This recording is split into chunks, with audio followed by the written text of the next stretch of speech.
latina y la primera en mi familia para venir al colegio. Me lo imaginé más difícil de lo que era. Me siento muy orgullosa al saber que yo tengo la oportunidad. Mis padres, y sé que mucha gente no tuvo esa opción, entonces al yo tener esa opción es algo muy bonito, y al saber que esto no es el final, es solo el principio, es algo de lo mejor. I'm Morgan, and I'm a GRCC student. I'm just focusing on getting my Associates of Fine Arts. Taking classes here is a lot less expensive than going to a university. I changed my mind. I originally started as a music ed major, and you can try a bunch of different things at a less of a cost. So if you're not quite sure what you want to do and you're here, it's not as expensive. You really just find out what you really want to do. I like who I've become. Kids like me, who didn't score very well on an ACT test, didn't have any other options. All kind of kids, it doesn't matter what you look like. Through all of the classes that I took there, I was able to really find out what I wanted to do. I tell everybody my master's degree started at GRCC. My family's future being brighter, and that really all did start at GRCC. I think that there's always a need for nurses in every community around the world. I could be there to step in and help out. I go to Calvin College, and this summer I chose to take classes at CC. They really work around your schedule. Right out of high school, I didn't really know what I wanted to do, and so then I pursued a trade. And about 5 years into that, I realized that I really wanted to go to school. I wanted to pursue a degree, and I thought that community college would be the best option for me. I knew that I wanted to pursue French studies, and I also knew that eventually I would want to study Arabic language and Middle East studies, but GRCC was a perfect place for me to begin everything. It's so important to be well-rounded, and that's why a liberal arts education is important. Our society is so connected, and everything's so intertwined that you need to have this very rich pool of knowledge that you can go to. Even though something might not necessarily be directly related to your interests or whatever you're pursuing, it's good to have a lot of tools on your tool belt.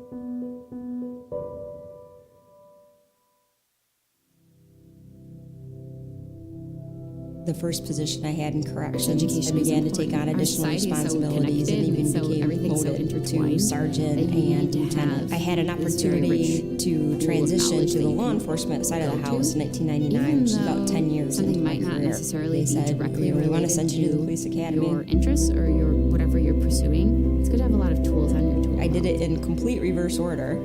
I had my bachelor's degree, then a master's degree, and then came back for the associates.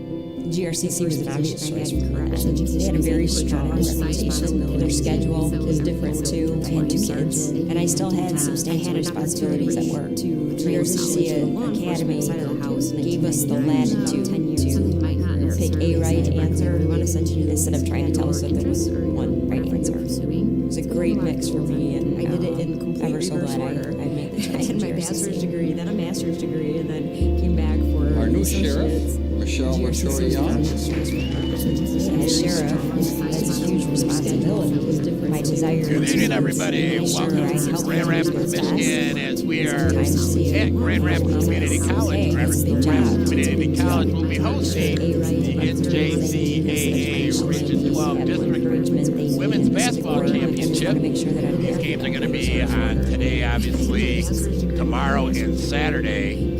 All games are going to be right here at Grand Rapids Community College. Our first game to start things off today is going to be against Schoolcraft College and also Wayne County Community College District. This game is the first one as both these teams come in. Schoolcraft College, they got in by a bye. They are the number 2 seed in the tournament. Wayne County, they got in by a 80-44 victory over Morrow Community College. That game was on Tuesday, so those two teams are going to light the candle to get things going today. On a chilly day here in Grand Rapids, Michigan, but we got games coming on all day as well. We got our second game at 3 o'clock. We got St. Clair County Community College versus Bond Community College. Then in the nightcap today, we got Mid-Michigan versus Kalamazoo Valley Community College. Then the host, Grand Rapids Community College, takes on Lake Michigan College in our nightcap tonight. All 4 games are going to be streamed all day long, so if you want to sit back and enjoy some great women's basketball today, here's your answer right here. We're going to have the starting lineup coming up real quick here as we look around and making sure everything's good with our broadcast. As we get things going, I guess the thumbs up, and we're about ready to get things tipped off today. My name is Ron Conkle. I will be your broadcaster throughout the day today, and if you know anybody who might want to do this game, then make sure they go to the Community College website. Customary. We're going to have a starting lineup are going to take place here momentarily, but I got that information a little bit earlier here, and I guess the thumbs up, and actually I'm going to wait till after that. My name is Ron Conkle. I will be your broadcaster throughout the day today, and once again in our first game today, we have the number 3 seed versus number 2 seed. Final instructions in the huddle. Starting lineup. We're going to take a short break. We'll be back real quickly here after the starting line. Excuse me, after the national anthem. Actually, I'm going to wait till after that.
the first position I had in corrections. I began to take on additional responsibilities and even became promoted to sergeant and lieutenant. I had an opportunity to transition to the law enforcement side of the house in 1999, which is about 10 years into my career.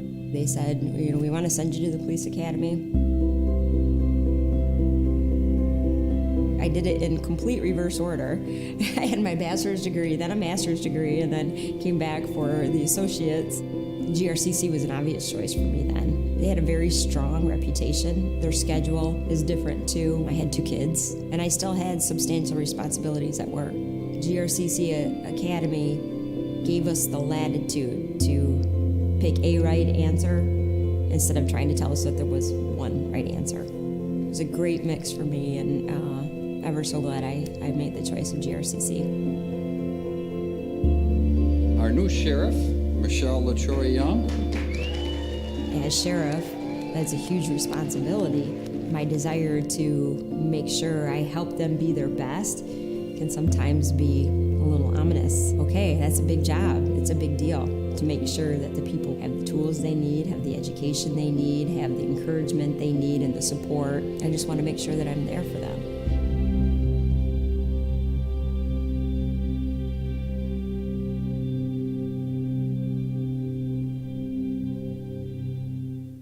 My first choice for college, GRCC. Why? I was ready to build a career. I traded taking notes in a classroom for hands-on learning. I found a program where I can follow my passion. What I'm saving on low tuition will pay off if I transfer to a university. And I know the skills I'm learning will build a better community. All those reasons make GRCC my first choice and the best choice. Siendo primera generación de estudiante latina y la primera en mi familia para venir al colegio, me lo imaginé más difícil de lo que era. Me siento muy orgullosa al saber que yo tengo la oportunidad. Mis padres, y sé que mucha gente no tuvo esa opción, entonces al yo tener esa opción es algo muy bonito, y al saber que esto no es el final, es solo el principio, es algo de lo mejor. I'm Morgan, and I'm a GRCC student. I'm just focusing on getting my Associates of Fine Arts. Taking classes here is a lot less expensive than going to a university. I changed my mind. I originally started as a music ed major, and you can try a bunch of different things at a less of a cost. So if you're not quite sure what you want to do and you're here, it's not as expensive. You really just find out what you really want to do. I like who I've become. Kids like me who didn't score very well on an ACT test, didn't have any other options. All kind of kids, it doesn't matter what you look like. Through all of the classes that I took there, I was able to really find out what I wanted to do. I tell everybody my master's degree started at GRCC. My family's future being brighter, and that really all did start at GRCC. I think that there's always a need for nurses in every community around the world. I can be there to step in and help out. I go to Calvin College, and this summer I chose to take classes at CC. They really work around your schedule. Right out of high school, I didn't really know what I wanted to do, and so then I pursued a trade. And about 5 years into that, I realized that I really wanted to go to school. I wanted to pursue a degree, and I thought that community college would be the best option for me. I knew that I wanted to pursue French studies, and I also knew that eventually I would want to study Arabic language and Middle East studies, but GRCC was a perfect place for me to begin everything. It's so important to be well-rounded, and that's why a liberal arts education is important. Our society is so connected, and everything's so intertwined that you need to have this very rich pool of knowledge that you can go to. Even though something might not necessarily be directly related to your interests or whatever you're pursuing, it's good to have a lot of tools on your tool belt.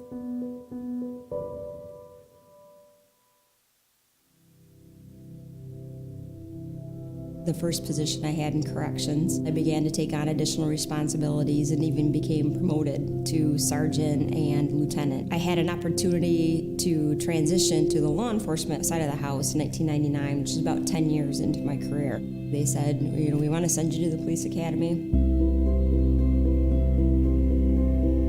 I did it in complete reverse order. I had my bachelor's degree, then a master's degree, and then came back for the associates. GRCC was an obvious choice for me then. They had a very strong reputation. Their schedule is different too. I had 2 kids, and I still had substantial responsibilities at work. GRCC Academy gave us the latitude to pick a right answer instead of trying to tell us that there was one right answer. It was a great mix for me, and ever so glad I made the choice of GRCC. Our new sheriff, Michelle LaTroy Young. As sheriff, that's a huge responsibility. My desire to make sure I help them be their best can sometimes be a little ominous. Okay, that's a big job. It's a big deal to make sure that the people have the tools they need, have the education they need, have the encouragement they need, and the support. I just want to make sure that I'm there for them.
My first choice for college, GRCC. Why?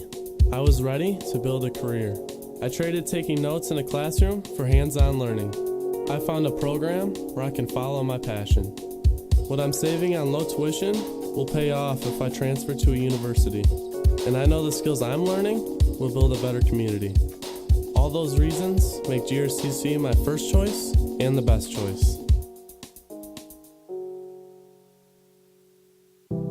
Siendo primera generación de estudiante latina y la primera en mi familia para venir al colegio, me lo imaginé más difícil de lo que era.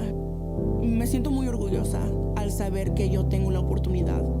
Mis padres, y sé que mucha gente no tuvo esa opción, entonces al yo tener esa opción es algo muy bonito, y al saber que esto no es el final, es solo el principio, es algo de lo mejor. I'm Morgan, and I'm a GRCC student.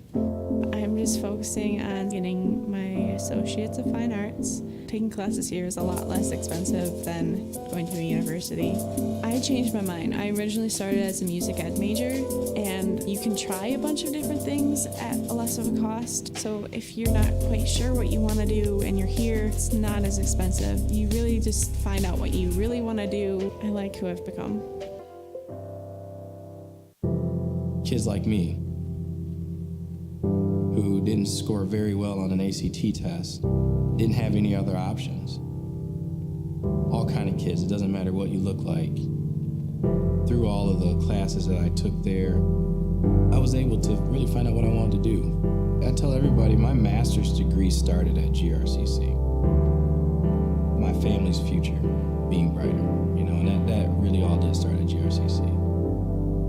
I think that there's always a need for nurses in every community around the world. I can be there to step in and help out. I go to Calvin College, and this summer I chose to take classes at CC. They really work around your schedule. Right out of high school, I didn't really know what I wanted to do, and so then I pursued a trade. And about 5 years into that, I realized that I really wanted to go to school. I wanted to pursue a degree, and I thought that community college would be the best option for me. I knew that I wanted to pursue French studies, and I also knew that eventually I would want to study Arabic language and Middle East studies, but GRCC was Welcome back, everybody, to Grand Rapids Community College. At the half, we have Schoolcraft College on top by a score of 35 to 29. Here's some first half stats for you. First leading scorers for Wayne State. Michaela Cooper has 9. Caprice Brown, she has 7. Anita Colbert has 5. Chastity Willis with 4. Trinity Benton with 2. And Sade Yarborough with 2. For Schoolcraft, leading all scorers is Sierra Mayholm. She has 15. Followed by Sarah Tandreeds with 9. Carly Loving with 8. Megan Sandia with 2. Soleil Pope White has 1. And that rounds out the scoring for Schoolcraft. Looking at some of the other stats, John, is anything standing out to you? I'm taking a look at a couple players from Schoolcraft here. Carly Loving and Sierra Mahomes. Sierra Mahomes is just, we're probably saying her name a little bit too much tonight, but she is just playing a fantastic game. Like you mentioned, she has the 15 points and leads all scorers. She's got 6 rebounds. She's well on her way to a double-double. But then you take a look at Carly Loving, who I think has kind of played under the radar a little bit here tonight. And, she has 8 points, but she has 9 rebounds already. If you asked me at half how many points Carly Loving had, I would think, she's made some good moves in the post. She's been active with the basketball. But that's a very quiet 8, which it is. It is a very quiet 8, but the 9 rebounds is what jumps out to me there, And if you take a look at the Wayne County side, they have more of a balanced scoring attack. They have 6-7 players who've actually scored in tonight's game, and their leading rebounder is Chastity Willis, who is doing a nice job. But those are a real quiet 6 rebounds right there. You look at shooting percentage. Wayne County, they're shooting 31% from the field. Schoolcraft at 41%. That's pretty good. From beyond the arc, Wayne County is 4 for 7 from the field for 57%. Schoolcraft is 3 for 9. But you look back at the end of the first half, 2 of those 3-pointers came by Sarah Tandris? Right at the end of the half, yeah. Back to back. Those were big. Those were huge. If you take a look as we head to the second half, nobody's in real foul trouble, but on the Schoolcraft side, you have Amanda Ward, who is a crucial guard for them. She's got 3 personal fouls. You might have to watch her a little bit in the second half. Yeah, I was kind of surprised at first that they didn't try to protect her, but then I looked at the bench. There's not too many players on the bench. Yeah, they use just about everybody they got, so you probably have to play as needed. All right, here we go. The Ocelots will have it to start the second half. They'll be going left to right, wearing the white jerseys. On the floor, we got Sarah Tandrews with it. She passed it over on the right-hand side to Amanda Ward. Back up top, 3-ball on the way. And Sarah Tandrews with another 3. Her hot hand continues into the second half. She probably iced up at halftime. That makes it 38-29. 9-point lead, shot inside. That's blocked. The putback, however, is no good. That was a shot by Danita Colbert. Well, I'll tell you what, that's one thing you like if you're a coach, somebody who comes out and keeps that hot hand going. No doubt. And it wasn't, she didn't take the shot out of system. It was right in system, and good ball movement. She was wide open, didn't hesitate, put it right up. Ocelots with the ball. 7 on the shot clock, so they're going to have to get some up pretty quick. There's a shot on the way. That's no good. Even though it went through, it touched the shot clock. No basket. 38-29. Schoolcraft on top is we're at the 9-minute mark here, the third quarter. Well, here we go. Ocelots still in that man-to-man defense. Controlling the ball up top is Colbert. Now it goes in the post, shot up, spin move, and tough shot by Trinity Benton as she gets it to fall. That's a big basket there for the Wildcats. It's kind of take the lid off it a little bit. Trinity Benton's a 6-foot freshman out of Hazel Park. Made a nice post move to get that hoop. 3 ball from the left side, and that's good. Sarah Tandries with another long one. She's got 12. Tandries is going crazy for the Ocelots right now. That's 4 in a row. That is 4 in a row. She scored 4 threes in the last unofficially 2 minutes, 15 seconds. Ocelots looking to run down the left-hand side. Tandries' left-hand shot got blocked. Good hustle coming back by Michaela Cooper to knock it out of bounds. You know, I half expected her to stop behind a three-point line and fire it up instead of going to the hoop. Yeah, that's a layup the way for her she's right going, now. yeah. 8:06 left here in the third. Ocelots inbounded up top. 3 ball on the way. It's no good. Well, Tandries proves she's human.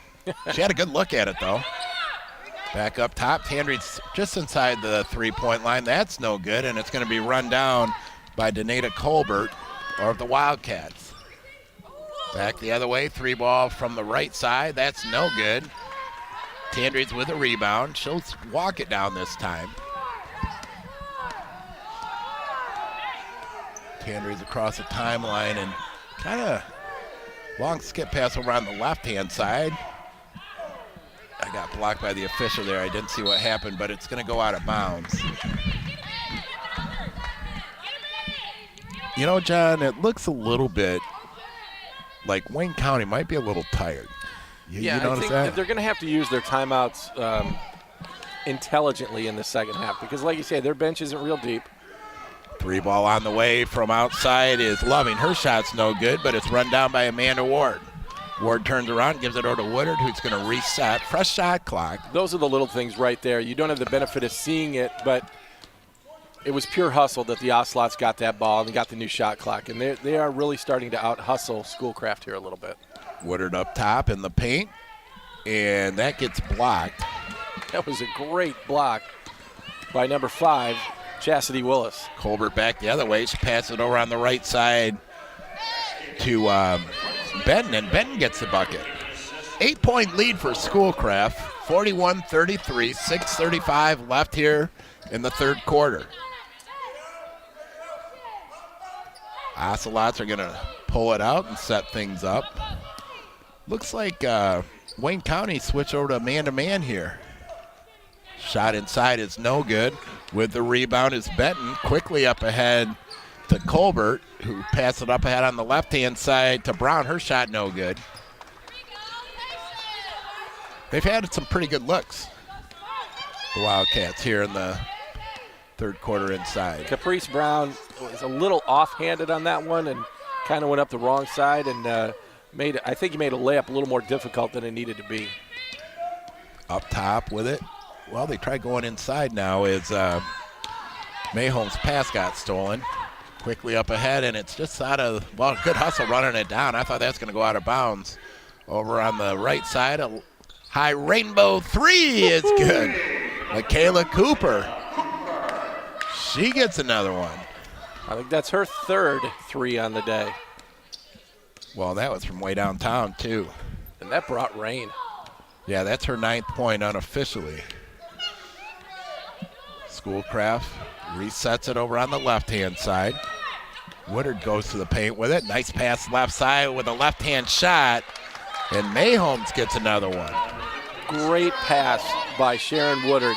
Drove to the right side of the hoop, made a left-handed pack back to the left side of the hoop. Easy layup there for number 15, Sierra Mahomes. 43-36, ball loose on the floor. Wayne County tries going inside with it, and it's knocked out of bounds by Carly Loving. And we're going to have a sub checking in. Checking in for Wayne County is going to be Sade Burrow. And Wayne County is going to get it out of bounds underneath their basket. Sarah Mayholmes with 17 points on the night, followed by Sarah Tandries with 15 for Schoolcraft. Got a little break in the action. I think we had a blood situation with Chastity Willis. She had to come out of the game, and Michaela Cooper, who just exited the game, came right back in. Well, we got a quick travel call.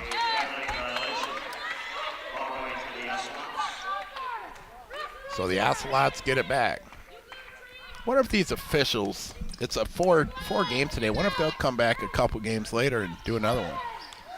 Yeah, I don't know the schedule for them. My guess would be they might have one more today if possible. Yeah. I doubt if they go back to back. Yeah. But, I could see one or two or maybe all three of them having at least one more game today.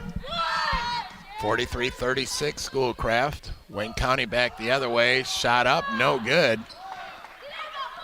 You know, it was one of those situations where Sade might have wanted to shoot that 5-footer over there. But we got a foul. Sierra Mayholmes whistle with a foul. That's the first one. If I'm not mistaken, the bonus hasn't come into play at all today. Not at all in this game, no. First quarter, they both had 4 fouls. They didn't get to 4 fouls in the second quarter, but, we're more than halfway through the third quarter here, and there's only one team foul between the two teams. Pass goes inside, shot up. It's no good. Rebounded by Schoolcraft. Woodard's going to bring it up. She's got a little more pressure out there, and, well, now Woodard gets it back. Woodard is going to pull it back out. Smartly pulled it back out. Play got a little out of control. And we're going to have a timeout by Schoolcraft. That's just a hustle play there by Sharon Woodard. She loses it, then got it back, and plus it's a good hustle play by Wayne County, a little scrappy up there. Coach Kara Kinzer, I think she did a wise thing there taking a timeout. Team was getting a little out of control, a little ragtag. Let's collect everybody. Possessions are getting important now. We're getting towards the end of the third quarter. It's a 7-point game. Every possession counts. This game's flowed pretty well, too. They're 2 and 3 seeds for a reason. They're not bad teams. They're good basketball teams, and I think they competitively play each other well. Keep in mind our second game will have a tip of give or take 3 o'clock. That will be St. Clair County Community College versus Mott Community College. That'll have the number 1 seed versus the number 2, or the number 1 seed versus the number 4 seed. Then tonight, 5:30 and 7:30, 2 more games. We'll mention that a little bit more as things keep panning out here. And what do we got, a foul down there? Foul's going to be whistled on number 23, Trinity Benton.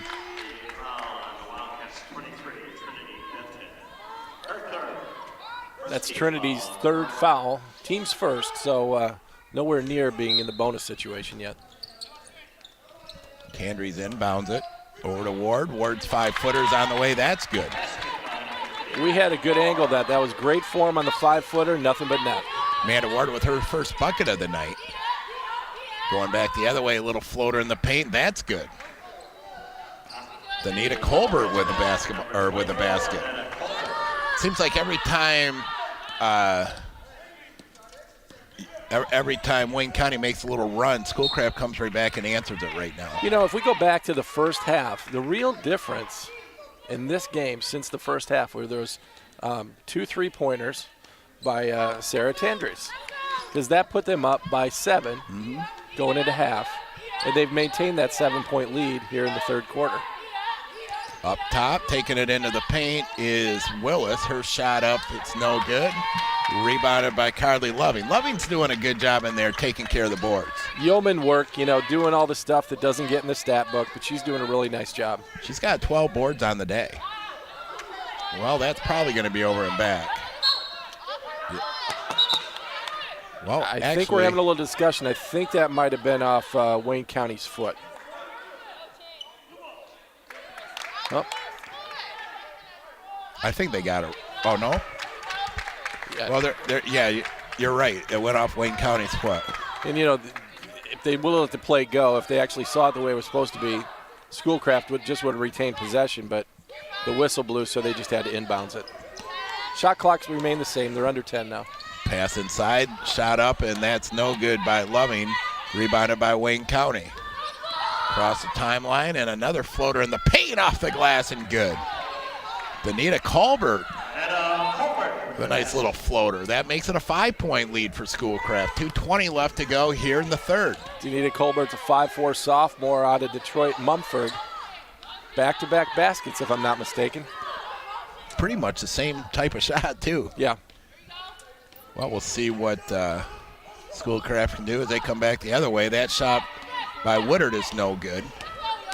Woodard's looking like she needs a break here. She's going down a little slow. Shot up no good, rebounded by the Ocelots. They look to run back the other way. Pushing it up is Ward. She pulls it back up, goes back in the corner with it. 3-ball on the way. That's good. Sharon Woodard hits the long 3. I don't know if Sharon Woodard heard me or not. She obviously doesn't want to come out of the game. Yeah. She just hit that 3-pointer. Tired? What do you mean? I'm not tired.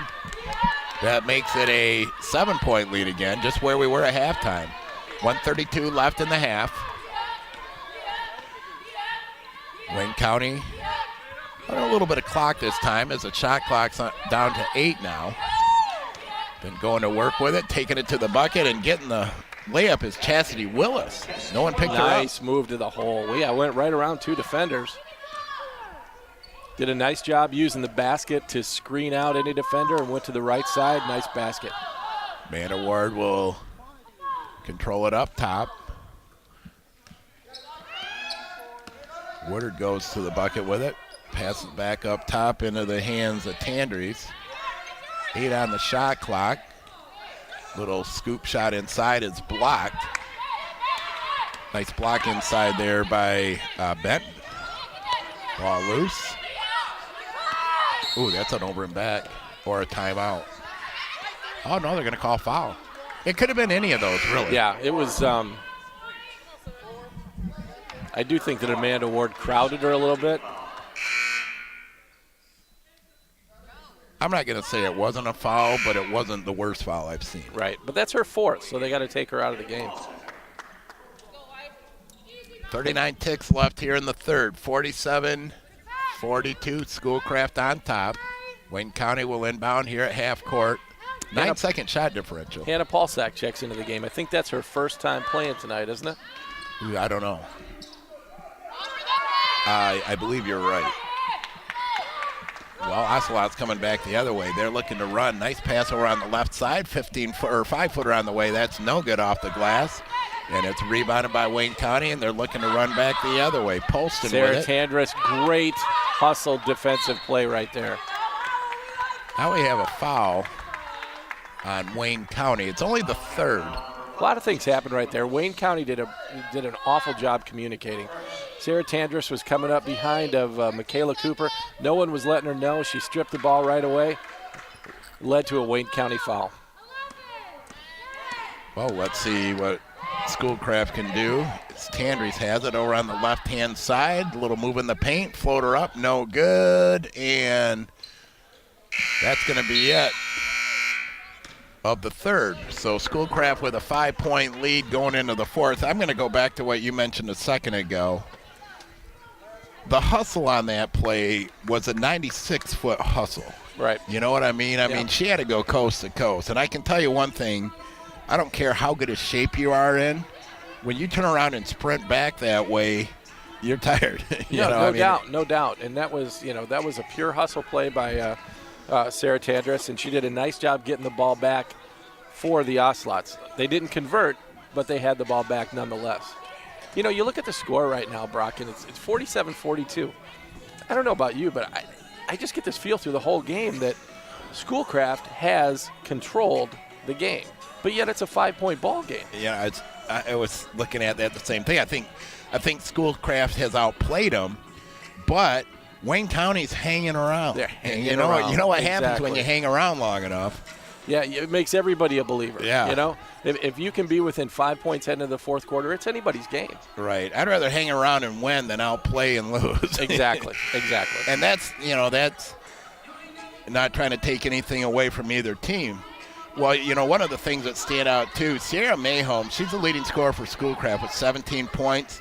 Michaela Cooper has 12 for Wayne County.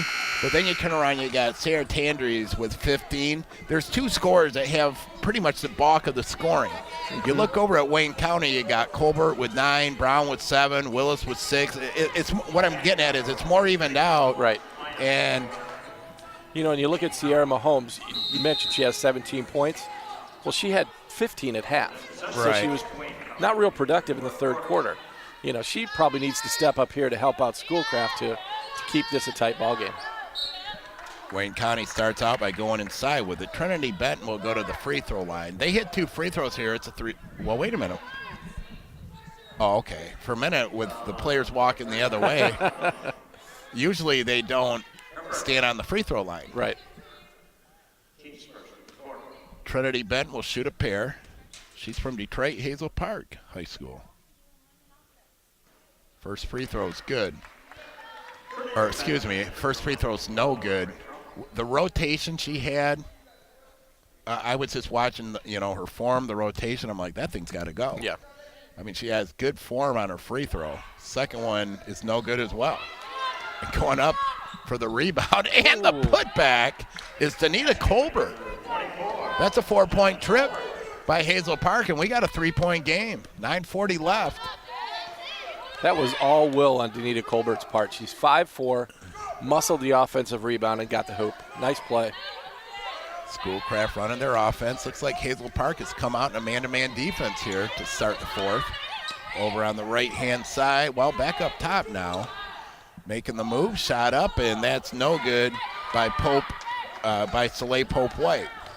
Quickly back the other way, shot in the paint is no good. Might not have been the best shot selection on that trip down. However, Danita Colbert has hit a few of those in the paint. Ocelots come back the other way. Billinger bringing it out to set it up. That was nice of Sierra Mahomes to tell you she was going back in the game. Is that what she said? She checked in with me? Well, I got a little clout here. Back in my coaching days, when I coached 8th grade and 7th grade girls way back, you forget that a lot of kids have never played in an organized game. Right. And you tell them to go in, and they'll just run off the bench out onto the floor. Let's make a note here. At the 8:45 mark, Sierra Mahomes comes back in the game. It's a 3-point Ocelots lead.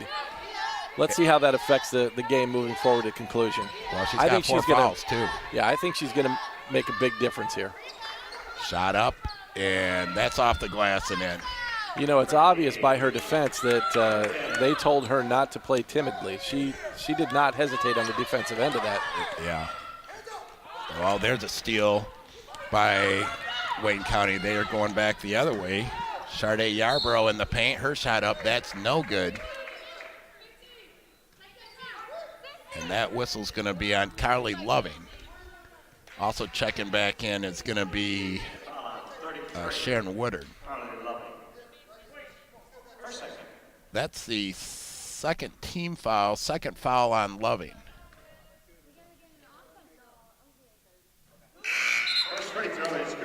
And in the women's game, we talked about the quarters a little bit. You have to realize that there's going to come a point in time, if it's this tight of a ball game, you might have to foul to get possession of the ball back. And if you're going to foul, you might have to start thinking about making a couple fouls here to get close to the bonus, because otherwise you're going to run out of time if you have one foul and under a minute to go.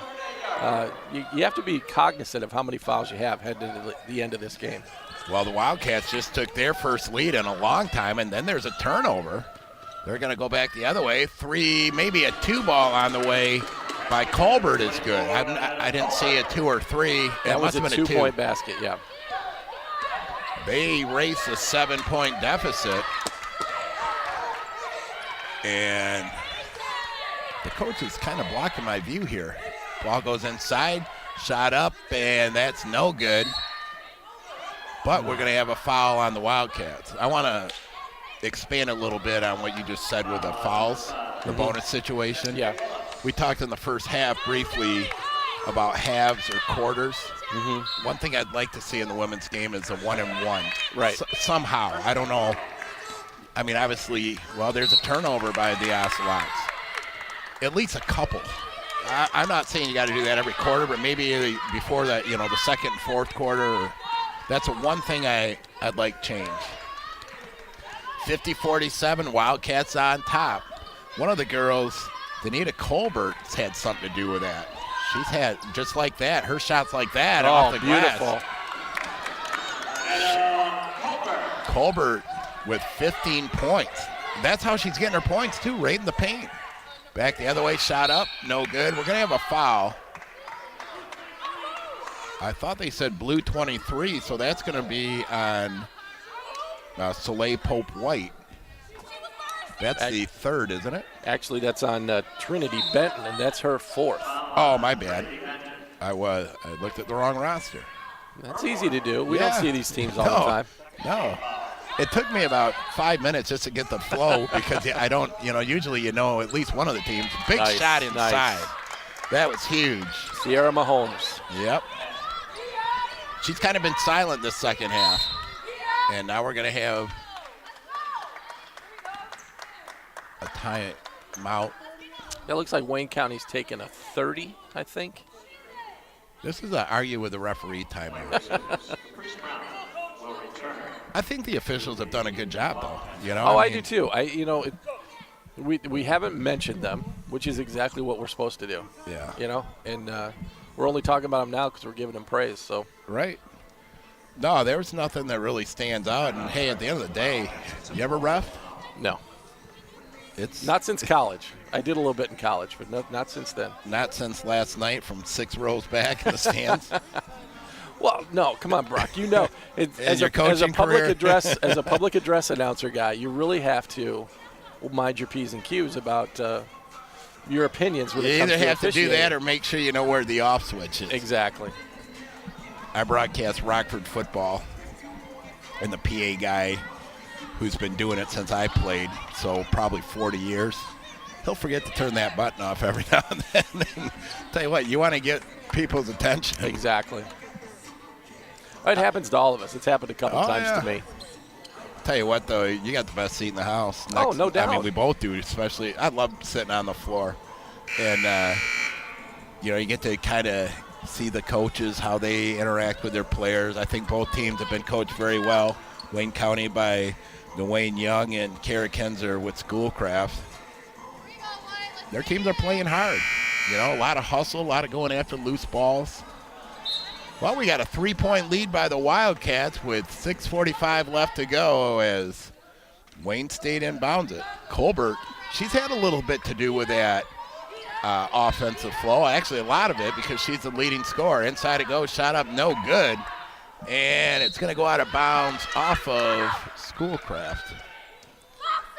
First half, we talked about how the Ocelots had the hustle factor. They were winning the hustle game. That tide is starting to turn here. Yeah. Wayne County is hustling more. They're getting to the ball more. And it's led to a 3-point lead for them. That's a great point. Wayne State up top. They gave it a peek. Now taking it inside, and we got a jump ball called. I do not see the arrow. I also got Schoolcraft basketball. Got to get a little shout out to the official scorer today. That's Michael Dean. Doc gets it. Doc's. You ask him any question about anything related to the Grand Rapids area sports or Michigan sports in general, he has the answer for you. Oh, yeah, great guy. I've known him for a long time, and it's always, as soon as you see him walking in the gym, it's a big event. Yep. Inside.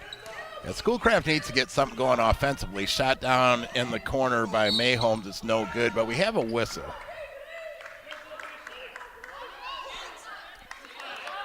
Oh, they're going to whistle that foul on Willis. And people are going to gripe about that, but that was the right call.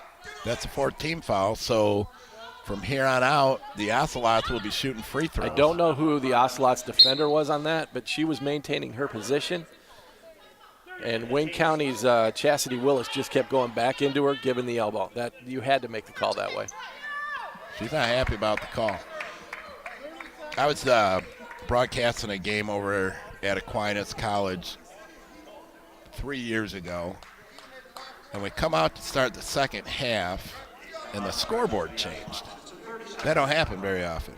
You mean like the score? The score actually changed? What happened? Doc went over to the camera at halftime, and they missed the point. But he knew, he wrote down in the scorebook about when this happened, went to the video, found that part in the video, and made the correction. And nobody knew. Have you ever looked at one of his books when he's done it? Oh, I probably looks like it's a work code. of art. It's a work of art. I bet. It's amazing. He's a good guy. Just somebody that's been around athletics for a long time, and I'm glad to see him here. Yep. All right, let's see what Schoolcraft can do. Coming out of the timeout, they trail by 3. Long pass over on the right-hand side. Back up top, it goes to Loving. Back over to Tandries. She's been quiet for a little bit. And we got a near steal. 7 on the shot clock, so Schoolcraft's got to get something up quick. And they might have a hard time. Well, no, they finally get a launch, but it's going to come up short. So Wayne County does what they need to do out of the timeout defensively. Well, checking back in, it's going to be Amanda Ward. Oops. Amanda has 4 fouls on her.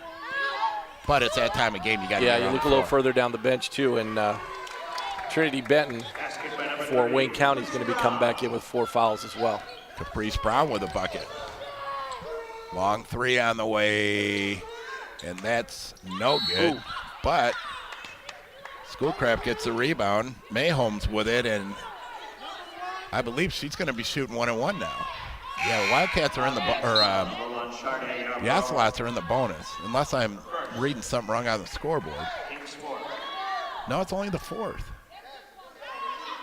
Boy, they had the same thing up on the scoreboard last foul. Nobody seems to be complaining. It must have been their 4th.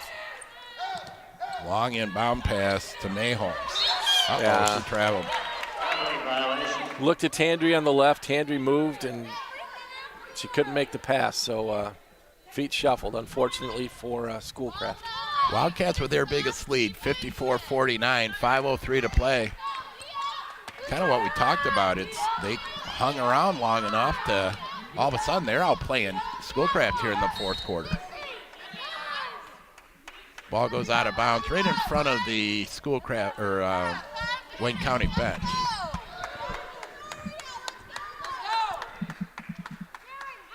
This is a fun event. There's games all day today, all day tomorrow. The girls play today, boys tomorrow, and then 2 finals on both days on Saturday if you want some good action. And what a great facility. Right in downtown Grand Rapids. You can make a day of it. Absolutely. Come have a little bite to eat. Come watch some basketball. A lot of things to do down here. Absolutely. 20 on the shot clock. Dribbling up here. Up top is Colbert. Ball's inside. I got blocked. I think we're going to have a foul. I believe it's going to be on Loving. Might be on Mahomes. Oh, she no. is done. Oh, check that. That's her 4th.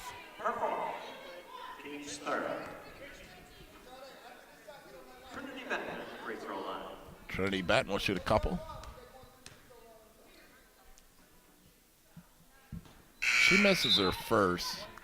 Schoolcraft's coach, they want to put a little star by. That might be the girl we want to foul. She's missed her last 3. Yeah. It's a little surprising because, like you talked about before, she got great form. Look at that rotation. Well, there she made it. Yeah. I mean, maybe it's just a fluke. She missed 3 in a row, but usually you can tell just by how they shoot it if they're going to have a chance.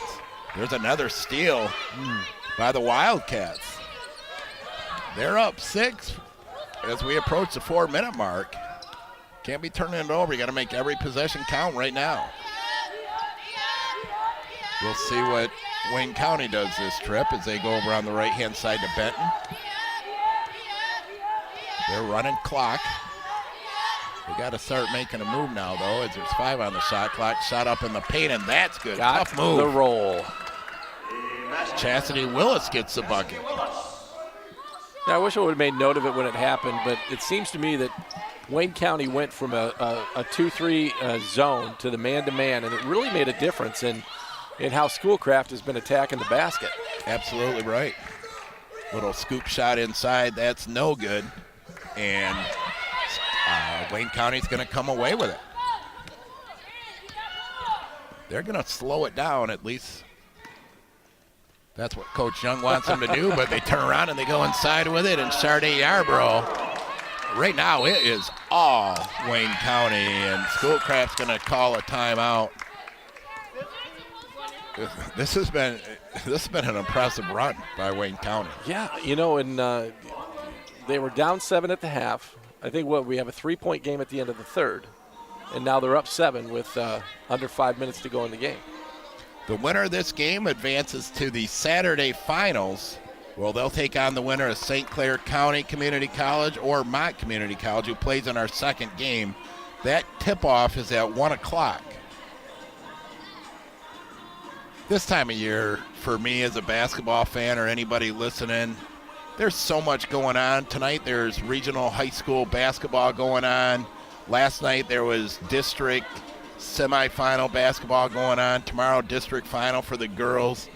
I mean, if you're and that doesn't even, include the national tournament coming up. I mean, it's. I'm all about food. I like to equate it for the food. Okay, this week, this is like your appetizer. Yeah. You start in. The girls are in week 1. The high school boys are in week 2. Junior colleges are starting. NAI is already in their national tournament. And then in the coming 2 weeks, you get to your main course and your dessert through the Final Four. And this is just a great time of year to be a basketball fan. And then it's warm outside. And then you can start doing stuff outdoors. No, it's the perfect prelude to spring. People get tired of being inside. Well, there's a reason to be inside now. Yeah, you're right.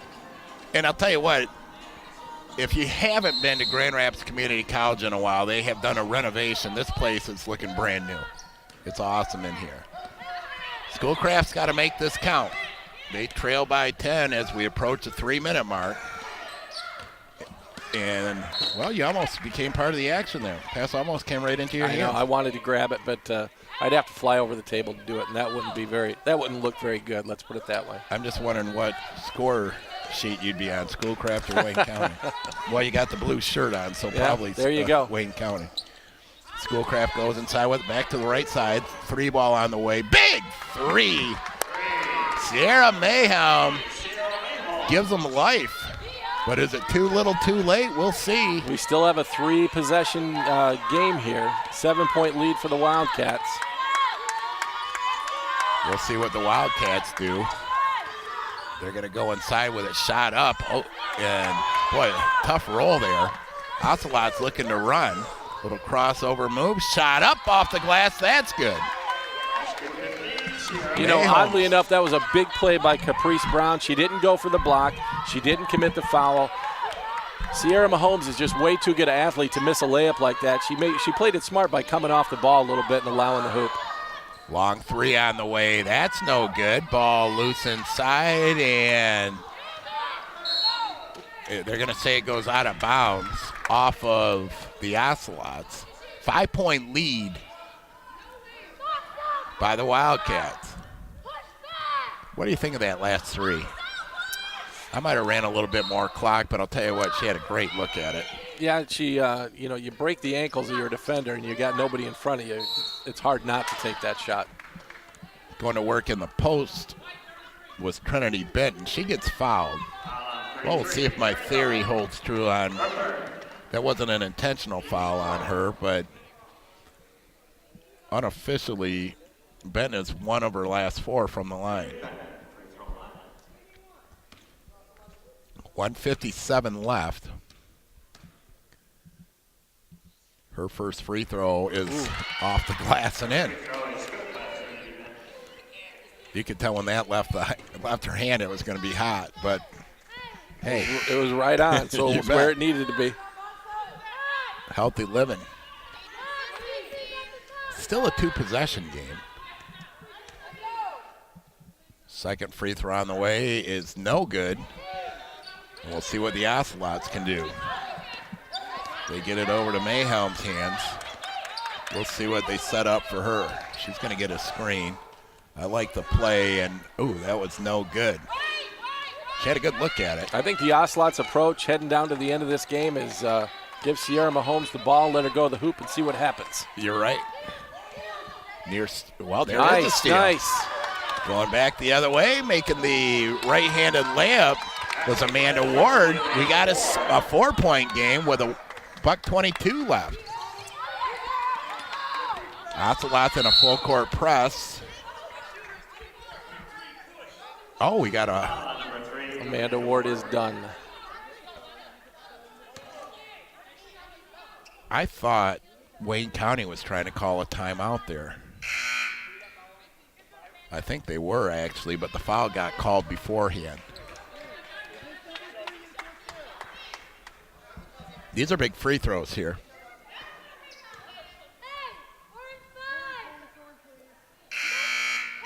At the free throw line will be Danita Colbert, shooting a pair.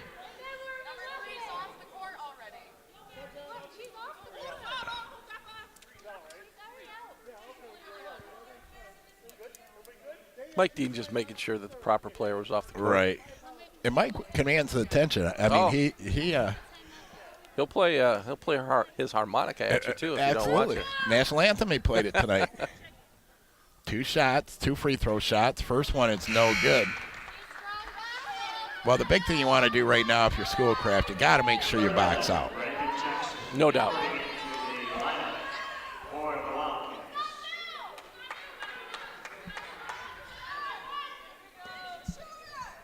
(60-56), 1:19 left. Second free throw is good.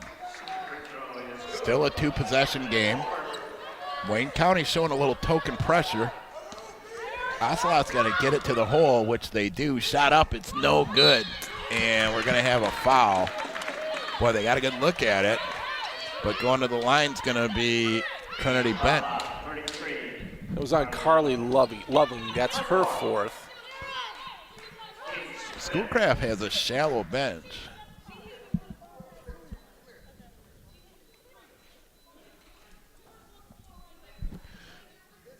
Trinity Benton. She's got 10 on the day. She's 2 of 6 from the line for the day. And her first one is no good. You might have been prophetic. I didn't say pathetic. I said prophetic when you said she might be the one to foul because she is not having much success from the line. Well, we talked about it a minute ago. She's got great form. Yeah. Schoolcraft needs to come away with something on this possession. They trail by 5. Up top.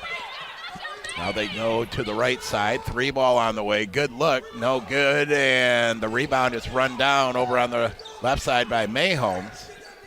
Back up top it goes. Clock continues to run. 45 seconds left. Big screen up top. Inside shot up. No call. And there's a rebound. You got to foul though right away on that. And there is your foul. 61-56. Wildcats up. 36 seconds left to go. Wayne County has looked very, very impressive here in the 4th. Coach Kara Kinzer agrees with us. She wants to foul number 23. Yeah, well, he had a chance, too. Yeah. You know what, though? The Ocelots had a good look at a 3 down here. That goes, it's a whole different ballgame. Yeah. Danita Colbert's first free throw is good. That makes it a 2 3-point possession game.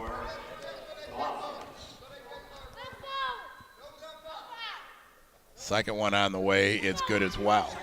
That's going to make it tough.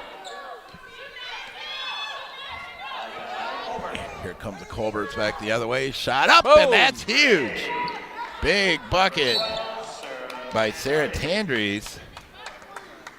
Well, that gives you life. 28 seconds to go. That was a long-range 3. That was 5 feet beyond the line. It was a great shot, good form. And then I think she did the smart thing by fouling right away. You got to save time here.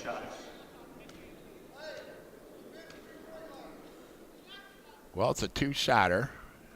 Tell you what, that's ice in the veins right there as Colbert just steps up like she knows what she's doing. Her second free throw on the way. It's good. And that's her 17th point on the day. That's a pretty quiet 17. Yeah. She really, though, I think if I had to pick a player of the game, Colbert would definitely be in the discussion for Wayne County. She just kind of creates her own space, I guess would be one way to put it. You know, she quietly drove quite a bit to the hole for pretty easy layups. Mm-hmm. And, you know, cut right through the defense of the Ocelots. Crowd slowly filtering it in here as you start to see some more people. As the day goes on. It's just a fun event because you get to see 8 teams, 4 games, and, a lot of people, these girls know each other from playing, throughout the season. A lot of times, you develop that friendship where you want to. Well, you might know them from high school. You might have played in the same league in high school or the same team, or I think there's a lot, and with the onset of club basketball now, Oh yeah, good point. You see these girls all the time. Sometimes you don't want to see them. That's true too. You get some of these bigger games, and you look where it's like, uh-oh. Well, anybody that's playing in this tournament too, they got a game to them. Oh yeah. I mean, they're not out here. There's a reason they're here. Yeah, it's not like pick-up basketball by any means. 65-59, Ocelots with the ball, trailing by 6. Wayne County into a zone, long 3 on the way, and there's the rebound. Well, near steal, and now we're going to have a foul. The girl who got that rebound, though, down here is Colbert. Not only is she hitting the free throws, making it happen. She's kind of done it all in the second half, She went up for that, too. Sade Yarborough shooting a pair. She gets one. It's a 3-possession game, which is going to be difficult with 18 seconds left as she hits the first. Schoolcraft has no more timeouts left either, so they use the last timeout to advance the ball past half court, which is something that you can do in college basketball. You like that rule? I do. I think it creates more offense, and it gives the team the ability to deepen games. Oh, long 3 on the way, no good. Yeah. And that's going to be rebounded by Wayne County. Schoolcraft's going to pull off the horses. And that's going to be it. Our first team to advance is Wayne County Community College District. They got a date this Saturday at 1 o'clock against the winner of our next game, St. Clair County Community College and Mott Community College. What do you think? It was an entertaining basketball game. It was a tale of two halves. The Ocelots came out and really took ownership of the first half, and Schoolcraft Wayne County did a nice job taking the punches, feeling the pressure, figuring out what Schoolcraft was all about. Had a really good plan heading into the second half coming out, and I think the big change happened when they went from a 2-3 zone to the man-to-man defense in the second half. That's when it all really turned around. They gained momentum, they got the lead, and they held on in the fourth quarter. Well, the bottom line, they did what they needed to win. Exactly. And it was impressive. You and I talked after the third quarter where we really thought Schoolcraft outplayed them for 3, but they were hanging around. Well, you know what? The hanging around, all of a sudden, they switched to gear. Wayne County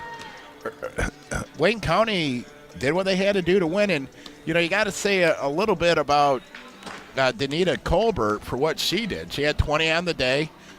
She was 5 of 6 from the free throw line, 1 of 2 from beyond the arc, 7 of 17 from the paint, and her 20 just kind of spiked away. Exactly. Sarah Mayholmes for Schoolcraft. She led the Schoolcraft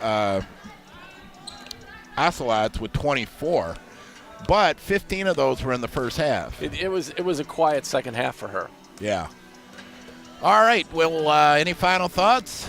Nah, I enjoyed the first one. Can't wait for the second one. Looks like we got about 19 minutes on the clock, so roughly a 3:05, 3:07 start. It looks like we'll have for the second game, and looking forward to game number 2. All right. Well, we're gonna stay on, but we're gonna turn our mics off here for about 15 minutes or so, or I don't know, around the 5-minute mark. We'll come back as our second game, St. Clair Community College versus Mott Community College. Don't go anywhere. We'll be back shortly.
My first choice for college, GRCC.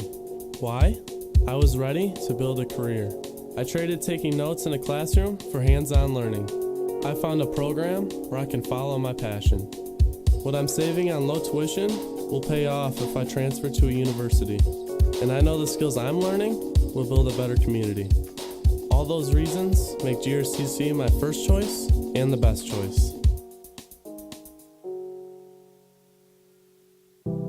Siendo primera generación de estudiante latina y la primera en mi familia para venir al colegio, me lo imaginé más difícil de lo que era. Me siento muy orgullosa al saber que yo tengo la oportunidad. Mis padres, y sé que mucha gente no tuvo esa opción, entonces al yo tener esa opción es algo muy bonito, y al saber que esto no es el final, es solo el principio, es algo de lo mejor. I'm Morgan, and I'm a GRCC student. I'm just focusing on getting my Associates of Fine Arts. Taking classes here is a lot less expensive than going to a university. I changed my mind. I originally started as a music ed major, and you can try a bunch of different things at a less of a cost. So if you're not quite sure what you want to do and you're here, it's not as expensive. You really just find out what you really want to do. I like who I've become. Kids like me, who didn't score very well on an ACT test, didn't have any other options. All kind of kids, it doesn't matter what you look like. Through all of the classes that I took there, I was able to really find out what I wanted to do. I tell everybody my master's degree started at GRCC. My family's future being brighter, and that really all did start at GRCC. I think that there's always a need for nurses in every community around the world. I can be there to step in and help out. I go to Calvin College, and this summer I chose to take classes at CC. They really work around your schedule. Right out of high school, I didn't really know what I wanted to do, and so then I pursued a trade. And about 5 years into that, I realized that I really wanted to go to school. I wanted to pursue a degree, and I thought that community college would be the best option for me. I knew that I wanted to pursue French studies, and I also knew that eventually I would want to study Arabic language and Middle East studies, but GRCC was a perfect place for me to begin everything. It's so important to be well-rounded, and that's why a liberal arts education is important. Our society is so connected, and everything's so intertwined that you need to have this very rich pool of knowledge that you can go to.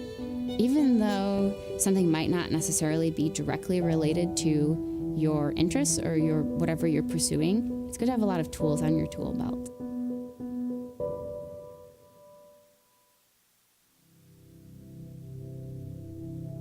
The first position I had in corrections, I began to take on additional responsibilities and even became promoted to sergeant and lieutenant. I had an opportunity to transition to the law enforcement side of the house in 1999, which is about 10 years into my career. They said, we want to send you to the police academy. I did it in complete reverse order. I had my bachelor's degree, then a master's degree, and then came back for the associates. GRCC was an obvious choice for me then. They had a very strong reputation. Their schedule is different too. I had 2 kids, and I still had substantial responsibilities at work. GRCC Academy gave us the latitude to pick a right answer instead of trying to tell us that there was one right answer. It was a great mix for me, and ever so glad I made the choice of GRCC. Our new sheriff, Michelle LaTroy Young. As sheriff, that's a huge responsibility. My desire to make sure I help them be their best can sometimes be a little ominous. Okay, that's a big job. It's a big deal to make sure that the people have the tools they need, have the education they need, have the encouragement they need, and the support. I just want to make sure that I'm there for them.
Good afternoon, everybody. Welcome to the campus of Grand Rapids Community College as we have our second game of the NJCAA Regional 12 District Women's Basketball Championship coming up.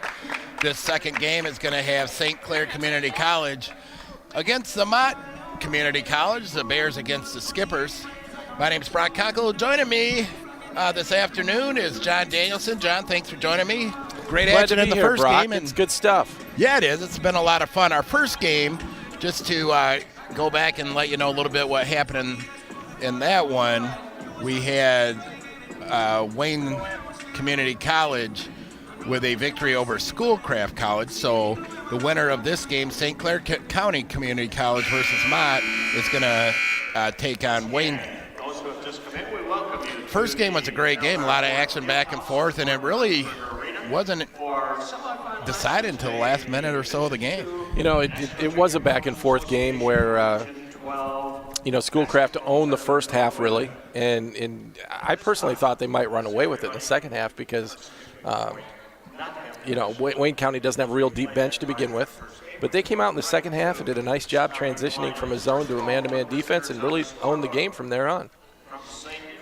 Well, we got the starting lineups coming up for the second game. First, though, before we go any further, I'd like to thank the people that are making this game possible. We have Compass Motor Coach, also Meyer, Grand Rapids Community College, and Davenport University. They are the title sponsors of these games, and we'll get to a little bit more information on them as the games go on. Starting lineups, first for St. Clair Community College, they are the Skippers. At one guard, you have number 4, Brooke Janaud. At the other guard, number 5, Deshauna Nathan. At one of the guards, slash forward, is Kashana Magruder. One of the, starting at center, Emily Fleischman. And rounding out the starters for the Skippers is number 40, Jewel Smith. For Mott Community College, they are the Bears. Starting at one guard is number 2, Shasha Penn. Number 14, Cheyenne Gloucester. Number 15, Aliza Folks. Number 22, Jakara Thompson. And number 32, Holly Volker. The head coach for Mott is Letitia Hewley, and the head coach for St. Clair is Christopher Huss.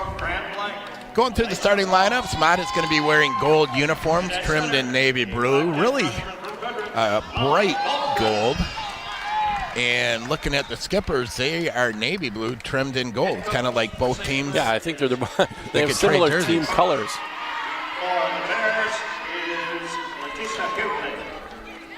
Yeah, heading into this game, we got Mott, which is the number 1 seed in the district, and St. Clair County is the number 4 seed. Again, like we said in the first game, there isn't a whole lot of discrepancy between these teams. We had a 2-3 matchup in the first game, and this is a 1-4 matchup. I still expect a good ball game, good tight ball game through the 20 minutes. Pardon me, for the 40 minutes of the game. And we'll see what develops. Well, Mott will be going right to left. The Skippers from St. Clair County, they will be going left to right, obviously. Jumping center will be Emily Fleischman. And jumping center will be Cheyenne Gloucester as we're underway. Mott with the first possession of the game. They'll set things up top. Looks like the Skippers, what do we got, a man-to-man defense here? Skippers are playing some man-to-man defense. Kind of looked like a 2-3 for a second, but that's because nobody was moving for Mott. First shot of the game on the way is no good by Sasha Penn. Rebounded by the Skippers. Kashana Magruder will bring it up. She passes it around the right-hand side. Brooke Janaud with it now. Both teams playing man-to-man defense. What do you think the nerve level is here? I think there was some nerves probably during warm-ups. Nice bucket. Yeah, Kashana Magruder gets the first bucket. That puts him on top 2-0. It's the old adage, once you get playing or you get that first hit in the football game, doesn't matter. It's just like playing another game. So, you give them a minute or two to get in the flow of the game, and I think it's just like any other game.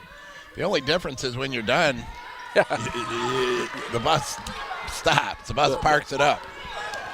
Well, here we go back the other way. Shot up. That's no good. Rebounded by Mott. Contact on that play. Might give a a precursor as to how these officials are going to call this game. Seemed like there could have been a foul there, but nothing called. 3 ball on the way by Jakara Thompson. That's no good. Skippers come back the other way. Little stutter move and shot up off the glass. Brooke Janad with the high glasser. Quickly back the other way. 4-0 Skippers early. We got a fast pace to this ball game so far. In the paint. Well, it ended up being a pass. I think it was blocked. Back up top into the hands of Volker. Long 3 now on the way. That's good. Jakara Thompson from way outside. Jakara Thompson's a 5'7" sophomore out of Swartz Creek. Not a whole lot of arc to that shot, but it did what it was supposed to do. It went through the basket. Yeah, it's kind of one of those that is almost like a line drive shot, but hey, you know what? You don't get style points. Well, there's a strip of the basketball by Mott. They're looking to pass it up ahead. And shot up, and it's no good. You're right. They're letting a lot of contact go right now as a spin-around shot on its way, and that's no good by Thompson. Skippers with a rebound. They're letting them play for sure. Little shot in the paint, and that's no good. Mott with the rebound. They'll come back the other way, taking it coast to coast, and getting the bucket is Sasha Penn. Sasha Penn's a 5'7" freshman out of Flint. Hamady made a nice move around the big post player, Emily Fleischman, for the 2-point basket. Just hitting the 7-minute mark here, the first. Skippers from the free throw line, shot on the way, and that hits the bottom of the net. Brooke Janad. Well, so far we got Bears 5, Brooke Janad. Wow. It screwed my analogy because they have 6 points now. I thought she had all their points. Nah, he's auditing you. Looking at the scoreboard. Mott back the other way, long 3. That's no good. Rebounded by the Skippers. Nathan up ahead. Oh, nice pass. Shot up, and that's no good. Going to the free throw line, it's going to be, well, I don't have her in my roster. What was her first name? All right, she's not in the roster.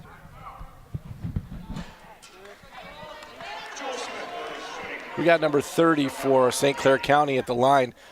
But I tell you, that play was made by Kashana Magruder. I don't know, court present, the play was completely behind her, but she knew where number 30 was at, made a great pass back to her so she can get to the line to shoot the free throws.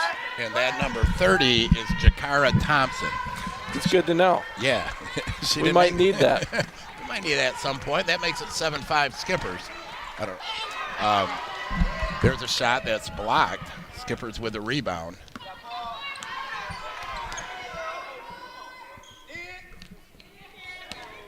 Actually, Jakara is in the program, but she's in the program as number 22. Over on the right-hand side, 3 ball on the way, and that's good. We might have to do some double checking with our research department on that because Jakara Thompson is on Mott Community's team. I'm totally confused. Long shot up, and that's good. That was by... We know that was Jakara Thompson. That was Jakara Thompson. My sources told me number. Don't make this up. Jakara, you play on both teams. She does not have. I don't think there's a twin. Yeah, we'll have to double check that here at the quarter. Shot up, that's no good. Bottom line, Skippers are up 9-7. There's a 3 ball. Looks like a travel though. She took a little walk in her hop step before she got the shot up. That was Alicia Folks. It was a nice shot, but she just took steps before she released. Her shot was a lot like a couple girls in the first game. A lot of arc on it, a lot of rotation on the basketball. That just tells you right away that they put some work in on the playground, so to say. Yes, yes. All right, basket was by Jewel Smith. Okay, they have Jewel Smith as number 50 in the program, so she is wearing number 30. All right, well, we got that figured out. Thank you, Tom Ebel, for clearing that up for us. Or thanks, Jewel, for making a basket so we can hear the PA guy say it. You know how that goes. I do know how that goes. Oh, you just, at this level, you just never know what's going to happen sometimes. I've had teams come out in completely different numbers with all the same players, but they just were all misnumbered. It just happens. Skippers with the basketball. There's a turnover. Picking it up and running back the other way is Penn. Little stutter move up top. Shakes and bakes. Shots no good. Rebounded by the Skippers. 11-7 Skippers on top. And we're going to have a foul. Going to the free throw line is going to be Brooke Janod.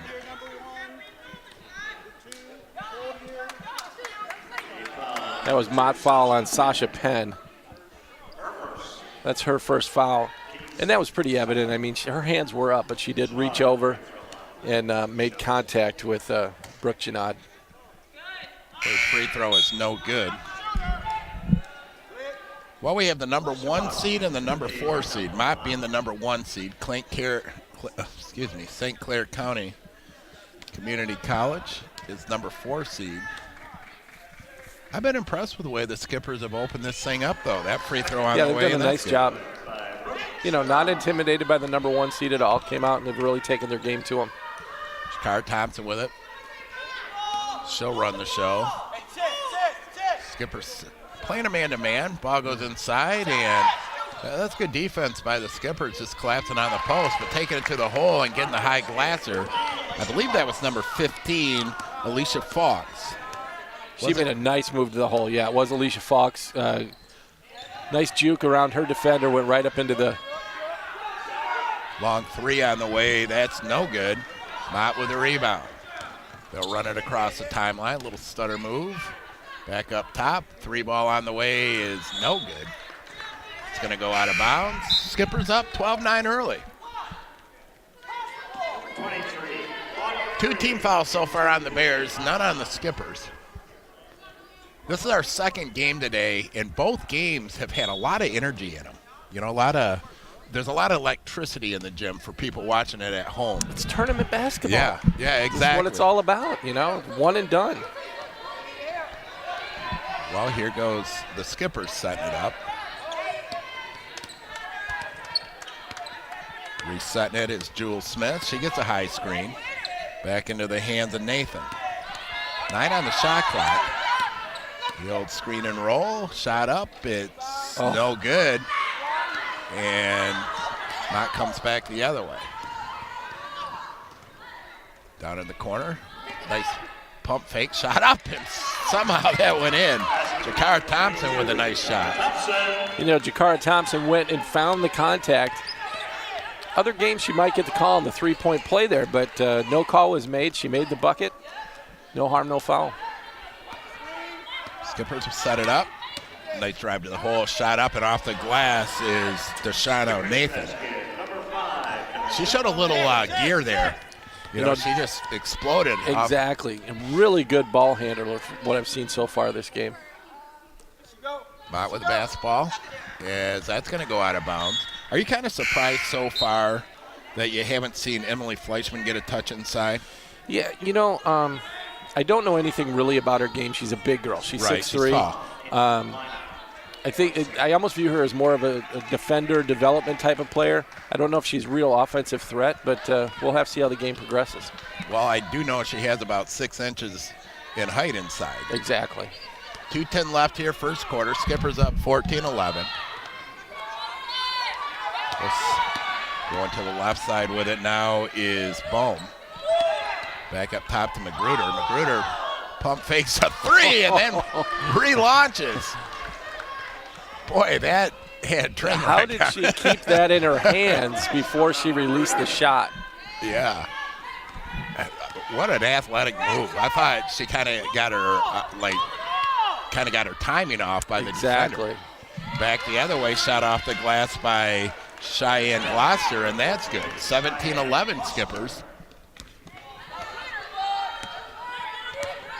Well, it looks like Darshana Nathan wants him to clear out. Long pass over on the left side. And we're going to have a foul. Going to the free throw line is going to be Jessica Bohm. Number 14, Cheyenne Foster. I think we Gloucester with a foul. Mott's questioning the officials on the score here. I mean, the scoreboard says 17-11. I get the feeling it's 17-13. Well, Doc Dean over there.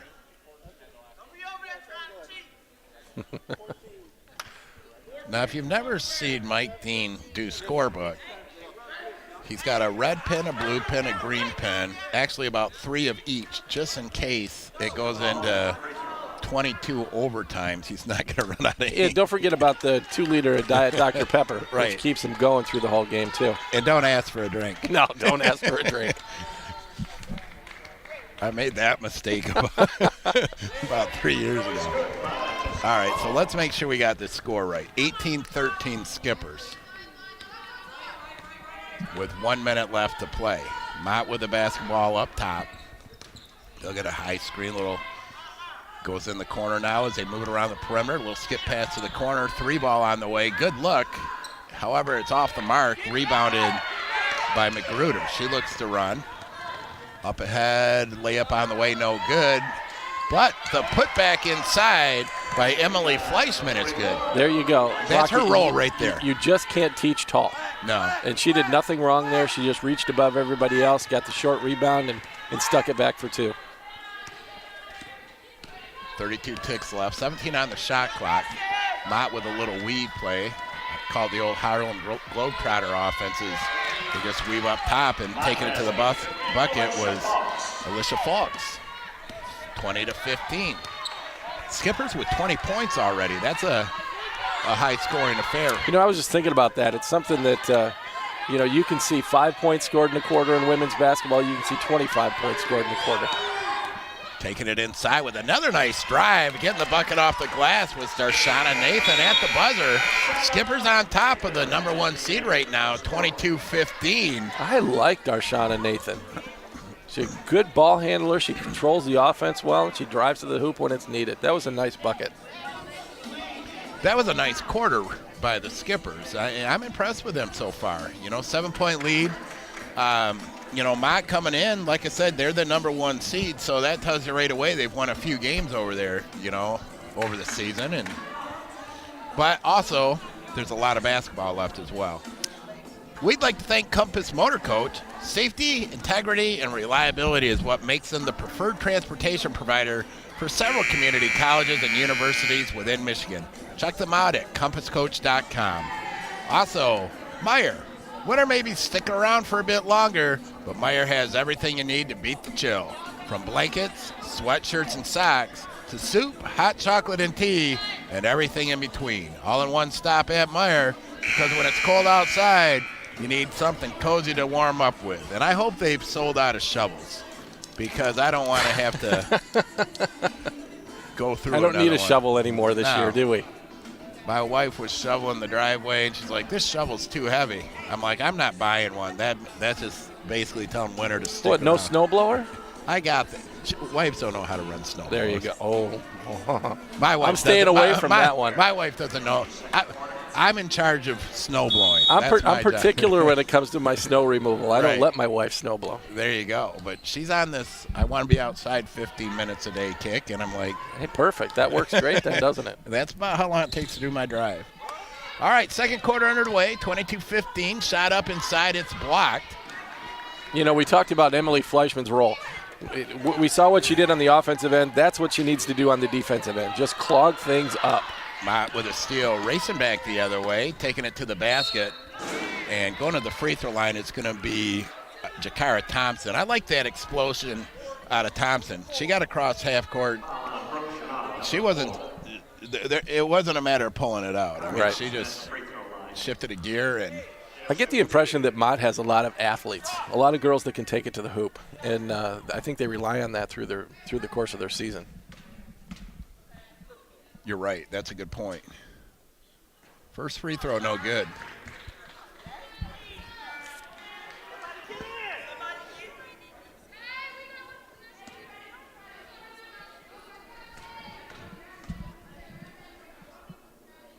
Second free throw on the way is good. That'll make it 22-16. Mott showing a little,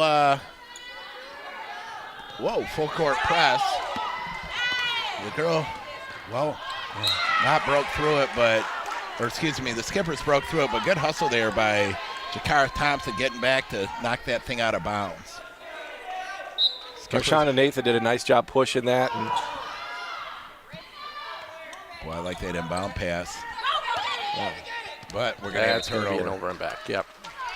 You can tell Fleischman's well coached. She caught that thing, kept it right above her head, turned around, fired it out in the corner. I thought they probably might have thought about launching it, but they didn't. 22-16, 9:15 left. Skippers up. Skippers playing that man-to-man defense. And probably trying to get one too many passes in there.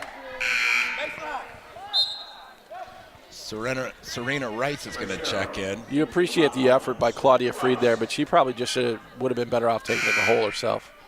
One thing you got to realize with that pass, the catch is almost as hard as the pass, because when you're that close, you know, a lot of times you turn around and you're ready to rebound.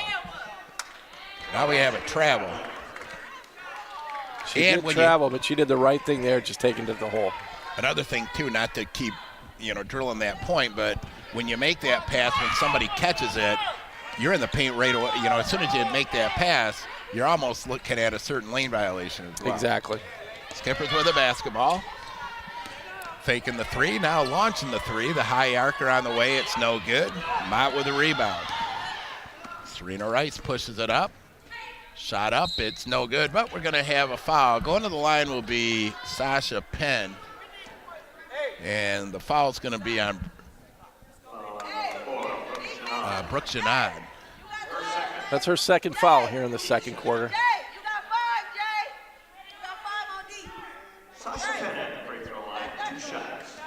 Just to give an indication how the flow of this game's going, I thought we were still in the first quarter. Are you taking note of this? Are you looking at Sasha Penn at the line? Yeah. She is way off to the left when she shoots her free throws. Yeah, it's almost about 3 feet to the left side. Hey, whatever works. Yeah, it went in the hole. That's the important part. 22-18, taking it back the other way off the glass and getting the bucket was Kashana Magruder. The big thing about that bucket, it broke a scoreless streak for the Skippers. Nice rebound inside off the miss as the Skippers look to run again. Up ahead, shot up, and it's good. And going to the line is going to be Brooks Janad. Sasha Penn just caught a piece of the arm as she was flying by. And Brooke Janad did a nice job finishing the play. Couple bounces off the rim, falls in, going to the line for one. That's the thing as a coach that drives you nuts when you get beat back like that. Yeah. And especially not only getting beat back, but turning it into a potential three-point play, which it is. That's going to double up the lead as the Skippers are on top, 28-18, 8:10 left. Alicia Buggs with it up top. You know, Brock, as we look at the flow of this game, Mott has shown a very deep bench. They've made quite a few substitutions. The Skippers, not so much. And even though they have the 9-point lead here with 7:50 to go in the first half, you wonder how that's going to play out heading into the second half if they're going to be able to maintain that lead with the shorter bench. Well, Jakara Thompson makes it a 7-point lead for the Skippers with the three ball. I don't know. I'm going to disagree with what you said. I'll tell you why at next dead ball. You can disagree with anything you want. No, hey, I'm not disagreeing. I'm just going to give you another. My theory, I guess, would be the way to do it. Skippers with the basketball and directing traffic behind the basket was Darshana Nathan, but Darshana was 10 feet behind the baseline. She's got to get back on the floor. She got bailed out there.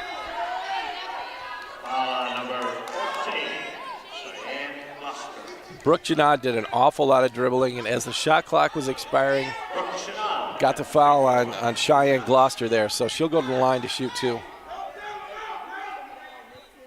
First free throw on the way, he rolls around and it's no good.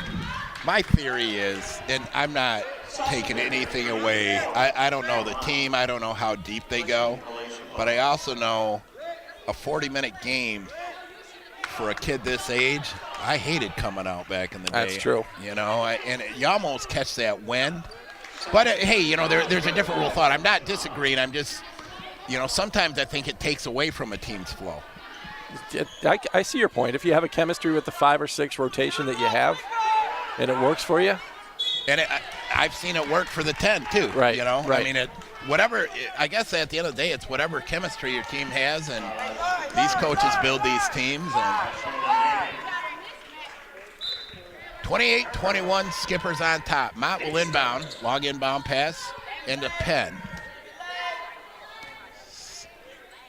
Long three on the way, and that's no good. Long rebound is controlled by the Skippers. Nathan with it. Nathan's a nice, shifty little point guard up there. You know, she does a nice job handling the ball. Ball goes inside and shot up. It's no good. That play was designed for Fleischman. She had 2 good looks at it. Another 3 on the way, and that's good. Boy, you start hitting a few of those, that will erase a deficit quickly. Serena Rice with it. That makes it 28-24. 6:22 left here in the first half. Mott's picked up their defensive pressure here a little bit. Ball over on the left side, shot up, and that's good. Emily Fleischman with it. She's got good touch inside. Yeah, she's got good hands, too. Last time down the court, she had a couple good looks. They didn't fall for her, but it didn't deter her from trying again. She got the bucket this time.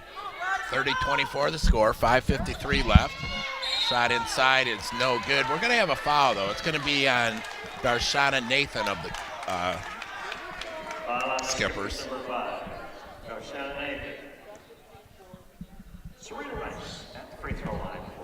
Serena Rice will shoot a couple. So you're switching chairs for the next 2 games. Yes, I am. I'm going to move 3 to your left and do the PA work. Well, I won't have separation anxiety because you'll probably be just as...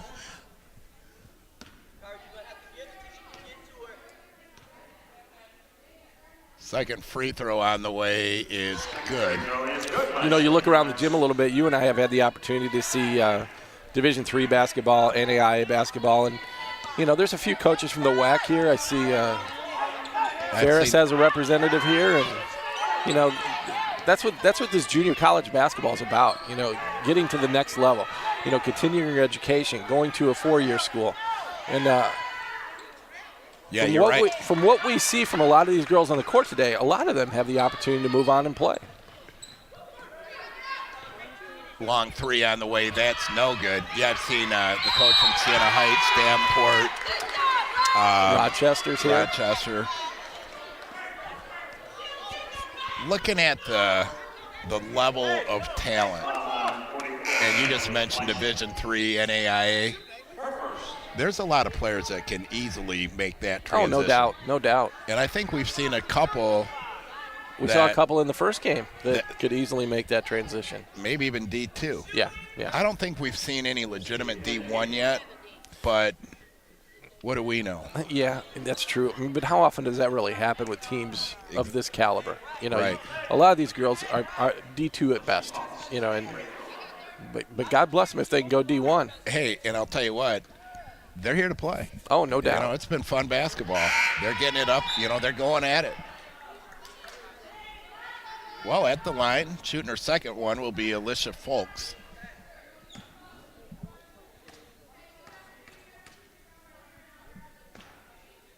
And Alasia hits her second one. Checking in is Alasia Buggs. So Alasia for Alasia with a different spelling. 30-26 the score as we're approaching the 5-minute mark. Nice move out there, taking it to the hole, shot up, it's no good. And we're gonna have a foul on the Clippers. Kishana Magruder with it. That is Emily Fleischman's second foul. My bad, I gave it to the wrong girl. Well, she's probably gonna come out. Maybe not. We'll see. Don't see any movement from the bench so far. You know, you look at their roster, and 6'3" is big. 6'3" is a tall girl. They got a few girls that are 5'11" that haven't seen the court yet, but keep in mind it's bonus throughout the rest of the quarter. So any foul on Mott, they'll shoot free throws. We really didn't have that a whole lot in the first game. I don't think we had it until the fourth. Right. 30-27. Skippers were up by 10 at one point here in the second period, around the 8-minute mark. Second one on the way is good as well. Good touch from the line. Not showing press. It's more of they're giving a zone look. There's a three from the left side, and that's no good. Long rebound by Mott. Nice drive to the hole. Again, the bucket and the foul is Shakara Thompson. That's one of the better moves you're going to see. Yes, it was. You know, if you watch the flow of this game, I really don't like how it's flowing for the Skippers right now. No. The pressure that Mott is putting on is just like you say, a token pressure, a three-quarter court pressure. But what St. Clair Shores is doing is they're really pushing the effort, probably a little more out of their comfort zone than they want to be, and they're putting up bad shots as a result, allowing Mott to get back into the game. They just need to step back, take their time, run their offense. Free throw's good. Well, Jakara Thompson leading.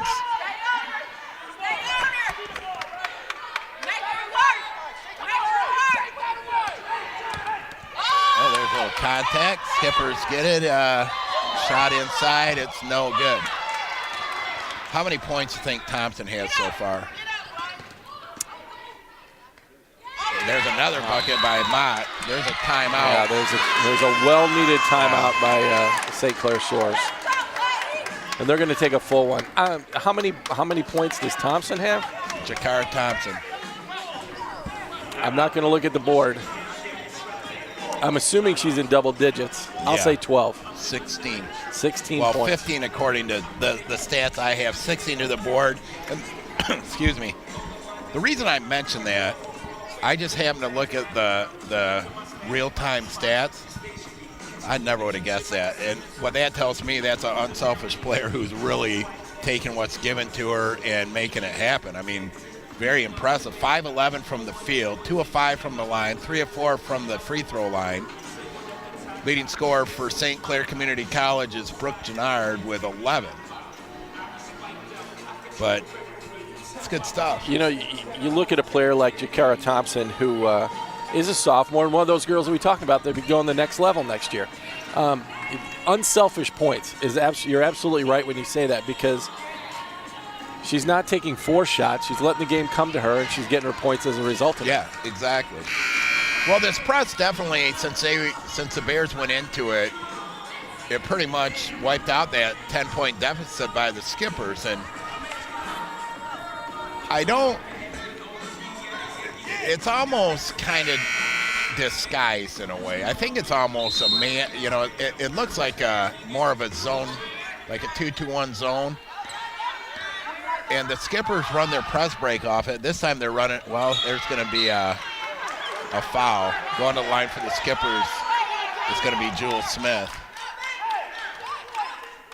But you're right, it's taken them out of their offensive flow. One of the things that I'd like to see if you're St. Clair Shores is Darshana Nathan as their point guard. She's got some stuff going in the first quarter, but she hasn't really been part of that offensive flow lately.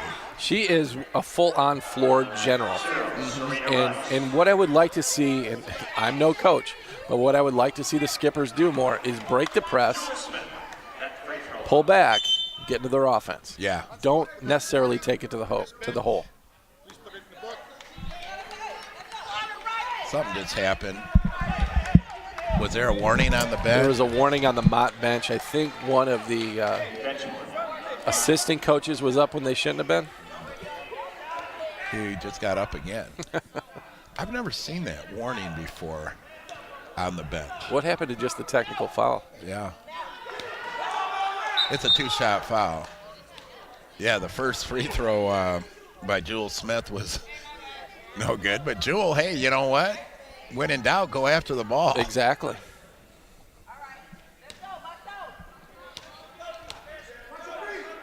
Second free throw is good. That'll make it 33-31. For as poorly as the Skippers have played this quarter, to only be down 2 is, they're hanging around. But they were up by 10 at one point. Ball goes inside, shots blocked. Nice block. Here come the Skippers back the other way, up ahead of the pack, and missing the layup, but cleaning it up was Brooke Janab. But getting Nathan involved on that, just getting her, it creates another block inside. Well, we got a traveling. Traveling called on the Skippers. Yeah, Emily Fleischman shuffled her feet before she made the pass. That was the right call. I missed it, to be honest with you. I was looking at what was going on back here. Mott will inbound underneath their bucket. Long inbound pass. Into the corner. 3 ball on the way is good. Jakara Thompson is having a scoring exhibition as she gets her 18th point on the three-pointer. She's 3 of 6 from beyond the line. That girl can play. Yes, she can. Skippers back the other way. Well, we got a double screen for us as I can't see anything right now. Shot inside is no good. Ball is going to go out of bounds. That might stay here. Yeah. Good hustle play by Jewel Smith, keeping that ball live, keeping it active, and knocked it out off Sasha Penn from Mott Community. Well, Skippers will inbound it.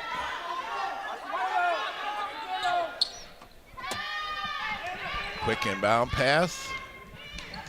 Skippers go inside with it. Shot up. It's no good. Mott with the rebound. They can't be disappointed. That was a good look. Yeah, it was. Well, over on the left side, 15-footer. That's good. Good look. Good look in it. Great pass there by Jakara Thompson. Alicia Folks with the basket.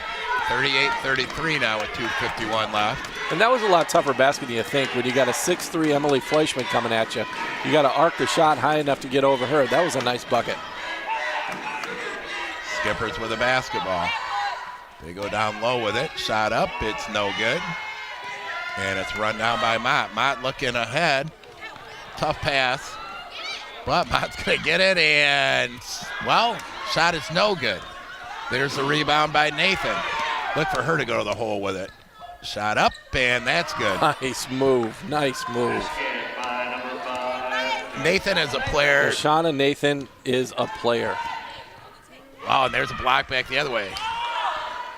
Nathan ahead of the pack. Well, no. Oh. This thing has turned into a track meet. 38-35 Bears. And there's another turnover. Skippers, we'll see if I don't think it's in their mindset to slow things down, and I think they're better off not slowing it down. 3 on the way. Boy, I had that marked down. That looked good right till it didn't go in. Skippers with the basketball again. Nathan in the paint. Smart play. Well, she's probably tired. Well, they're going to go inside with it. Shot up, no good. Second chance shot is good. Emily Fleischman gets her 6th point of the half. 38-37. We got a basketball game going here, and there's a timeout by Mott. They take a 30. I think we do have a ball game. This is I'm really impressed with both teams. They're taking the hits from each other and battling back, and with a couple minutes to go here in the half, it's a 1-point ball game. This is a fun game to watch. Yeah. But so was the first game.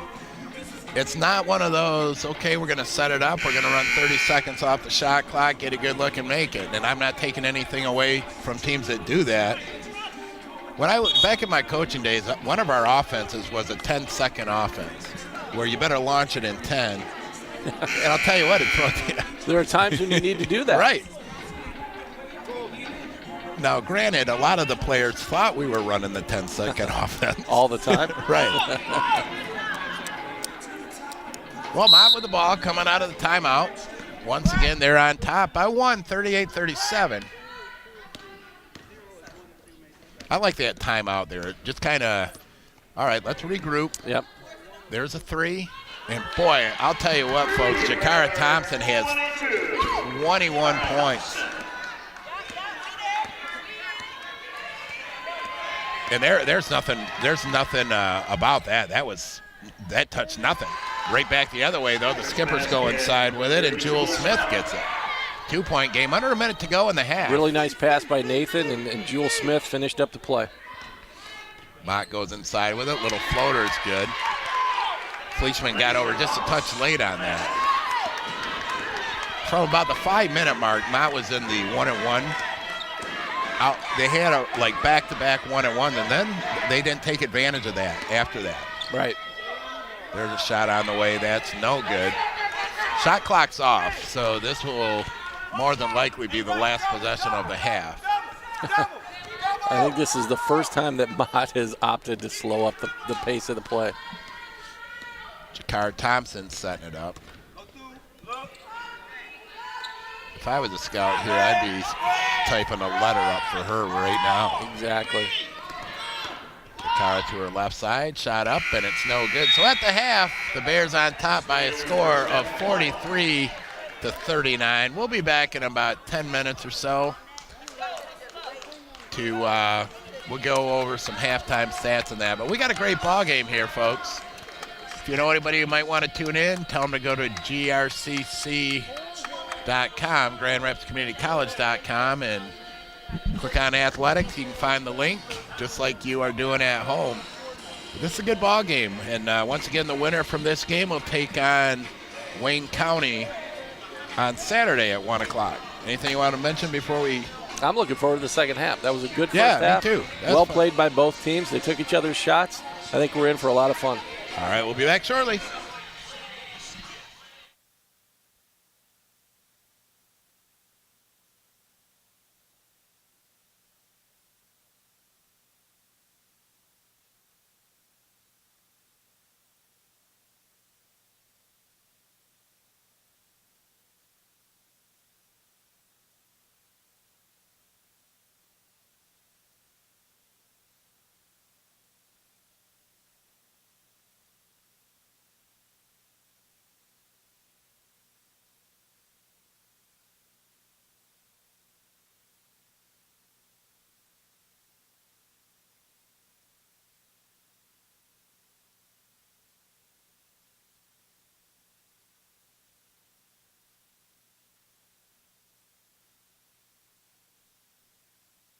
My first choice for college, GRCC. Why? I was ready to build a career. I traded taking notes in a classroom for hands-on learning. I found a program where I can follow my passion. What I'm saving on low tuition will pay off if I transfer to a university. And I know the skills I'm learning will build a better community. All those reasons make GRCC my first choice and the best choice. Siendo primera generación de estudiante latina y la primera en mi familia para venir al colegio, me lo imaginé más difícil de lo que era. Me siento muy orgullosa al saber que yo tengo la oportunidad. Mis padres, y sé que mucha gente no tuvo esa opción, entonces al yo tener esa opción es algo muy bonito, y al saber que esto no es el final, es solo el principio, es algo de lo mejor. I'm Morgan, and I'm a GRCC student. I'm just focusing on getting my Associates of Fine Arts. Taking classes here is a lot less expensive than going to a university. I changed my mind. I originally started as a music ed major, and you can try a bunch of different things at a less of a cost. So if you're not quite sure what you want to do and you're here, it's not as expensive. You really just find out what you really want to do. I like who I've become. Kids like me who didn't score very well on an ACT test, didn't have any other options. All kind of kids, it doesn't matter what you look like. Through all of the classes that I took there, I was able to really find out what I wanted to do. I tell everybody my master's degree started at GRCC. My family's future being brighter, and that really all did start at GRCC. I think that there's always a need for nurses in every community around the world. I could be there to step in and help out. I go to Calvin College, and this summer I chose to take classes at CC. They really work around your schedule. Right out of high school, I didn't really know what I wanted to do, and so then I pursued a trade. And about 5 years into that, I realized that I really wanted to go to school. I wanted to pursue a degree, and I thought that community college would be the best option for me. I knew that I wanted to pursue French studies, and I also knew that eventually I would want to study Arabic language and Middle East studies, but GRCC was a perfect place for me to begin everything. It's so important to be well-rounded, and that's why a liberal arts education is important. Our society is so connected and everything's so intertwined that you need to have this very rich pool of knowledge that you can go to. Even though something might not necessarily be directly related to your interests or whatever you're pursuing, it's good to have a lot of tools on your tool belt.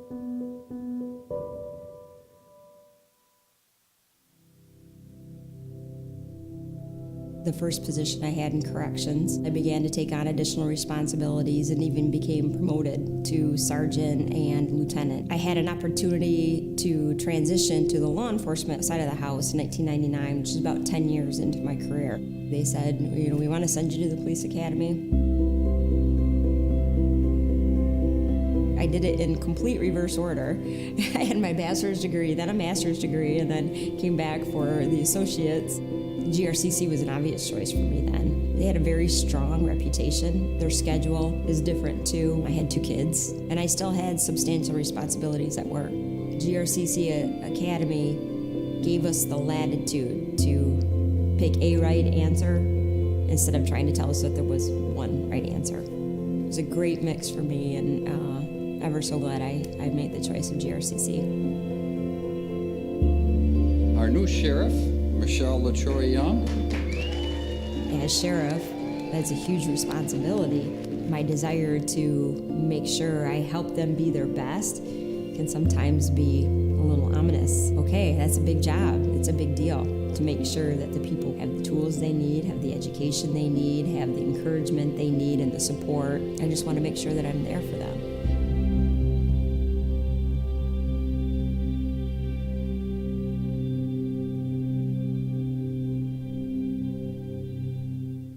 My first choice for college, GRCC. Why? I was ready to build a career. I traded taking notes in a classroom for hands-on learning. I found a program where I can follow my passion.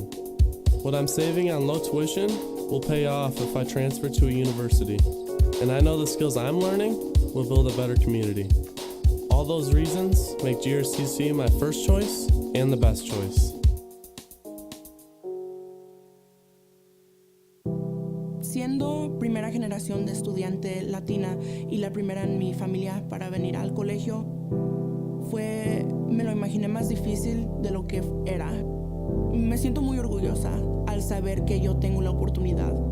Mis padres, y sé que mucha gente no tuvo esa opción, entonces al yo tener esa opción es algo muy bonito, y al saber que esto no es el final, es solo el principio, es algo de lo mejor. I'm Morgan, and I'm a GRCC student. I'm just focusing on getting my Associates of Fine Arts. Taking classes here is a lot less expensive than going to a university. I changed my mind. I originally started as a music ed major, and you can try a bunch of different things at a less of a cost. So if you're not quite sure what you want to do and you're here, it's not as expensive. You really just find out what you really want to do. I like who I've become. Kids like me who didn't score very well on an ACT test, didn't have any other options. All kind of kids, it doesn't matter what you look like. Through all of the classes that I took there, I was able to really find out what I wanted to do. I tell everybody my master's degree started at GRCC. My family's future being brighter, and that really all did start at GRCC. I think that there's always a need for nurses in every community around the world. I could be there to step in and help out. I go to Calvin College, and this summer I chose to take classes at CC. They really work around your schedule. Right out of high school, I didn't really know what I wanted to do, and so then I pursued a trade. And about 5 years into that, I realized that I really wanted to go to school. I wanted to pursue a degree, and I thought that community college would be the best option for me. I knew that I wanted to pursue French studies, and I also knew that eventually I would want to study Arabic language and Middle East studies, but GRCC was a perfect place for me to begin everything. It's so important to be well-rounded, and that's why a liberal arts education is important. Our society is so connected and everything's so intertwined that you need to have this very rich pool of knowledge that you can go to. Even though something might not necessarily be directly related to your interests or whatever you're pursuing, it's good to have a lot of tools on your tool belt.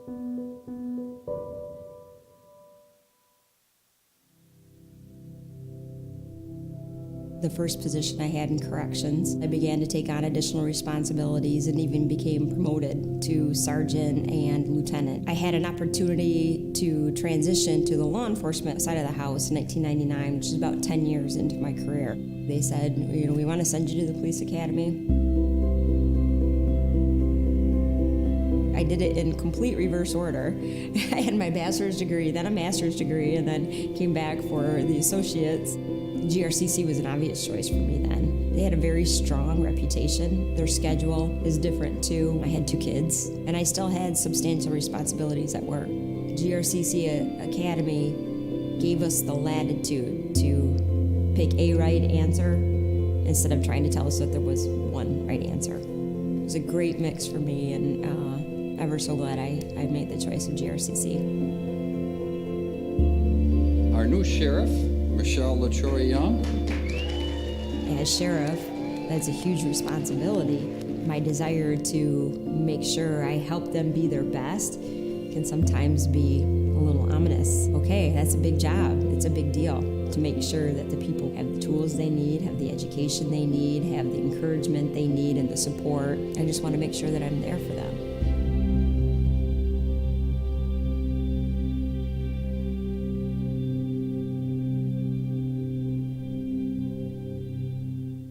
My first choice for college, GRCC. Why? I was ready to build a career. I traded taking notes in a classroom for hands-on learning. I found a program where I can follow my passion. What I'm saving on low tuition will pay off if I transfer to a university. And I know the skills I'm learning will build a better community.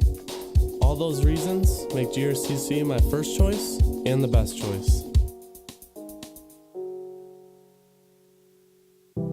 Siendo primera generación de estudiante latina y la primera en mi familia para venir al colegio, me lo imaginé más difícil de lo que era.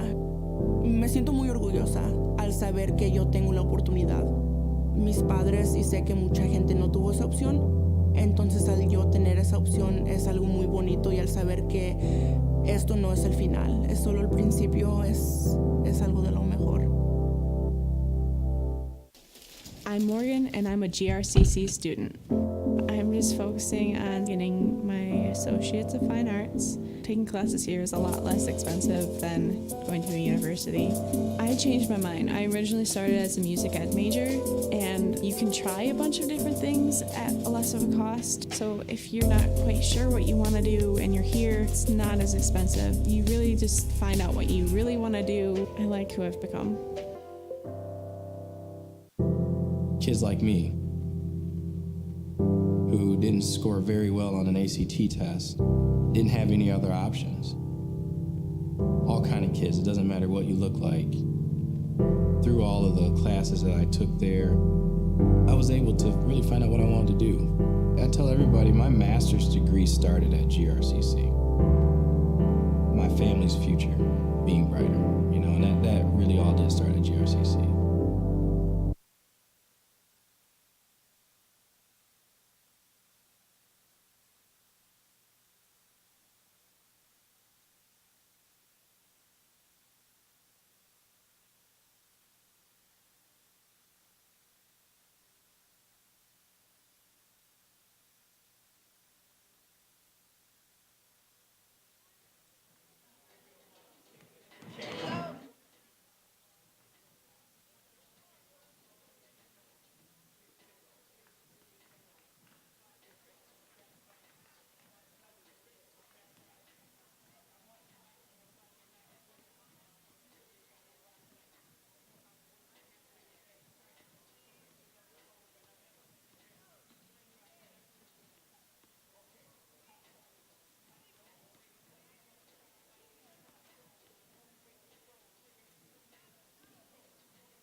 Welcome back, everybody. Second half about to get underway here shortly. Looking at some of the stats for the first half, Jakara Thompson leading scorer with 22, 7 of 14 from the field. Alicia Fultz has 9. Sasha Penn has 6. Serena Rice with 4. Cheyenne Gloucester with 2. Brooke Gennard leads the St. Clair Skippers with 13. Shoshana Magruder with 7. Darshana Nathan with 6. Emily Fleischman with 6. Jewel Smith with 6. And Jessica Bohm with 1. Looking at some of the other stats out there. Really have nobody in foul trouble heading into the second half. Got a couple players for the Skippers that have 2. We have Brooke Gennard and Darshana Nathan have 2 each, but I don't think fouls will be an issue heading into the second half. You look at the field goal percentage, and St. Clair shooting 16 of 36 for 44%. Mott 15 of 35 for 43%. So pretty, it doesn't get any better than that. Right. Skippers will get the ball here to start the second half. We talked a little bit about what the Skippers got to do. I think if I'm the Skippers coach, I'm just going to want to make sure I hang around and give myself a shot at the end. Mott's a good basketball team. There's a shot that goes up inside. It's no good. However, going to the free throw line will be Jewel Smith. I didn't catch who the foul's on. Jewel took a little bit of a reckless shot, got her own rebound, went up, and the foul was on Claudia Freed.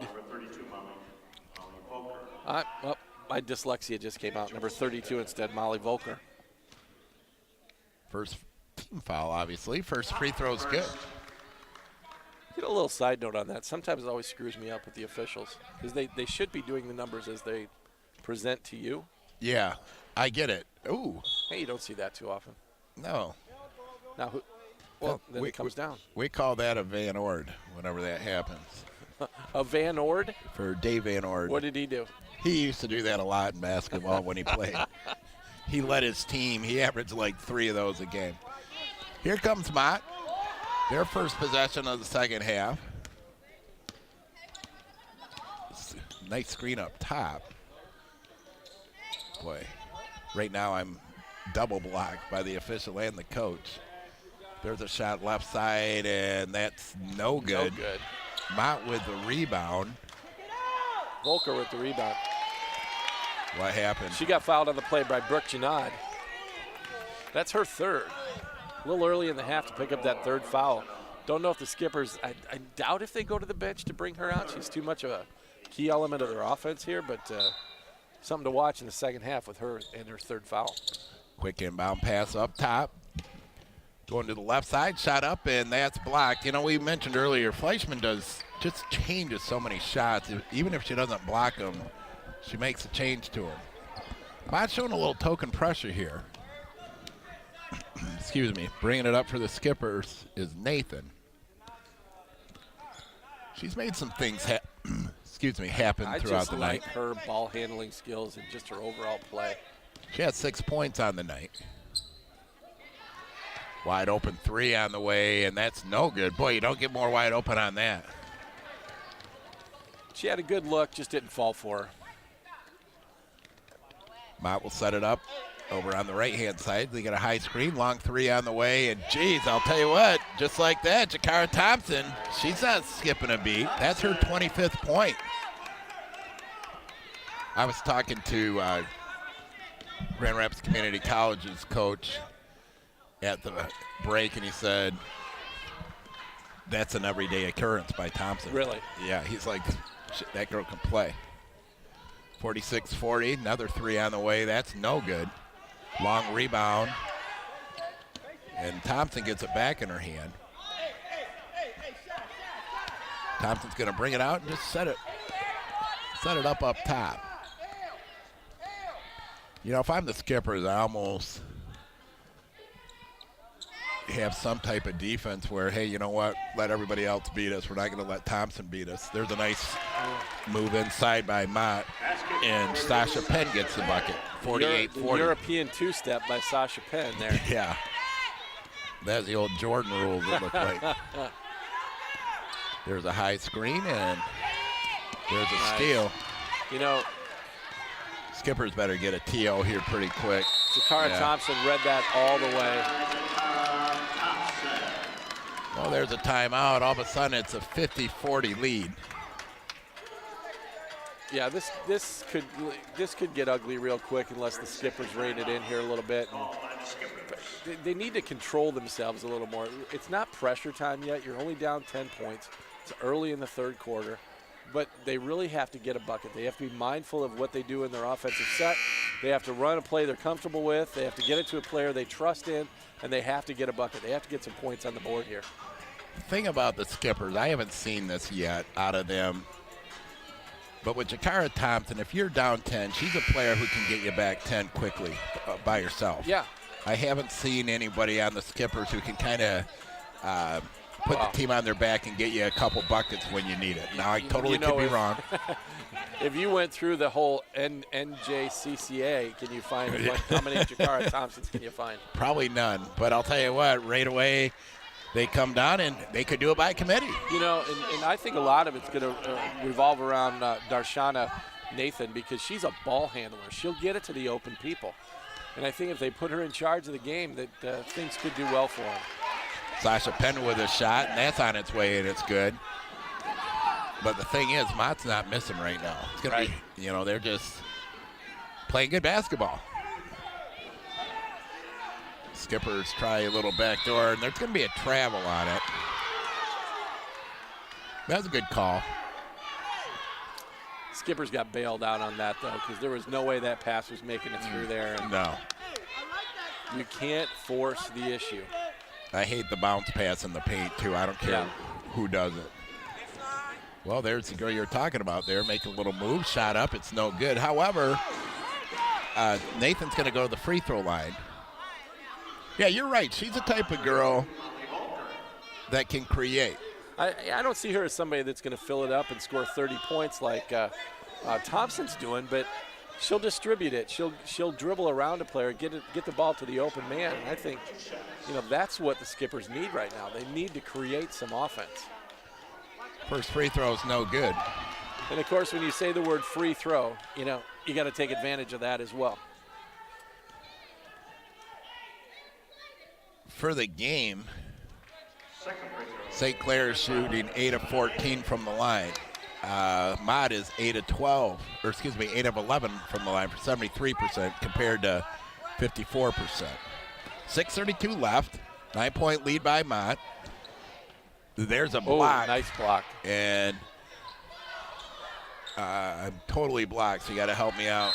And it's going to be out of bounds. Mott basketball. Jewel Smith made a nice block on that play there.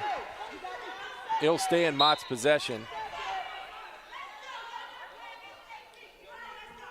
Long inbound pass up top. And shot up, no good. Skippers with a rebound. They look to run.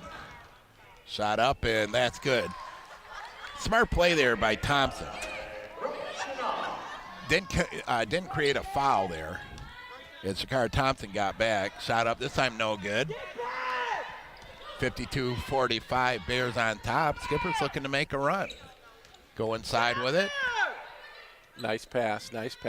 Smart offensive play here, too, is Darshana Nathan will set it back up over on the right side. As Skippers reset their offense. Wide open three on the way, and that's no good. That was close. That goes down. All of a sudden, we got a 4-point game. Yeah, you're not going to make it every time. That was not a bad offensive set by the Skippers. They just need to keep their heads up and play good defense. Ball goes inside, and there's going to be a foul. That's on Jewel Smith. Jewel didn't like the call, but it's kind of one of the right call. Well, when your hand goes forward, no matter what, as soon as you move that hand down, it's not the most popular move by an official. At the free throw line is Cheyenne Gloucester. 5:18 left in the third. Her first free throw on the way. That's good. That makes it 53-45.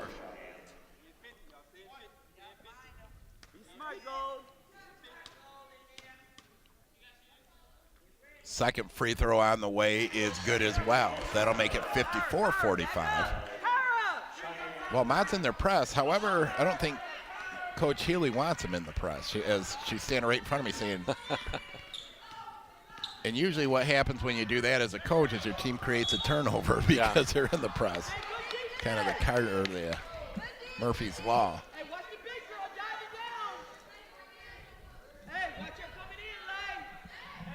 St. Clair will inbound.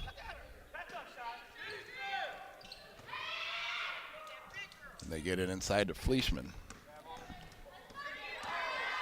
Mob stepped up the defense on that inbounds. Little floater in the paint. That's no good. Ball's loose, and it's going to be run down by Mott. Mott up ahead on the right-hand side. And we're going to have a double dribble call.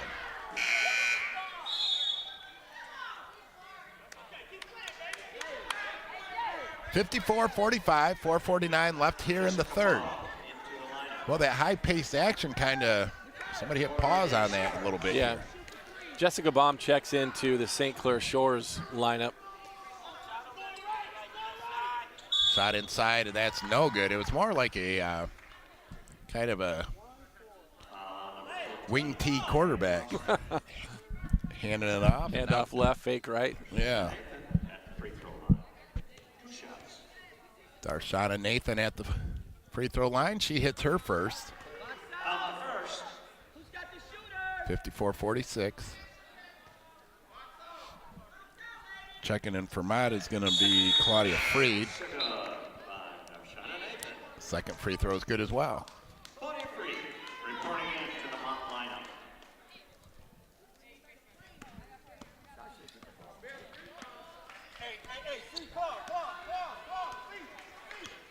Mott taking their time up top, getting it into Thompson's hands.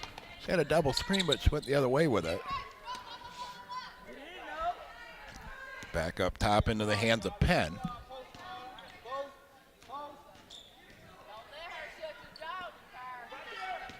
Mott working it in the paint, and there's a block. Here come the Skippers. A lot of body there, no foul called. Skippers with numbers. Shot up high, no good. And we're going to have a foul. Or, excuse me, a travel. Jessica Baum got up in the air when she had no place to go and didn't release the pass in time before she came down. A lot of times one of the things you want to do on that fast break, if you're running the break, I always taught whoever's running it, unless you're going to take it in and shoot or get a layup, you stop at the free throw line. That opens up everything for you. Don't give everybody else the idea of going to the basket. Yeah. There's a shot up. That's no good. Fleischman with a rebound. Skippers look to run. They have numbers again. Little fake pass, nice shot up, play. And that's good. Yeah. Brooke Janad makes it a 5-point lead. Nice ball fake by Brooke Janad. Went up with her left hand. Nice bucket. Skippers chipping away here.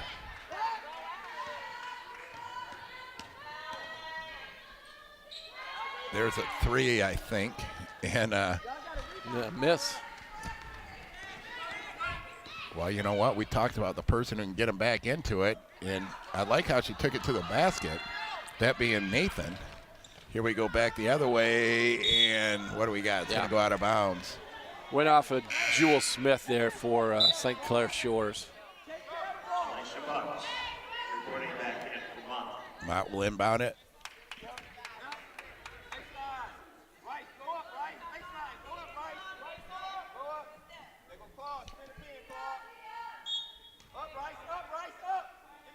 Long inbound pass up top to Rice.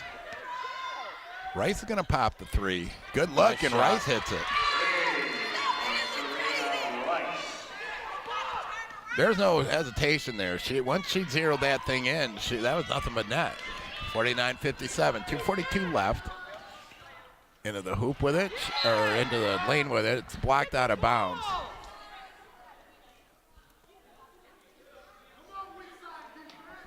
Inbounding it will be Darshana Nathan.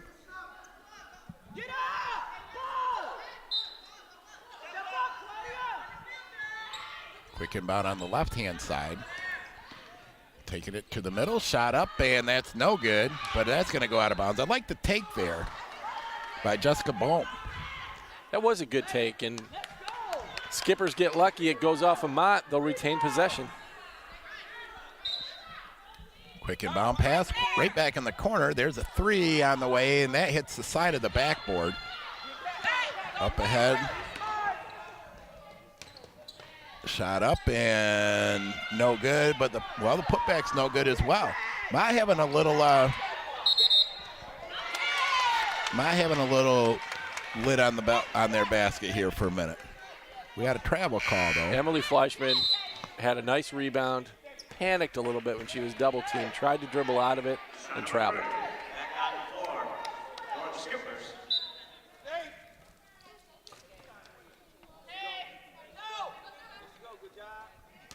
Mott gets it at the free throw line, shot up, and that's no good. Yeah, they've gone chilly from the outside here for a while.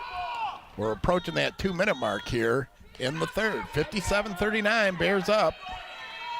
Winner gets the date with Wayne County on Saturday morning. Ball's going to go out of bounds. There's a turnover by the Skippers.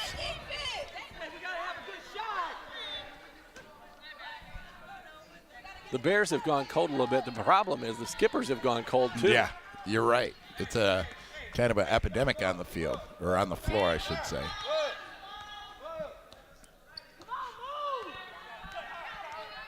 You know,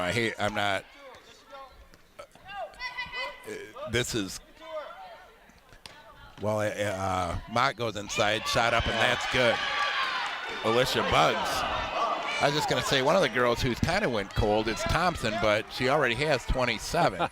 And cold for her would be only 5 points in the quarter, so that's not really cold. 5 points in the quarter still averages you 20. Right. Long three on the way, and she answers the call.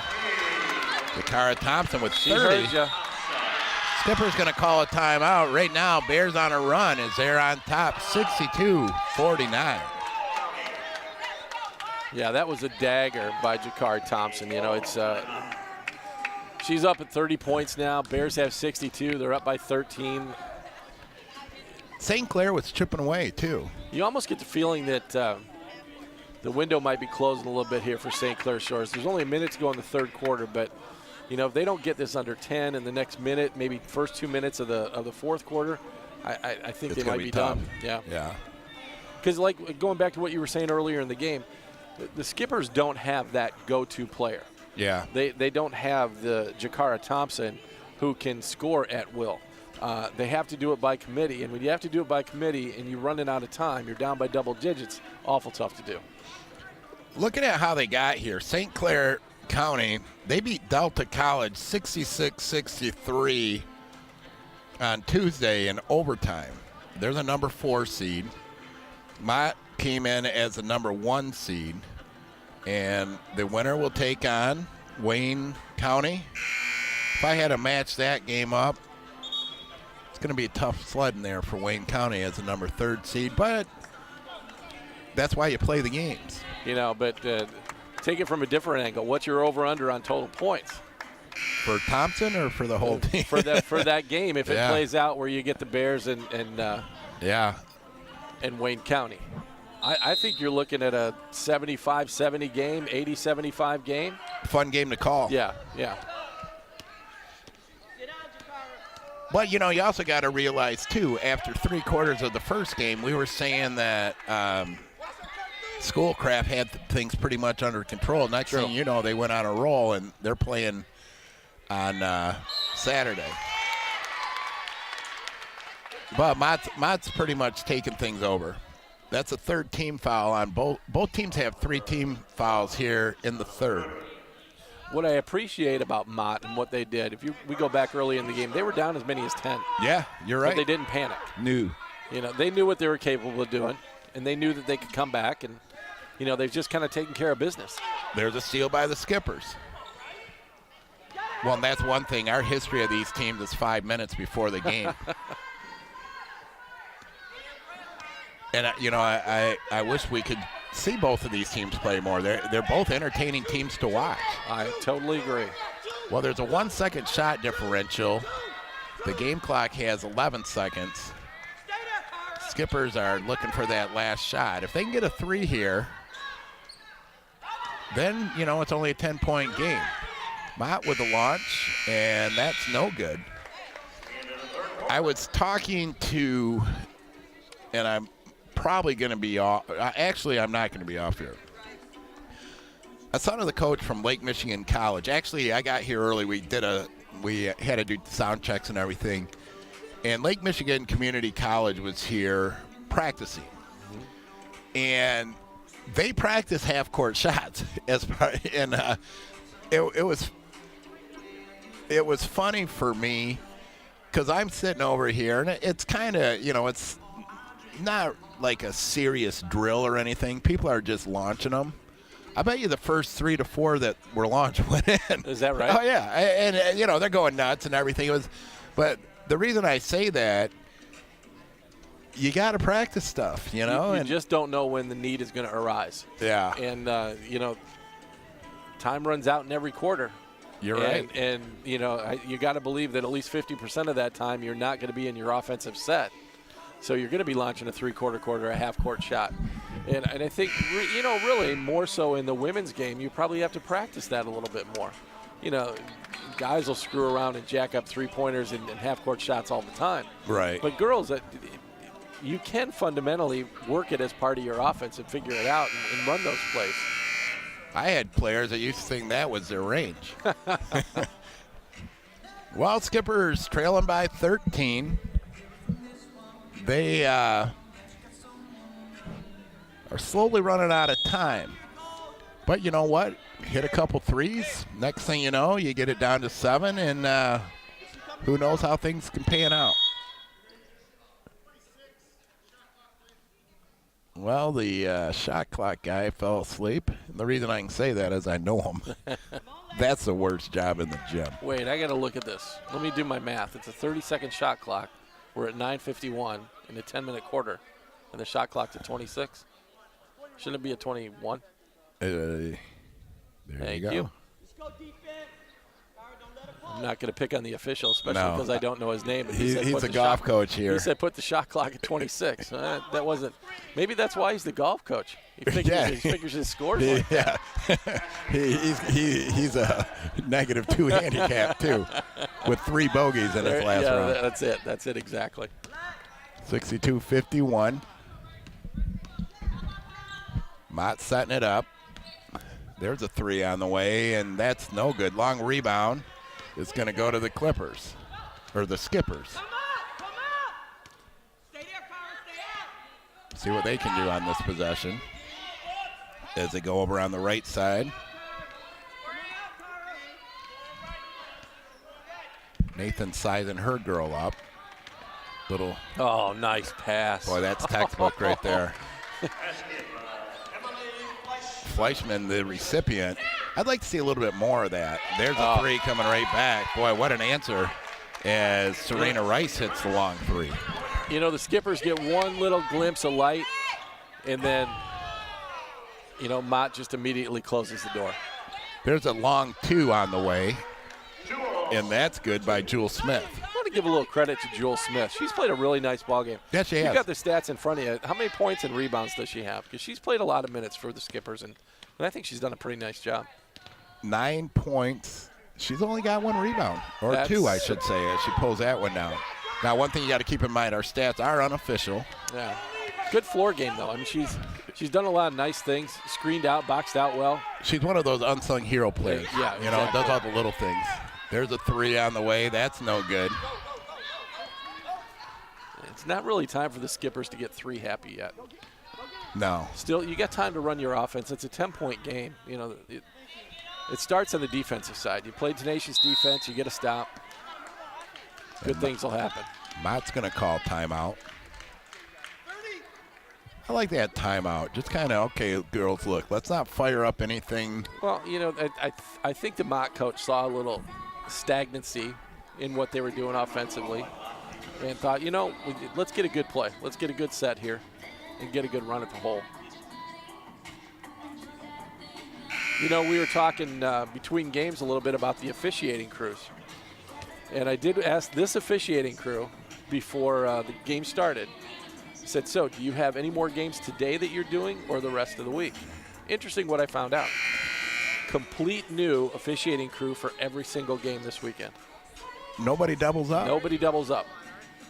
Huh. But they did freely admit to me that they are the best crew today. Oh, sure. Absolutely. And we're the best broadcasting crew today, too. We are the best broadcasting crew today. And we'll be on all day. How about that? Right. Now, tomorrow might be a different story, but... Oh, I think we'll be the best broadcasting crew tomorrow, too. Well, you let Dave Van Orden know that, too. 4 on the shot clock. Quick pass inside. It's going to go out of bounds, so they're going to have to launch one right away. A touch and release.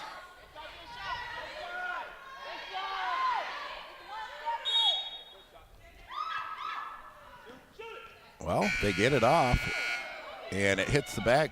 Well, actually, I thought it hit the shot clock. Oh, and we got to travel. That's a big turnover right there. For one, you had a little momentum going.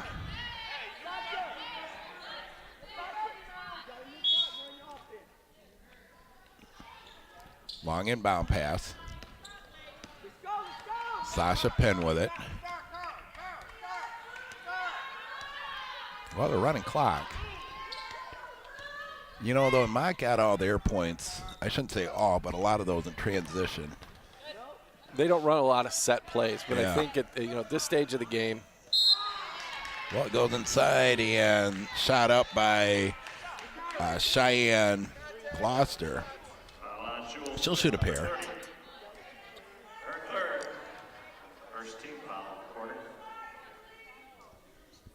First team foul here in the fourth period. 7:09 left, 65-45. The Mott Bears on top. Free throw on the way is good.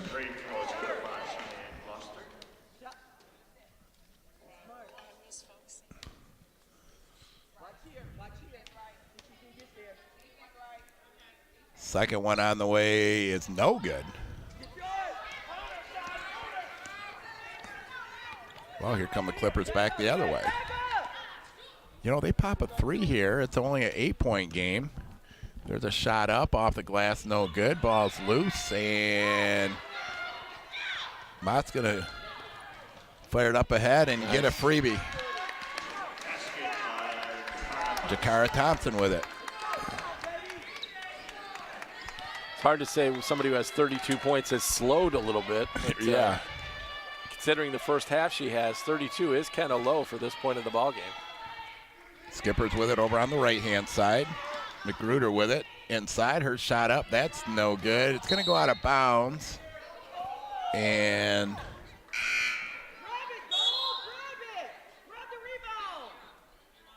it's going to be the Skipper's ball.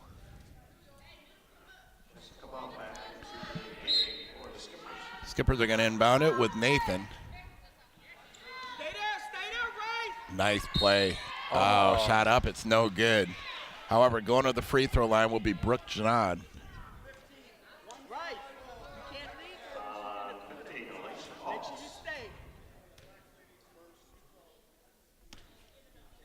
Well, best way to catch up is when the clock's not running if you're behind. And that was a well-run out-of-bounds play right there.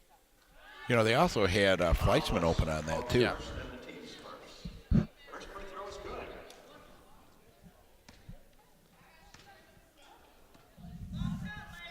Second free throw on the way. It's no good. Came up a little short.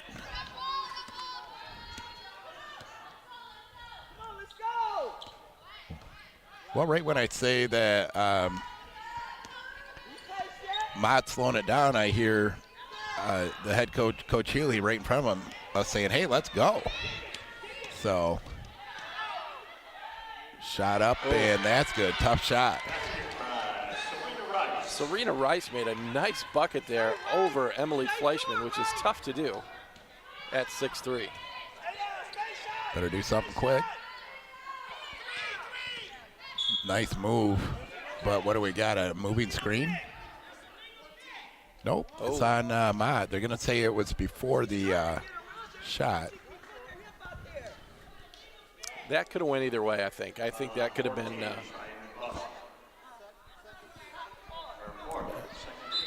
Well, once again, if you're enjoying this on the YouTube channel, I just checked it out just to see how that scoreboard's looking there, and that looks pretty good. There's a shot up inside. That's big. Makes it a 12-point lead. With the bucket was Jessica Baum.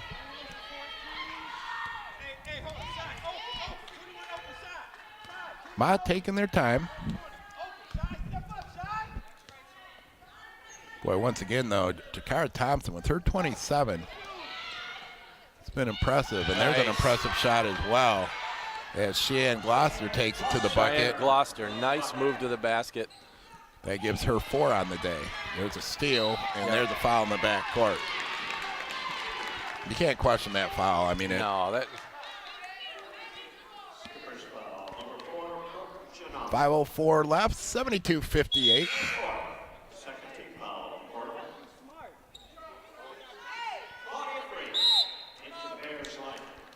Checking in for the Bears was Claudia Freed. St. Clair Shores taking a timeout.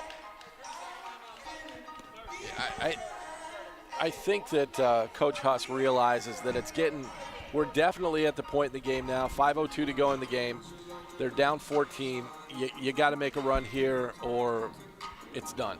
Yeah. I don't know if that means you change up what you do. You be more aggressive on offense. You start firing up threes, but you got to hit a different gear at this point because what you've done so far or what you've tried to do so far isn't working.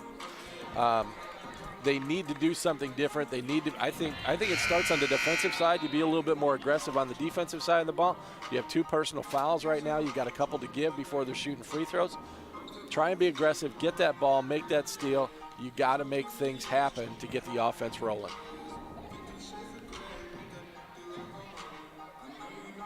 And you know they've actually had some looks in the last 5 minutes or so, but they just haven't converted them. But a lot that has to do with them getting that is Mott's defense as well. You know, they'll get after you. But the pace of play is slowed down here in the second half. Well, there they get an unforced one. But you're right. I mean, starting with this possession, you got to take advantage of every possession and get something. You pretty much have to start scoring on every possession here to get back in the ballgame. It doesn't have to be a three-pointer. Right. You don't need to start shooting threes. Well, walking it up is Brooke Janad. There's a fake 3. Moving the paint, and it's stripped away as Magruder tries to make something happen. Shot up, and it's good. Well, worked the big girl. She made a nice move there. Tough shot, tough shot from a difficult angle. She got the bucket. Now we got a 12-point game. She's in double figures now. Like you said, one possession at a time and see if you can make a little dent. But we also got 4 minutes on the clock. Mott's a well-coached team. And it's a Mott turnover. I'd like to see a little tenacity here. Think about, I can't say I'm a big fan, but Duke basketball. You remember the Duke players used to come down and smack the floor? Yeah. I want to see some tenacity from the skippers like that when they play defense. Get this moving a little bit. Get your blood get some life in, get a little life. Yeah. Well, they're going inside again. Nice. There's another bucket. Now we got a 10-point game. Darshana Nathan with a really nice pass over the top to Emily Fleischman. Another 2 points. 10-point ball game. Yeah, right here, you need that stop. You're right, though. What you said a minute ago, they're not launching the 3. They're just going to work. Yep. A little D goes a long way. Good defense right there. They got 10 on the shot clock. And shot inside, that's no good. I do know one thing, though, if I'm every possession, I'm going to at least get Jakara Thompson a touch. Yeah. This is a big possession here. Can get it down to single digits. They're working it inside, shot up. That's no good. Good look, though. Mott comes back the other way. Yeah, you know what, Coach Hewley, I thought she just told get it to Jakara? Yeah. Or Jakara, go get it. Not get it to Jakara. One of the two. Right. There's a 3 top of the key. That's no good. And it's going to go out of bounds. Heads up play by Jakara Thompson. They didn't get her the ball. She went and got it herself. Yeah. Now what that also does for Mott, it not only takes care of a shot clock that was under 10, it gives them a brand new shot clock. And if they're smart, they can run a little time here. Well, they don't need to. They got or they can go inside and get a layup. Clippers got to speed it up, though. They trail by 12, 2:35 to go. Darshana Nathan with the basketball. She floats it inside. Well, I think during that last time out, the offensive, the play was let's go inside with it. Let's feed it inside. Yeah. But back-to-back layups by Mott is probably sealing the deal with 2:18 left, trailing by 14. Extras. What are they? Extra batteries for that. Oh, okay. St. Clair came back, and they got the bucket. And we got a full timeout, 2:03 left, 76-64. Hey, once again, we'd like to thank the people who are making this possible. 30-second timeout. Called by the Skippers. And I will grab that right here quickly as I open the As wrong you mentioned, document. we got a lot of sponsors. The hospitality sponsors we have locally, too, are Potbelly, Uccello's, Buffalo Wild Wings, Chick-fil-A, all feeding us well over the next couple of days. We appreciate their support here. Well, in Compass Motor Coach, they're getting you here safely. They have safety, integrity, and reliability. That's what makes them the preferred transportation provider for several community colleges and universities within Michigan. Check them out at compasscoach.com. Also, Danport University, they pride ourselves on being one of the most transfer-friendly universities around. They accept up to 90 transfer credits, including both classroom and some work experience.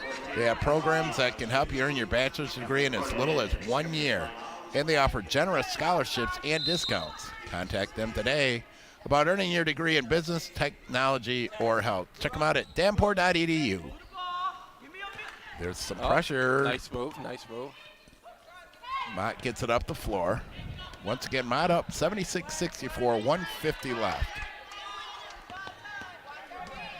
No, they're 2 fouls away from the bonus.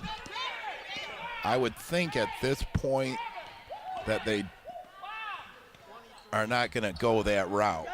Of course, if they score here, that might change. But I'm not saying the Skippers have threw in the towel, but I'm saying there's also the realism as well as the threes. We had a couple substitutes come into the game for St. Clair Shores too, and I kind of think they see the writing on the wall.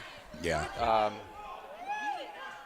Well, one thing I usually say at this point is for a lot of girls, this is their last game. The seniors are going off to the real world. Not tonight. A lot of these girls will be wearing a different jersey next year. Right. Or some will be coming back. And that's one thing about the junior colleges. There's a lot of coaches checking things out here, and who knows? You and I are at Aquinas a lot. We might see some of these girls playing in the WAC, or Danport's here. Yeah. They got some coaches. The crazy thing to Brian Morris's detriment is the Aquinas team is playing in Sioux City in the national tournament right now. He can't be here watching this. No, but I have a feeling he's got a pulse on what's going on here, He's though. happier to be where he's at, sure. Yep. Mott with the basketball, 64-76, Bears up.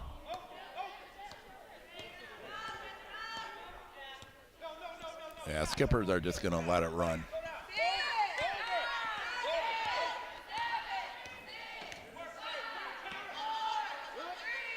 There's a 3-ball on the way, and that's no good. Whoa.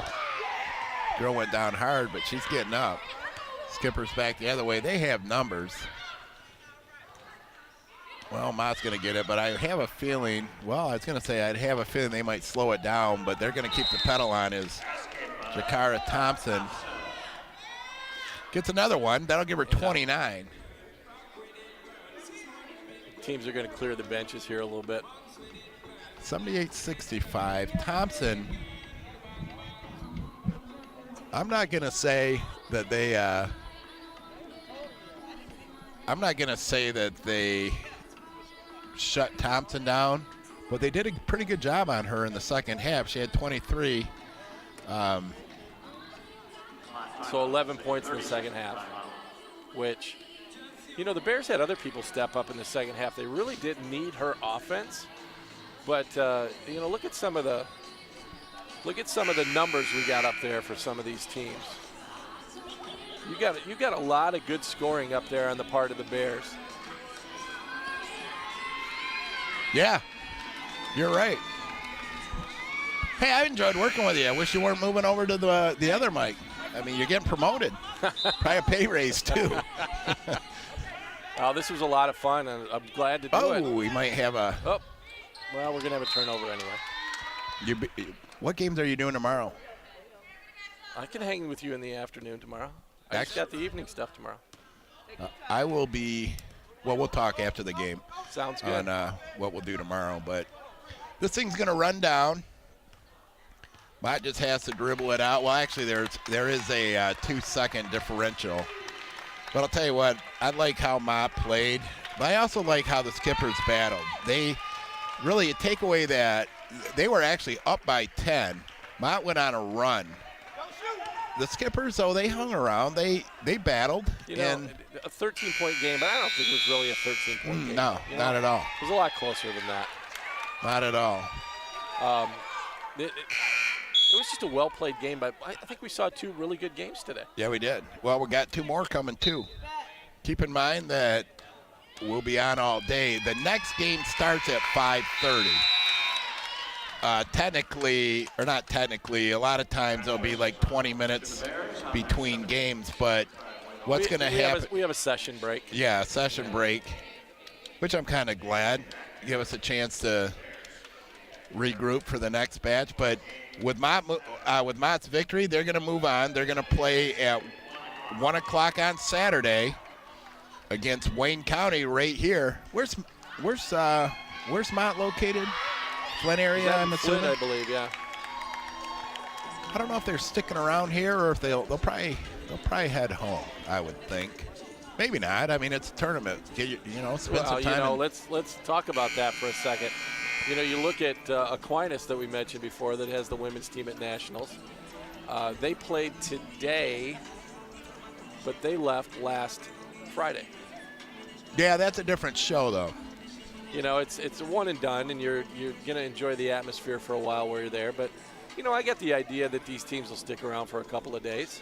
One thing about that NAIA tournament, and the reason I'm talking about it, or we're talking about it, some of these girls might have an opportunity to go out there. I don't know if you've ever been out there, but you go to Sioux City, Iowa, they bring all 32 teams in. And the city of Sioux City really embraces this.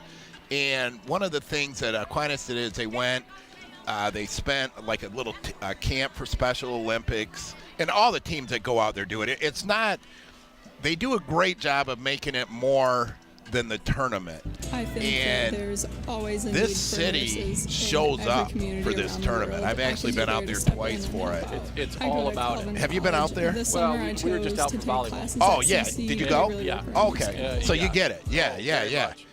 And Right out of high school, from a I didn't really volleyball know what I perspective, wanted you're to there do, longer and because so then you play a pool I situation than pursued the a bracket trade. situation. And not about stealing your 5 years thunder, into it's that, a great I place. realized that I They really get wanted to local go to sponsors, local school. I businesses wanted that, to pursue are a assigned to degree, each team. and I Gift thought bags that and, community college just would be the best the option community for me. embraces. I knew It's that it's like I every wanted team to adopts pursue a team, French and studies, they show up to and the I also game. knew that It's eventually I would want to And study like I Arabic said, one of the language reasons and we're Middle talking East about it studies, is but some of these GRCC girls was are the going to be in the perfect WAC. Some of them might place for have a me to sniff begin at, a everything. It's so Davenport, a important to Grand be Valley, or, well-rounded. a And that's D2. why a Who liberal knows? arts Thompson, she education might is get a important. mid-level, Our a society is MAC so or somebody. connected, And so everything's so intertwined. it's just good that basketball. you And need one to of the have nice things, this very rich one of the happy pool of knowledge things that you can for a team here, go to, like I mentioned a even minute ago, though something they might still not got a couple necessarily years to be play, directly and there's related to you look over in the your end zone, interests there's a or lot of whatever coaches you're who I'm pursuing. sure are, It's good to have a I don't lot know of what the tools on your quote tool. recruiting rules are or anything, but they're taking notes. Well, what I think is beautiful about an atmosphere like this is,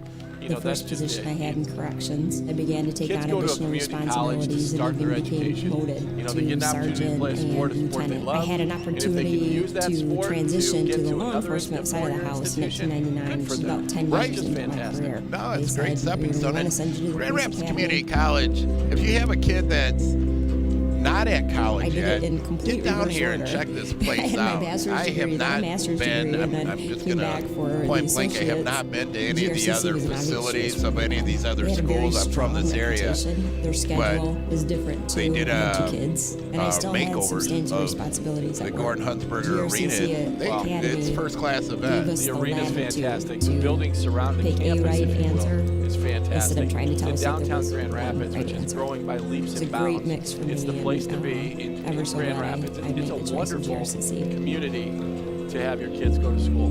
Absolutely. Well, once Michelle again, our Latroy final Young. score here, as they took it off the And scoreboard, but I'm sheriff sure you wrote has that a huge down. responsibility. I know My Mom desire won, to Mom advances. Make Right. sure I So, help them do all right, their everybody, we're best. going to take a break. We'll be And back, sometimes I don't know, 40 it's minutes or okay, so, that's a good and our job. next It's a game big deal is to going to make sure that feature people have the tools they Mid-Michigan need, have the versus education Kalamazoo they need, Valley have the Community encouragement College. they need, Once and again, thanks for support. listening, I just wanna make sure everybody. that I'm there We for will them. talk to you soon. For John Danielson, my name's Brock Cockle. We'll be back shortly.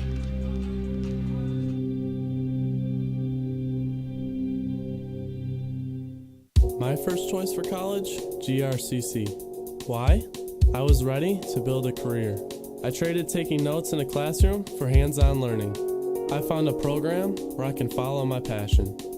What I'm saving on low tuition will pay off if I transfer to a university. And I know the skills I'm learning will build a better community. All those reasons make GRCC my first choice and the best choice. Siendo primera generación de estudiante latina y la primera en mi familia para venir al colegio, me lo imaginé más difícil de lo que era. Me siento muy orgullosa al saber que yo tengo la oportunidad.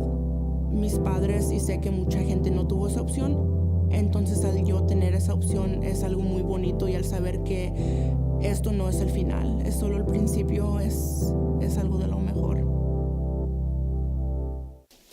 I'm Morgan, and I'm a GRCC student.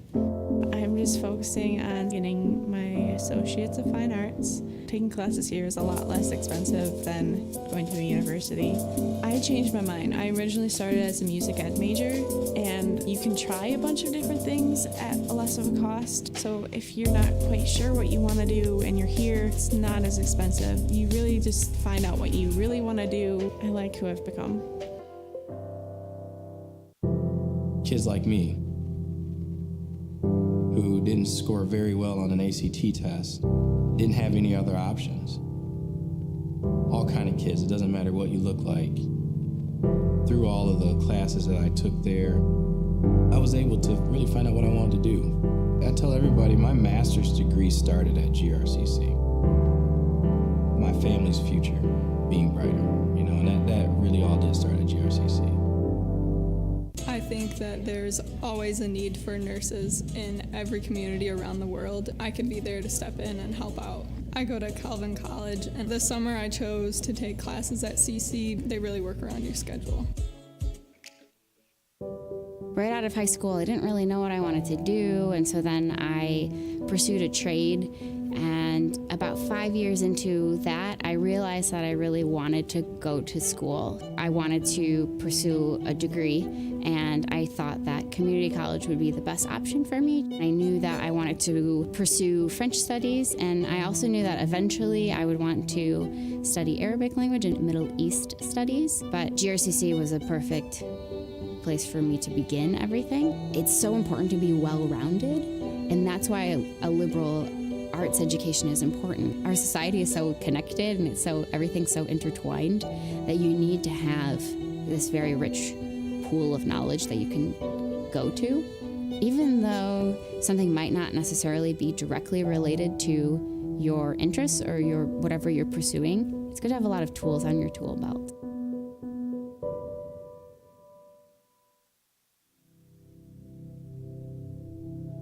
The first position I had in corrections, I began to take on additional responsibilities and even became promoted to sergeant and lieutenant. I had an opportunity to transition to the law enforcement side of the house in 1999, which is about 10 years into my career.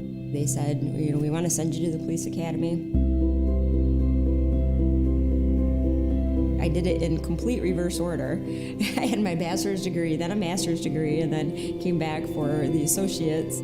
GRCC was an obvious choice for me then. They had a very strong reputation. Their schedule is different too. I had 2 kids, and I still had substantial responsibilities at work. GRCC Academy gave us the latitude to pick a right answer instead of trying to tell us that there was one right answer. It was a great mix for me, and ever so glad I made the choice of GRCC.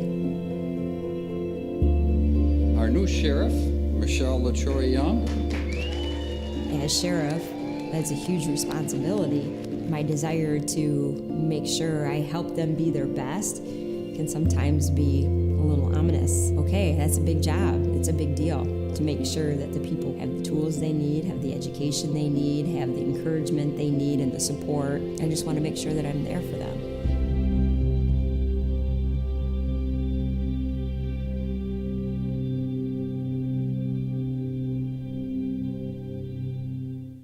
My first choice for college, GRCC. Why? I was ready to build a career. I traded taking notes in a classroom for hands-on learning. I found a program where I can follow my passion. What I'm saving on low tuition will pay off if I transfer to a university. And I know the skills I'm learning will build a better community. All those reasons make GRCC my first choice and the best choice. Siendo primera generación de estudiante latina y la primera en mi familia para venir al colegio, me lo imaginé más difícil de lo que era. Me siento muy orgullosa al saber que yo tengo la oportunidad.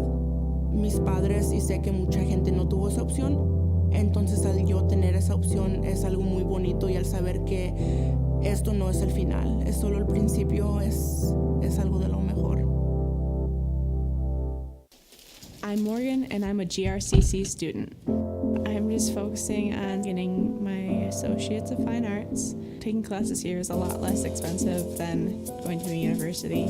I changed my mind. I originally started as a music ed major, and you can try a bunch of different things at a less of a cost. So if you're not quite sure what you want to do and you're here, it's not as expensive. You really just find out what you really want to do. I like who I've become. Kids like me who didn't score very well on an ACT test, didn't have any other options. All kind of kids, it doesn't matter what you look like. Through all of the classes that I took there, I was able to really find out what I wanted to do. I tell everybody my master's degree started at GRCC. My family's future being brighter, and that really all did start at GRCC. I think that there's always a need for nurses in every community around the world. I could be there to step in and help out. I go to Calvin College, and this summer I chose to take classes at CC. They really work around your schedule. Right out of high school, I didn't really know what I wanted to do, and so then I pursued a trade. And about 5 years into that, I realized that I really wanted to go to school. I wanted to pursue a degree, and I thought that community college would be the best option for me. I knew that I wanted to pursue French studies, and I also knew that eventually I would want to study Arabic language and Middle East studies, but GRCC was a perfect place for me to begin everything. It's so important to be well-rounded, and that's why a liberal arts education is important. Our society is so connected, and everything's so intertwined that you need to have this very rich pool of knowledge that you can go to. Even though something might not necessarily be directly related to your interests or whatever you're pursuing, it's good to have a lot of tools on your tool belt.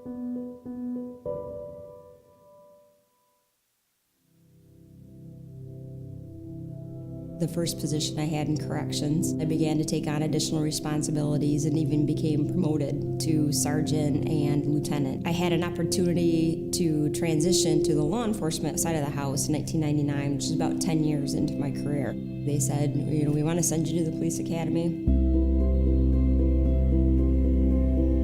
I did it in complete reverse order. I had my bachelor's degree, then a master's degree, and then came back for the associates.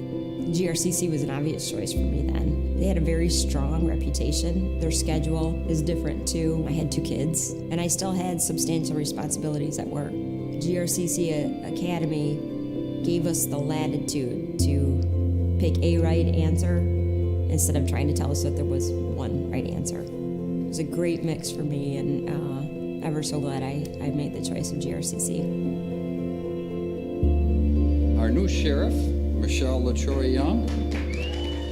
As sheriff, that's a huge responsibility.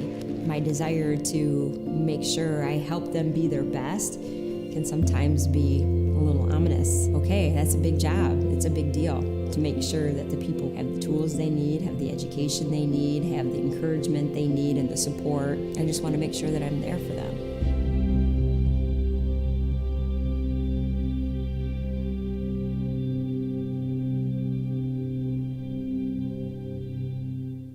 My first choice for college, GRCC. Why? I was ready to build a career. I traded taking notes in a classroom for hands-on learning. I found a program where I can follow my passion. What I'm saving on low tuition will pay off if I transfer to a university. And I know the skills I'm learning will build a better community. All those reasons make GRCC my first choice and the best choice. Siendo primera generación de estudiante latina y la primera en mi familia para venir al colegio, me lo imaginé más difícil de lo que era. Me siento muy orgullosa al saber que yo tengo la oportunidad. Mis padres, y sé que mucha gente no tuvo esa opción, entonces al yo tener esa opción es algo muy bonito, y al saber que esto no es el final, es solo el principio, es algo de lo mejor. I'm Morgan, and I'm a GRCC student. I'm just focusing on getting my Associates of Fine Arts. Taking classes here is a lot less expensive than going to a university. I changed my mind. I originally started as a music ed major, and you can try a bunch of different things at a less of a cost. So if you're not quite sure what you want to do and you're here, it's not as expensive. You really just find out what you really want to do. I like who I've become. Kids like me who didn't score very well on an ACT test, didn't have any other options. All kind of kids, it doesn't matter what you look like. Through all of the classes that I took there, I was able to really find out what I wanted to do. I tell everybody my master's degree started at GRCC. My family's future being brighter, and that really all did start at GRCC. I think that there's always a need for nurses in every community around the world. I could be there to step in and help out. I go to Calvin College, and this summer I chose to take classes at CC. They really work around your schedule. Right out of high school, I didn't really know what I wanted to do, and so then I pursued a trade. And about 5 years into that, I realized that I really wanted to go to school. I wanted to pursue a degree, and I thought that community college would be the best option for me. I knew that I wanted to pursue French studies, and I also knew that eventually I would want to study Arabic language and Middle East studies, but GRCC was a perfect place for me to begin everything. It's so important to be well-rounded, and that's why a liberal arts education is important. Our society is so connected, and everything's so intertwined that you need to have this very rich pool of knowledge that you can go to. Even though something might not necessarily be directly related to your interests or whatever you're pursuing, it's good to have a lot of tools on your tool belt.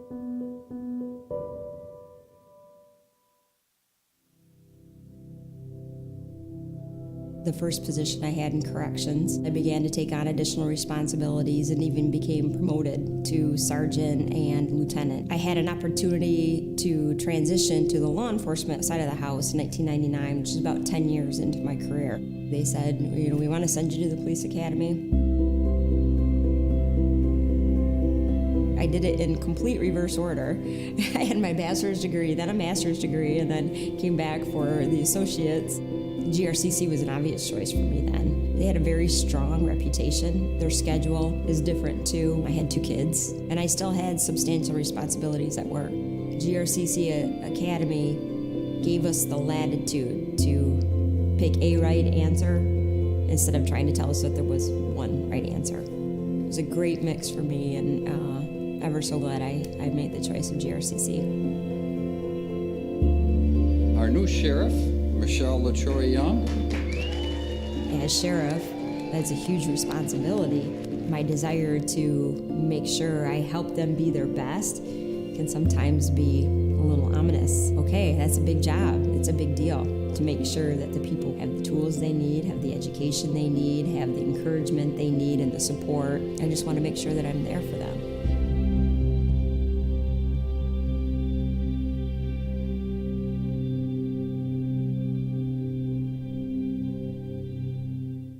My first choice for college, GRCC. Why? I was ready to build a career. I traded taking notes in a classroom for hands-on learning. I found a program where I can follow my passion. What I'm saving on low tuition will pay off if I transfer to a university. And I know the skills I'm learning will build a better community. All those reasons make GRCC my first choice and the best choice. Siendo primera generación de estudiante latina y la primera en mi familia para venir al colegio, me lo imaginé más difícil de lo que era. Me siento muy orgullosa al saber que yo tengo la oportunidad. Mis padres, y sé que mucha gente no tuvo esa opción, entonces al yo tener esa opción es algo muy bonito, y al saber que esto no es el final, es solo el principio, es algo de lo mejor.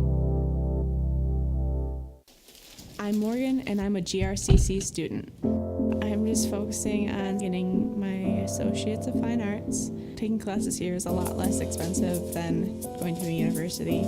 I changed my mind. I originally started as a music ed major, and you can try a bunch of different things at a less of a cost. So if you're not quite sure what you want to do and you're here, it's not as expensive. You really just find out what you really want to do. I like who I've become.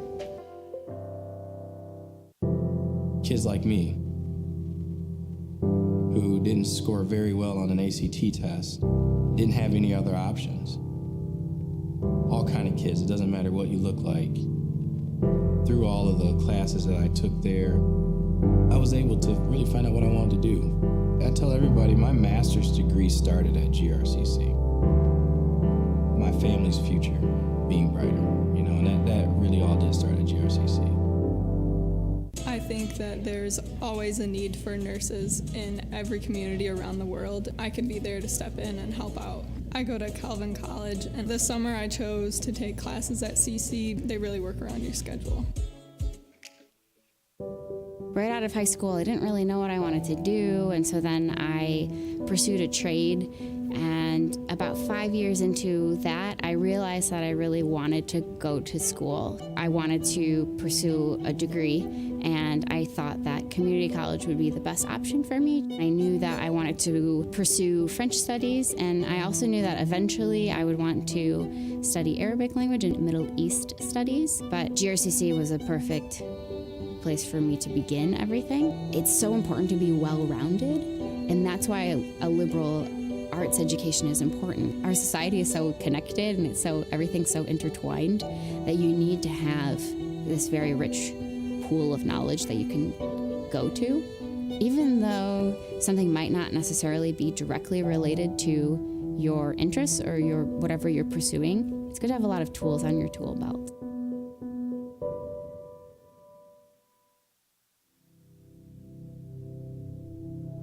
The first position I had in corrections, I began to take on additional responsibilities and even became promoted to sergeant and lieutenant. I had an opportunity to transition to the law enforcement side of the house in 1999, which is about 10 years into my career. They said, we want to send you to the police academy.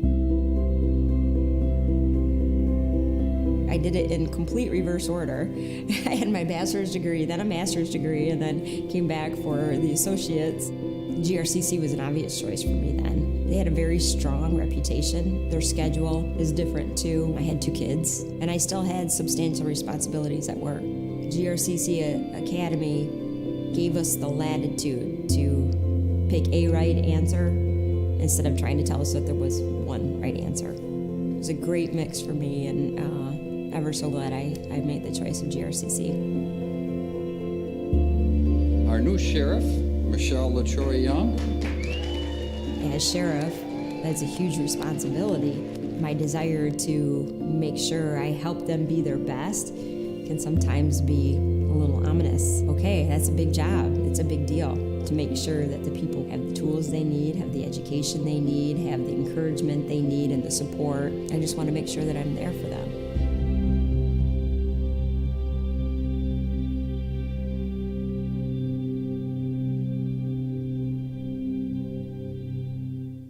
My first choice for college, GRCC. Why? I was ready to build a career. I traded taking notes in a classroom for hands-on learning. I found a program where I can follow my passion. What I'm saving on low tuition will pay off if I transfer to a university. And I know the skills I'm learning will build a better community. All those reasons make GRCC my first choice and the best choice. Siendo primera generación de estudiante latina y la primera en mi familia para venir al colegio, me lo imaginé más difícil de lo que era. Me siento muy orgullosa al saber que yo tengo la oportunidad. Mis padres, y sé que mucha gente no tuvo esa opción, entonces al yo tener esa opción es algo muy bonito, y al saber que esto no es el final, es solo el principio, es algo de lo mejor. I'm Morgan, and I'm a GRCC student. I'm just focusing on getting my Associates of Fine Arts. Taking classes here is a lot less expensive than going to a university.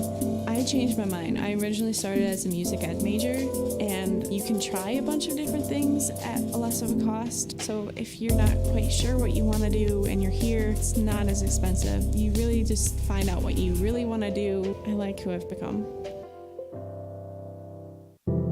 Kids like me, who didn't score very well on an ACT test, didn't have any other options. All kind of kids, it doesn't matter what you look like. Through all of the classes that I took there, I was able to really find out what I wanted to do. I tell everybody my master's degree started at GRCC. My family's future being brighter, and that really all did start at GRCC. I think that there's always a need for nurses in every community around the world. I can be there to step in and help out. I go to Calvin College, and this summer I chose to take classes at CC. They really work around your schedule. Right out of high school, I didn't really know what I wanted to do, and so then I pursued a trade. And about 5 years into that, I realized that I really wanted to go to school. I wanted to pursue a degree, and I thought that community college would be the best option for me. I knew that I wanted to pursue French studies, and I also knew that eventually I would want to study Arabic language and Middle East studies, but GRCC was a perfect place for me to begin everything. It's so important to be well-rounded, and that's why a liberal arts education is important. Our society is so connected, and everything's so intertwined that you need to have this very rich pool of knowledge that you can go to. Even though something might not necessarily be directly related to your interests or whatever you're pursuing, it's good to have a lot of tools on your tool belt.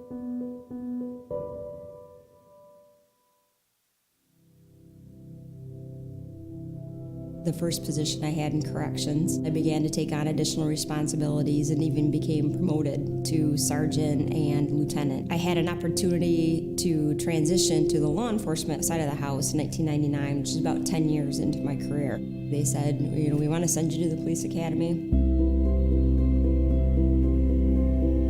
I did it in complete reverse order.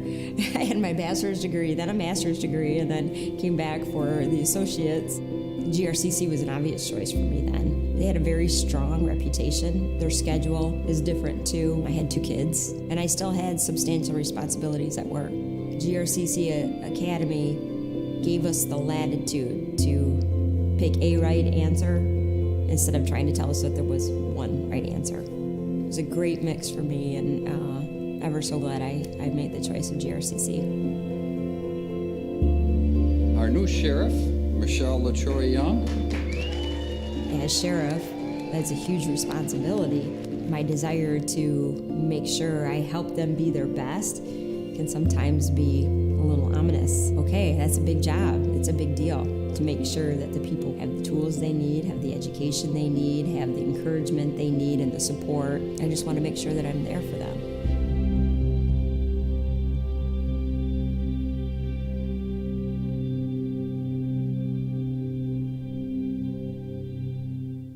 My first choice for college, GRCC. Why? I was ready to build a career. I traded taking notes in a classroom for hands-on learning. I found a program where I can follow my passion. What I'm saving on low tuition will pay off if I transfer to a university.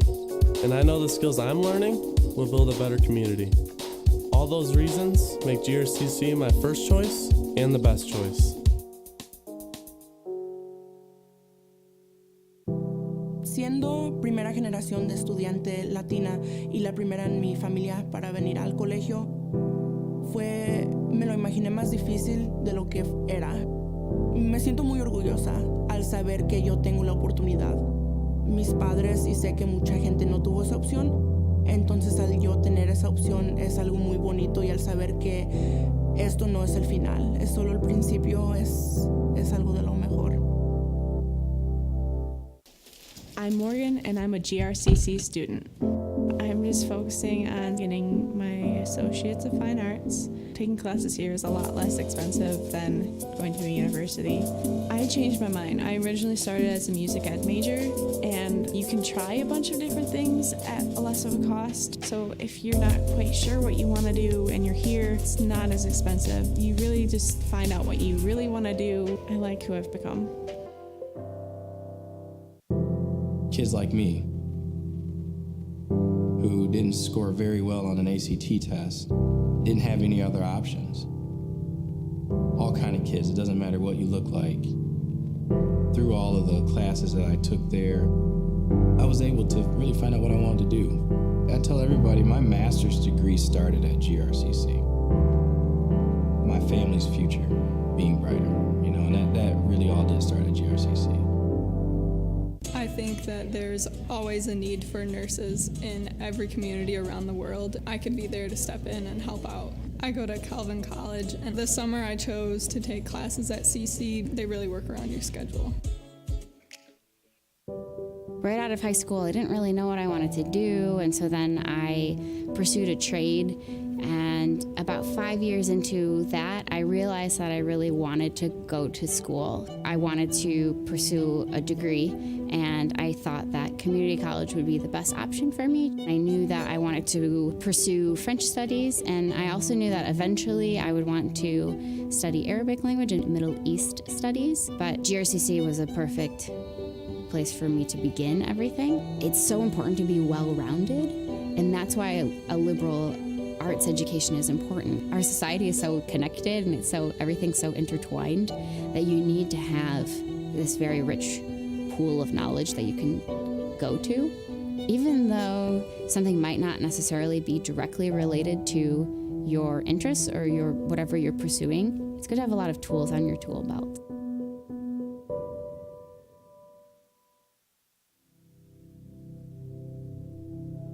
The first position I had in corrections, I began to take on additional responsibilities and even became promoted to sergeant and lieutenant. I had an opportunity to transition to the law enforcement side of the house in 1999, which is about 10 years into my career.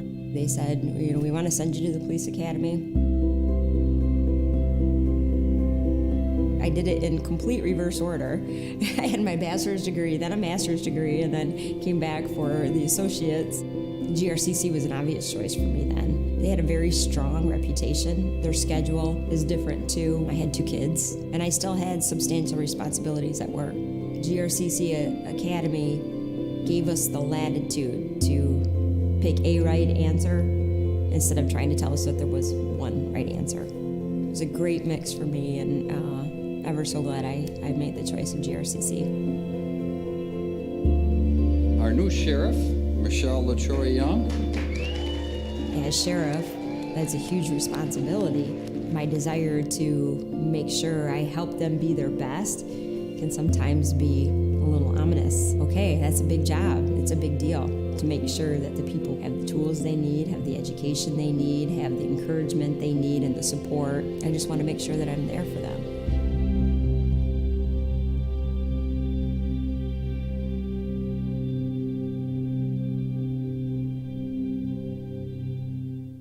My first choice for college, GRCC. Why? I was ready to build a career. I traded taking notes in a classroom for hands-on learning. I found a program where I can follow my passion. What I'm saving on low tuition will pay off if I transfer to a university. And I know the skills I'm learning will build a better community. All those reasons make GRCC my first choice and the best choice. Siendo primera generación de estudiante latina y la primera en mi familia para venir al colegio, me lo imaginé más difícil de lo que era. Me siento muy orgullosa al saber que yo tengo la oportunidad. Mis padres, y sé que mucha gente no tuvo esa opción, entonces al yo tener esa opción es algo muy bonito, y al saber que esto no es el final, es solo el principio, es algo de lo mejor. I'm Morgan, and I'm a GRCC student. I'm just focusing on getting my Associates of Fine Arts. Taking classes here is a lot less expensive than going to a university. I changed my mind. I originally started as a music ed major, and you can try a bunch of different things at a less of a cost. So if you're not quite sure what you want to do and you're here, it's not as expensive. You really just find out what you really want to do. I like who I've become. Kids like me, who didn't score very well on an ACT test, didn't have any other options. All kind of kids, it doesn't matter what you look like. Through all of the classes that I took there, I was able to really find out what I wanted to do. I tell everybody my master's degree started at GRCC. My family's future being brighter, and that really all did start at GRCC. I think that there's always a need for nurses in every community around the world. I can be there to step in and help out. I go to Calvin College, and this summer I chose to take classes at CC. They really work around your schedule. Right out of high school, I didn't really know what I wanted to do, and so then I pursued a trade.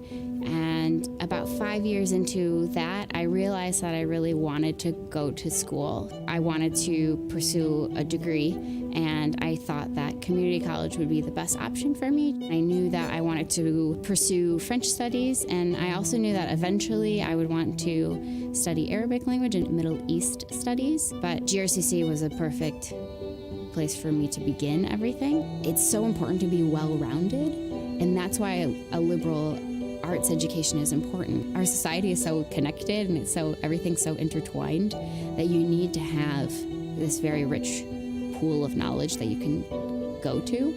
Even though something might not necessarily be directly related to your interests or whatever you're pursuing, it's good to have a lot of tools on your tool belt.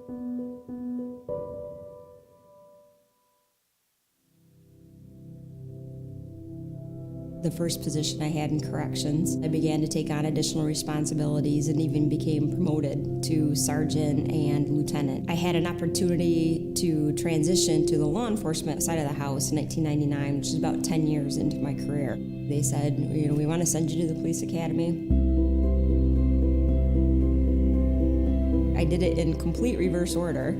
I had my bachelor's degree, then a master's degree, and then came back for the associates. GRCC was an obvious choice for me then. They had a very strong reputation. Their schedule is different too. I had 2 kids, and I still had substantial responsibilities at work. GRCC Academy gave us the latitude to pick a right answer instead of trying to tell us that there was one right answer. It was a great mix for me, and ever so glad I made the choice of GRCC. Our new sheriff, Michelle LaTroy Young. As sheriff, that's a huge responsibility. My desire to make sure I help them be their best can sometimes be a little ominous. Okay, that's a big job. It's a big deal to make sure that the people have the tools they need, have the education they need, have the encouragement they need, and the support. I just want to make sure that I'm there for them.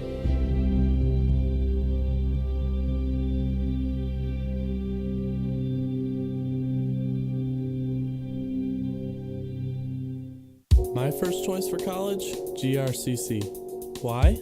I was ready to build a career. I traded taking notes in a classroom for hands-on learning. I found a program where I can follow my passion. What I'm saving on low tuition will pay off if I transfer to a university. And I know the skills I'm learning will build a better community. All those reasons make GRCC my first choice and the best choice. Siendo primera generación de estudiante latina y la primera en mi familia para venir al colegio, me lo imaginé más difícil de lo que era. Me siento muy orgullosa al saber que yo tengo la oportunidad. Mis padres, y sé que mucha gente no tuvo esa opción, entonces al yo tener esa opción es algo muy bonito, y al saber que esto no es el final, es solo el principio, es algo de lo mejor. I'm Morgan, and I'm a GRCC student. I'm just focusing on getting my Associates of Fine Arts. Taking classes here is a lot less expensive than going to a university. I changed my mind. I originally started as a music ed major, and you can try a bunch of different things at a less of a cost. So if you're not quite sure what you want to do and you're here, it's not as expensive. You really just find out what you really want to do. I like who I've become. Kids like me, who didn't score very well on an ACT test, didn't have any other options. All kind of kids, it doesn't matter what you look like. Through all of the classes that I took there, I was able to really find out what I wanted to do. I tell everybody my master's degree started at GRCC. My family's future being brighter, and that really all did start at GRCC. I think that there's always a need for nurses in every community around the world. I could be there to step in and help out. I go to Calvin College, and this summer I chose to take classes at CC. They really work around your schedule. Right out of high school, I didn't really know what I wanted to do, and so then I pursued a trade. And about 5 years into that, I realized that I really wanted to go to school. I wanted to pursue a degree, and I thought that community college would be the best option for me. I knew that I wanted to pursue French studies, and I also knew that eventually I would want to study Arabic language and Middle East studies, but GRCC was a perfect place for me to begin everything. It's so important to be well-rounded, and that's why a liberal arts education is important. Our society is so connected, and everything's so intertwined that you need to have this very rich pool of knowledge that you can go to. Even though something might not necessarily be directly related to your interests or whatever you're pursuing, it's good to have a lot of tools on your tool belt.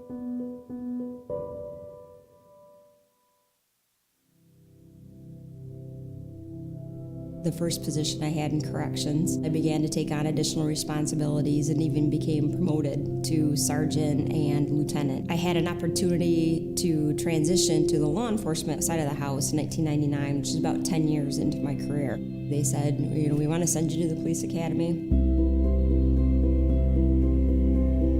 I did it in complete reverse order. I had my bachelor's degree, then a master's degree, and then came back for the associates. GRCC was an obvious choice for me then. They had a very strong reputation. Their schedule is different too. I had 2 kids, and I still had substantial responsibilities at work. GRCC Academy gave us the latitude to pick a right answer instead of trying to tell us that there was one right answer. It was a great mix for me, and ever so glad I made the choice of GRCC. Our new sheriff, Michelle LaTroy-Young. As sheriff, that's a huge responsibility.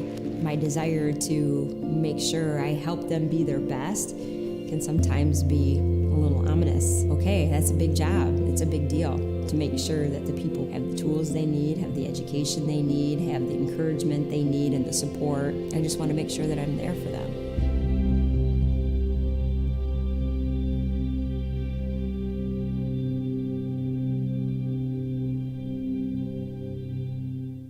My first choice for college, GRCC. Why? I was ready to build a career. I traded taking notes in a classroom for hands-on learning. I found a program where I can follow my passion.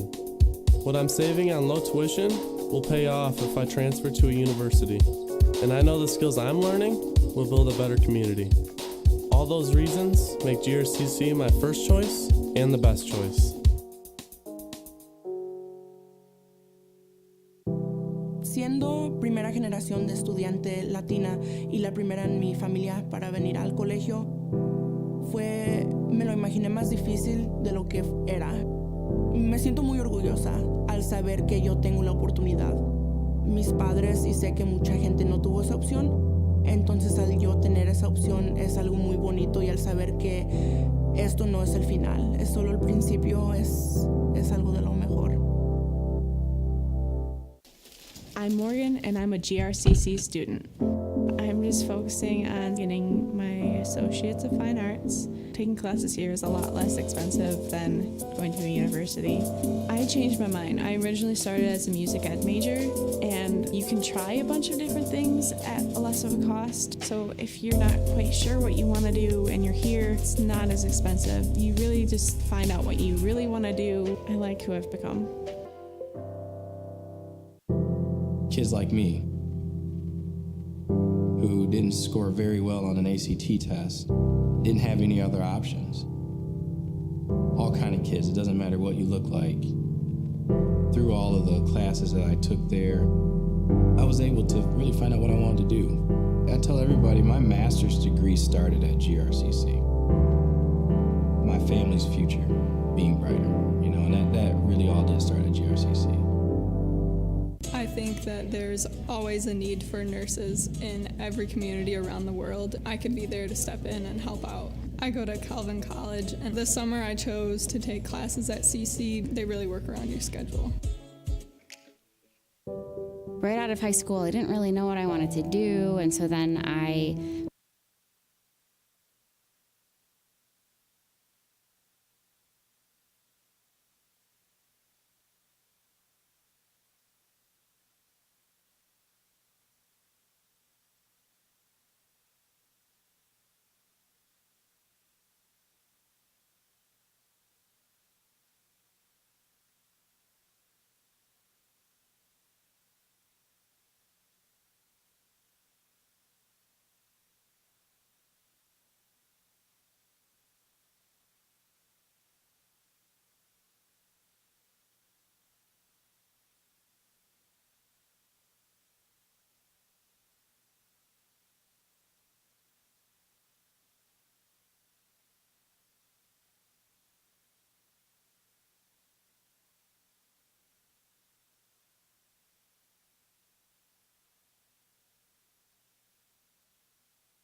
Good afternoon, everybody. Welcome to the campus of Grand Rapids Community College as we approach our third game of today. Today's game is going to feature the Cougars from Kalamazoo Valley. They will be taking on the Lakers from Mid-Michigan Collegiate. To get to this game, Mid-Michigan, the number 3 seed, they won by a score of 65-54 over Ancilla College on Tuesday. Kalamazoo Valley, they took on Muskegon Community College. They won a close one, 84-82, which sets up today's game. So a lot at stake here as the winner is going to play on Saturday in the finals at 3 o'clock. My name's Brock Conkle. I'll be bringing you all the action today as we look forward to a great game tonight. Both teams going through some final preparations. We're going to have the national anthem coming up soon. Then we'll kick right into the starters. If you are joining us for the first time today, we've had a lot of action going on as our last game, Mott beat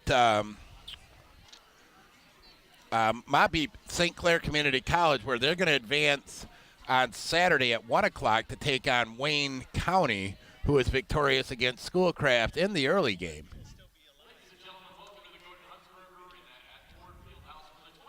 And tomorrow we got the boys all day. It's a lot of great action here. If you can get a chance, come out to Grand Rapids Community College and check out all the action. My name's Brock Conkle. I'll be back here very shortly after the national anthem.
All right, here we go as they shut the lights out for the national anthem.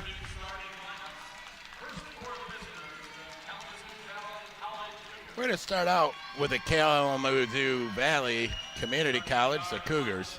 Starting at one guard is number 3, England Bennett. Starting at the other guard is number 5, Maddie McGuire. Starting at forward is number 20, Layla Steele. I'll guard him for you. Number 22, Dalen Jackson Peak starts at the other forward. And number 50, Sunshine Johnson, wraps out the starting lineups for Kalamazoo Valley. For Mid-Michigan College, starting at one guard is Haley Helt. Starting at the other guard is number 11, Allison Hoke. Starting at another guard is number 2, Amelia McNutt. Brayton Meek starts at a forward, and rounding out the starters is number 24, Savannah Poplinski. Kalamazoo Valley will be wearing the turquoise jerseys. They are trimmed in black. They'll start out by going left to right.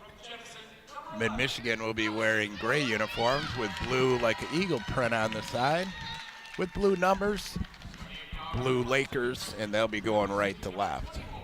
The winner of today's game will advance to Saturday when they will be taking on the winner, Grand Rapids Community College and Lake Michigan College. They're our second game tonight of our doubleheader action. It's a fun event if you ever get a chance to get down to Grand Rapids for this thing or wherever it's held. A lot of great basketball played throughout the day. Great crowd on hand today as well. The officials doing their fist bumps as they're getting ready to go as well. So we're about ready to get things underway.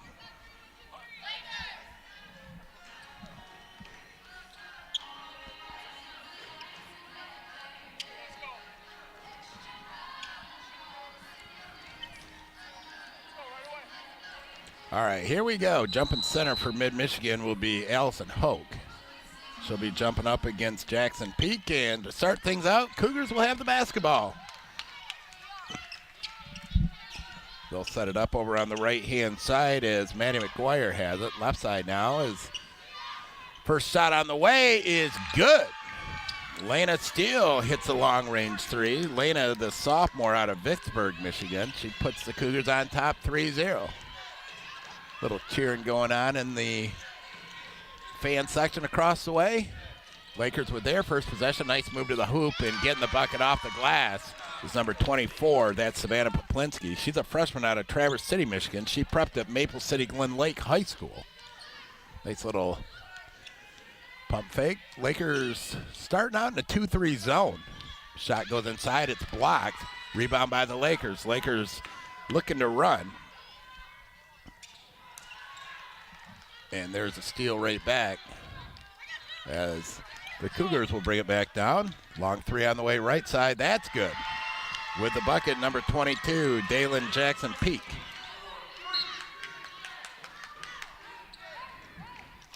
Cougars starting out, showing a little full court pressure here. Ooh, and got a whistle right away.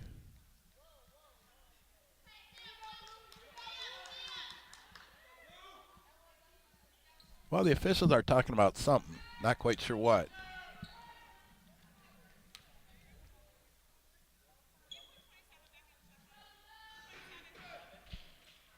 So the shot clock's got to go to 27.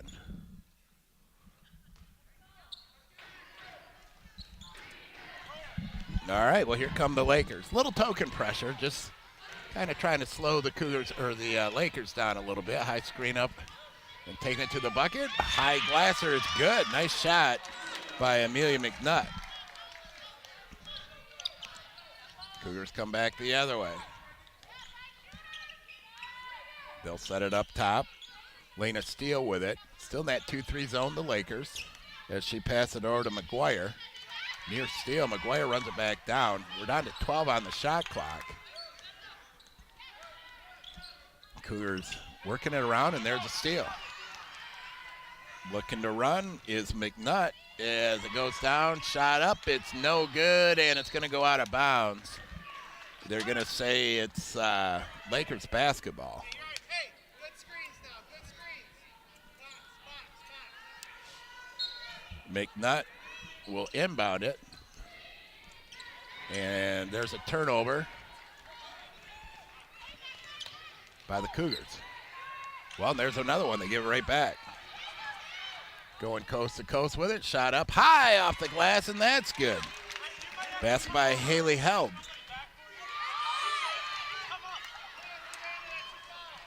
Here comes the Cougars back the other way. 10-footer left side. That's no good. With the rebound is the Lakers. Haley Held with it. Quickly up the floor and off the glass and in is Brayton Meeks. 8-6, Lakers up. Cougars will set it up top. With the ball is Lena Steele. Shot on the way right side. That's no good. Offensive rebound. Now we're going to have a tie-up. And it's going to be going the direction of the Lakers.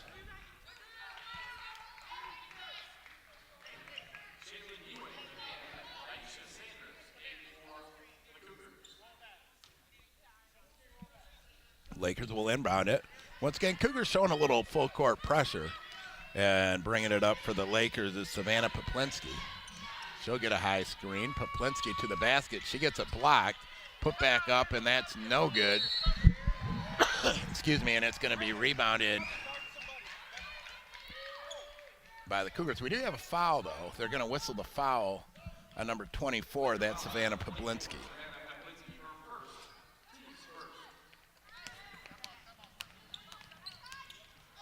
Shot up, and we got another foul. This is going to be on the Lakers.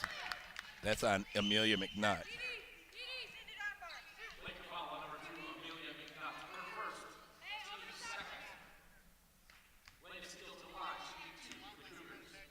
At the free throw line, Elena Steele shooting a pair. Her first one on the way is good. That'll make it 8-7.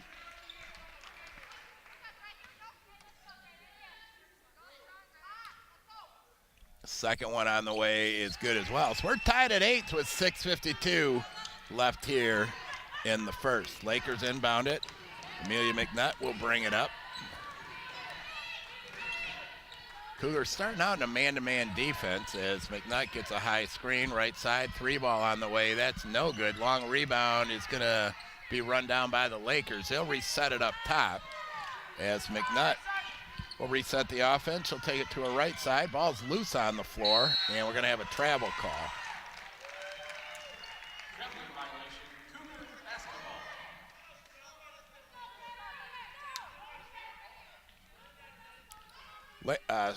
Cougars have it over on that far side.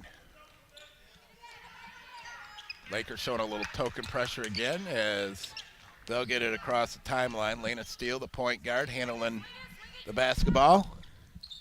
And there's a turnover, and it's going to go back to the Lakers. Still tied at 8. Starting to approach that 6-minute mark in the first quarter. Shot inside, and it's blocked. Cougars are going to come away with it. Steele across the timeline over on the right side. 3-ball on the way. That's good.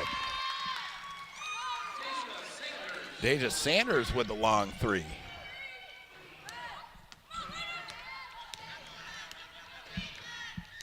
Lakers will come back the other way. There's a 3 of their own on the right side. That's no good. It's an air ball, and the Cougars will get it. They're going to look up ahead. And getting the fast break point was number 22, Dalen Jackson Peak. Cougars being a little stingy on defense right now as they're on top by a score of 13-8. Nice spin move in the lane. Shot up, and that's good. Amelia McNutt with the basket.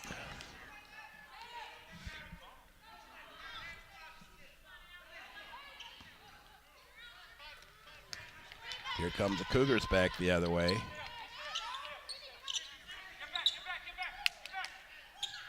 They're giving it a look from the outside. There's a 3-ball on the way, and that's no good. But it's actually going to be knocked out of bounds, and it's going to be the Cougars basketball.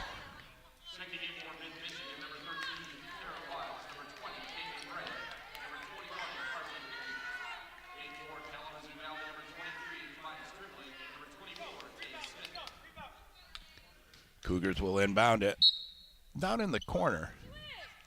Lakers still in that 2-3 zone. They started that way. There's a 3-ball from the right side. That's good. Big shot there by Deja Sanders. Nice little jump shot in the corner. That makes it 15-10. Ball goes inside, shot up. It's no good. It's loose, and it's going to go out of bounds. It's going to stay with the Lakers.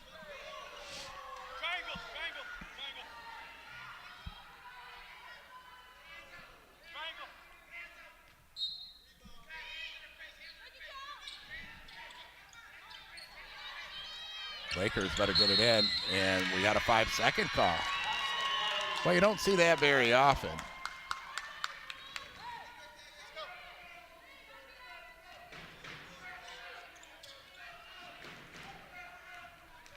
Here comes the Cougars back the other way.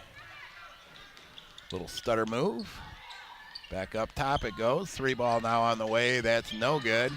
The Lakers are going to rebound. We're going to have a foul on the floor.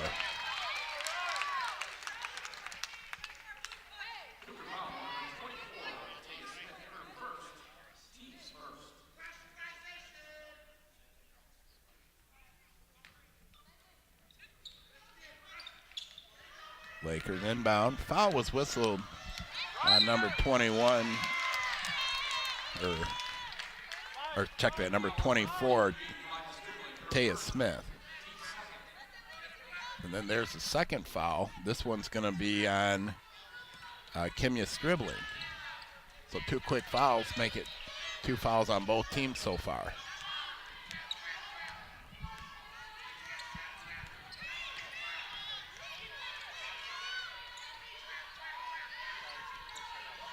Lakers going to the left this time. Little spin move. Ball's loose. Run down by Kara Wiles. And there's a turnover.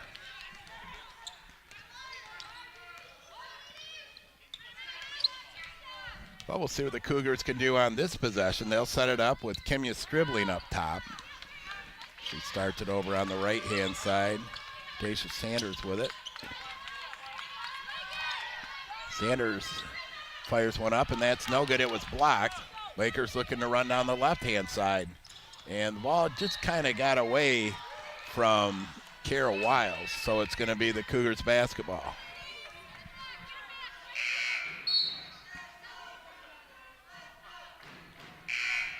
Checking in will be number 40, Steffi Kracko.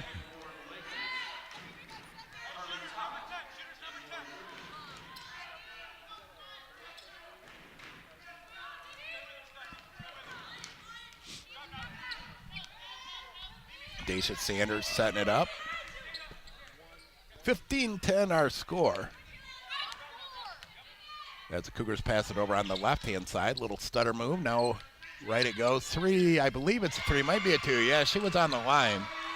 Carly Todd's shot. It's only going to count for 2. 17-10 the score. And we're going to have a full timeout here by the Lakers. As the Cougars on top, 17-10. We'll take a quick timeout. We'll be right back.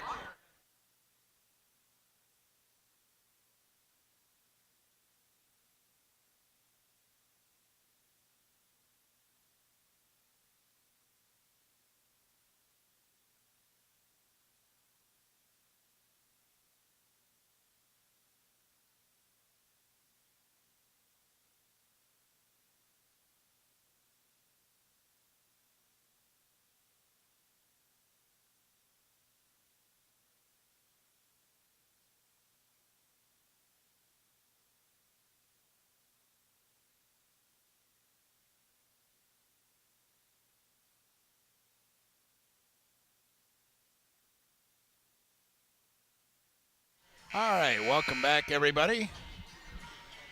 Just had to do a little housework here. The Mid-Michigan's roster, they put alphabetically instead of numerically, so it's hard for me to catch the names and until we get a few possessions under our belt. I can't remember all those numbers, so I just kind of rewrote them in numerical order in case you care at home, which I'm sure you probably don't. You probably care more about the Cougars being on top by a score of 17-10. The Lakers get it over the timeline. McNutt with it. And we have a travel. Taya Smith had it inside, but a lot of girls kind of got around her and she ended up walking with it. Quick inbound pass for the Lakers. Steffi Kracko with it over on the right side. Now going to the hole. Shot up. We're going to have a foul. Amelia McNutt's going to go to the free throw line.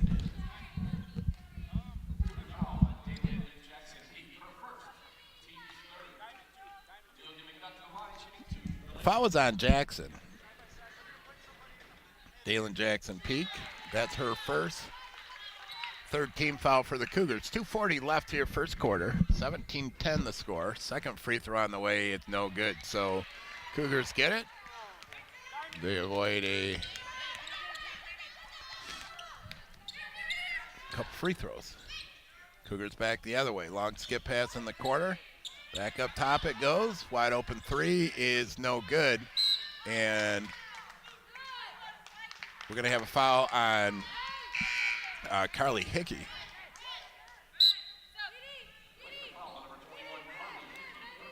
Checking in will be Savannah Poplinski. excuse me, third team foul. First one on Poplinski. Quickly goes inside for the Cougars as they do a good job moving the ball around the perimeter. There's a 15-footer right side on the way. That's no good. Put back falls with the bucket. Dalen Jackson Peak makes it 19-10.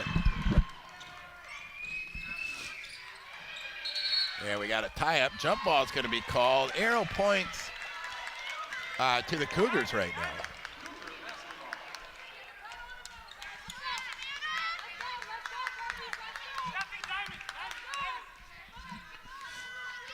Lakers showing a little half-court trap. 3-ball on the way right side. That's no good. Lakers with a rebound. They're looking to run as they'll push it down the right-hand side. Wiles with it.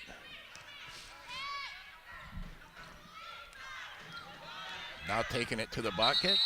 Shot up, and we're going to get a travel called, so we're going to go back the other way.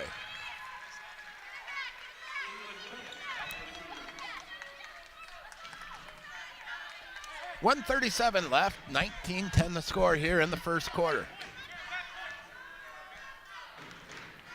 Lakers extending their zone, and they're going to get a turnover out of it. They'll turn around and get it into the hands of Kara Wiles.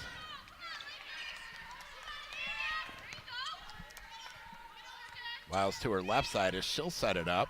Wiles drives in. Nice pass over on the left side. Shot up. It's no good. And right back the other way, the Cougars fire a three, and that's good. Jackson Peak hits a long three. Lakers back the other way. They'll go in and shot up off the glass. That's good. Steffi Kreco with it.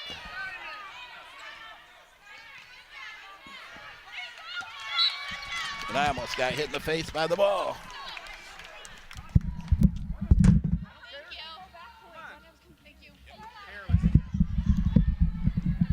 Well, I got my first assist of the day. Has the ball, handed right over by us. Lakers set it up. They trail 21-12. Lakers inside with a nice entry pass and getting the bucket off the glass with the left hand was Carly Hickey. Lakers showing pressure. It's causing a little trouble, but the Cougars get across the timeline. Shot clock is off. And we're going to get a turnover. Yep. Thought for a minute it might have been tapped, but it wasn't.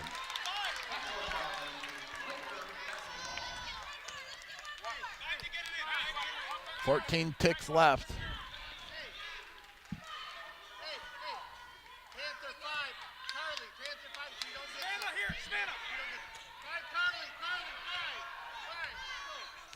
Well, they're running play number 5. 8 ticks left. Pass over on the right side. Wide open three on the way. It's no good. Good look at the buzzer. So at the end of one, the Cougars on top of the Lakers by a score of 21-14.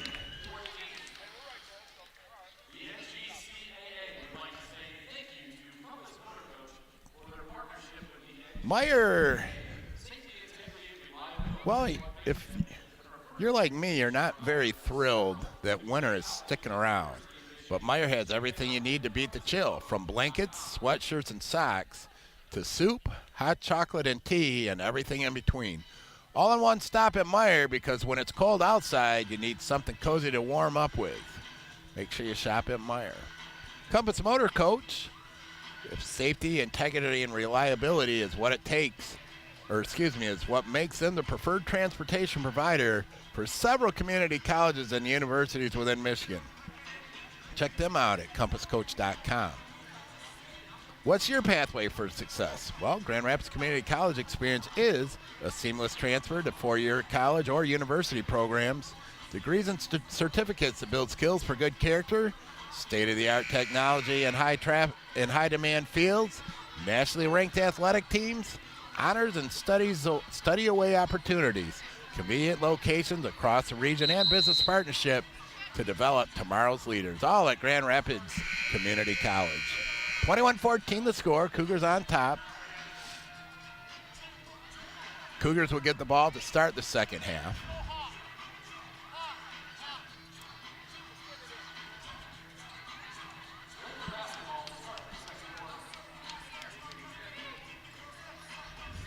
Well, for the Lakers, Savannah Poplinski will inbound it. She has Haley Hart and Amelia McNutt on the floor with her. Also, Brayton Meeks and Allison Hoke. Taking it to the bucket and getting the layup is number 24, Savannah Poplinski. That makes it 21-16. Lakers trying to trap at half court. Cougars will fire a 15-footer. That's good. With the bucket was England Bennett. Quick inbound over on the right-hand side. Bringing it up will be Poplinski. Poplinski gets it across mid-stripe. Over on the left side into the hands of Haley Help. Shot up. It's no good, and it's going to be pulled away by the Cougars. There's a steal at half court, and going in, getting the layup is Amelia McNutt. 23-18 the score. There's another steal. McNutt again with back-to-back steals and buckets. Makes it 23-20.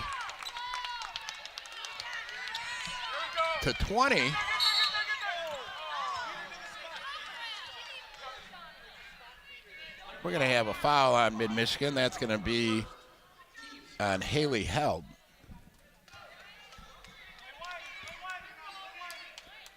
First foul here of the second half. It's the first foul on Haley as well. Cougars pass it right in the middle. Nice job on the zone offense as Daisha Sanders gets the bucket. Little press by the Cougars now. McNutt's going to walk it up across the timeline.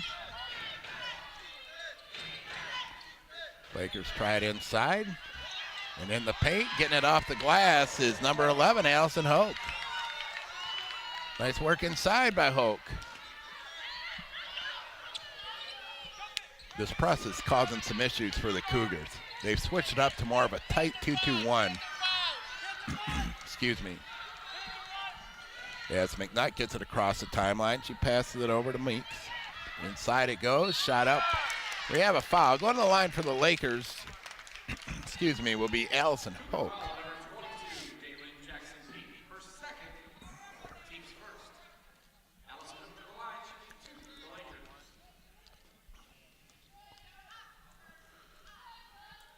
First free throw on the way is good.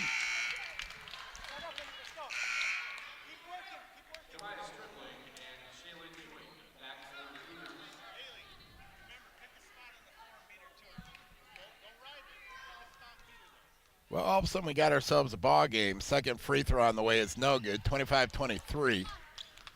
Cougars jumped out to a 10-point lead early. Like I said, this press is causing some issues for the Cougars. Cougars will inbound. Excuse me.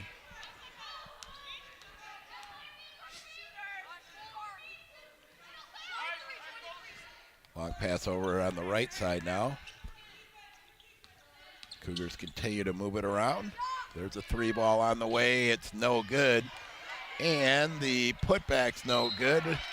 Lakers are going to get the rebound. We're going to have a foul on Grace Meacham.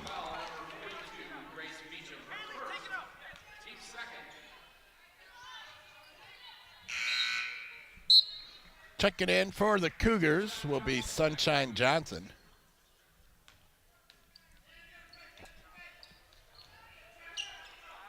Lakers with the basketball in the backcourt. They'll walk it up.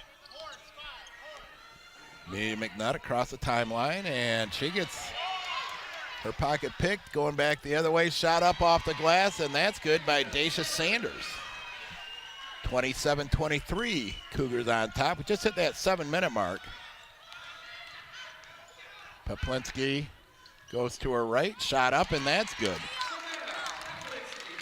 Savannah Poplinski with her 6th point of the afternoon. And there's a steal by the Lakers. That's blocked, but actually we're going to have a foul called. Foul's going to be whistled on England Bennett.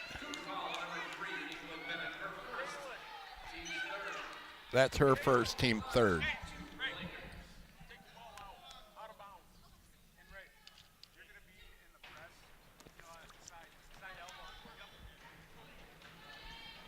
First free throw on the way is good.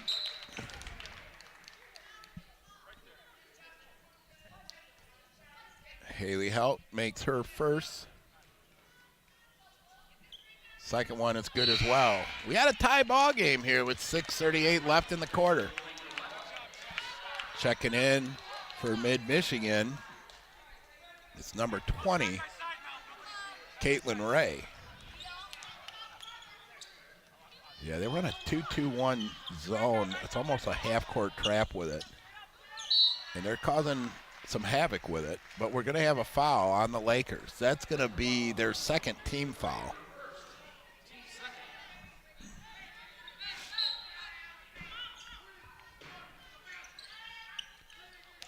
Quick inbound, shot up off the glass, and that's good.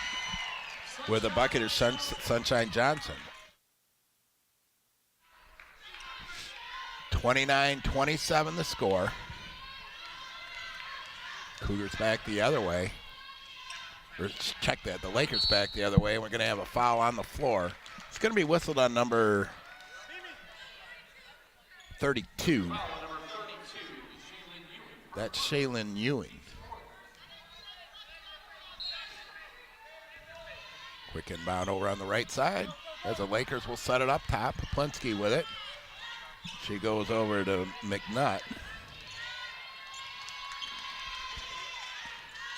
Into the post it goes now as we got 15 on the shot clock. Going to work inside. Shot up. It's no good. And we're going to have a foul on Elson Hoke. Her first, team third.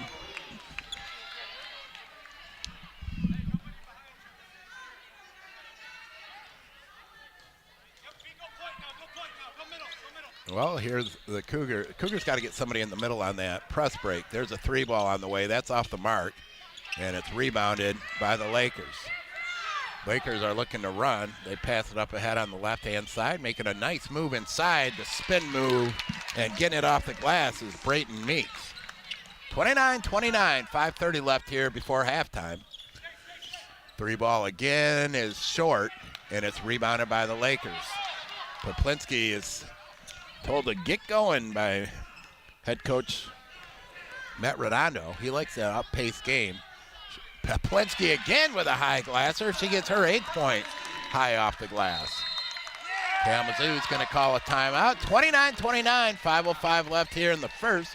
We'll take a short timeout. You're listening to the NJCAA Region 12 districts.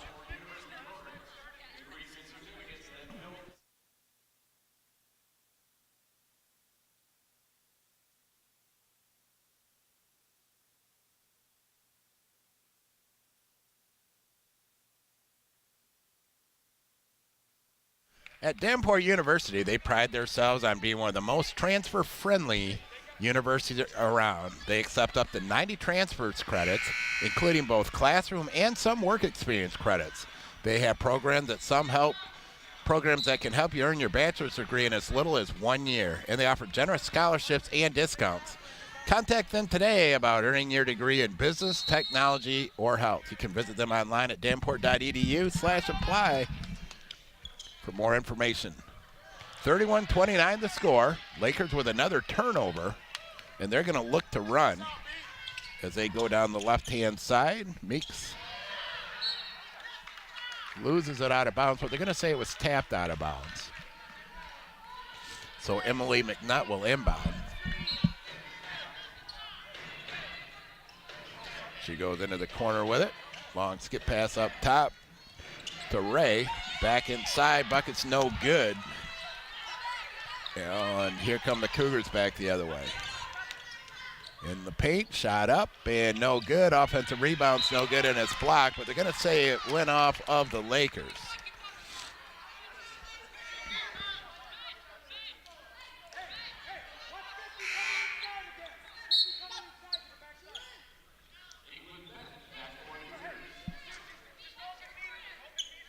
So the Cougars will inbound. Inbounding it for the Cougars will be England Bennett.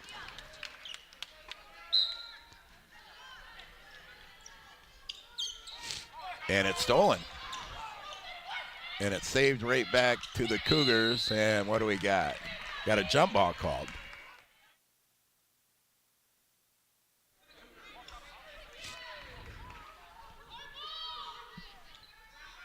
Cougars will get it again. We'll see what happens. Uh-oh, well, they get it in. Cougars set it up top. Lena Steele surveying the offense as they go around the right side. 3-ball rattles around. It's no good. Rebounded by the Lakers. And they'll come back the other way. Lakers slowing it down this trip as they're up by 2 as we just hit the 4-minute mark. There's a wide open 3 on the way, and that's no good.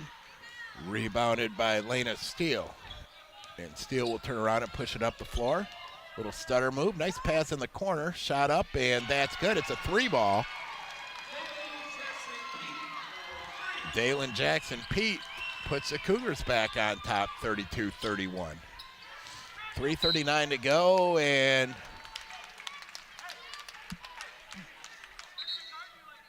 there's a foul. I believe they whistled that on Lena Steele. That's the 5th foul, so it's bonus situation with 3:36 left. At the free throw line will be Savannah Poplinski. Her first free throw is good.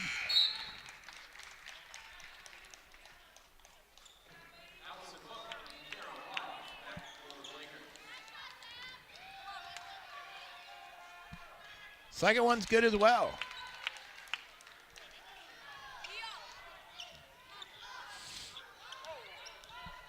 Cougars with the basketball. They break the press.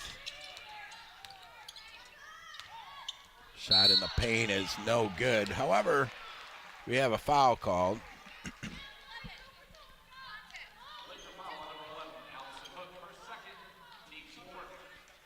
Well, that's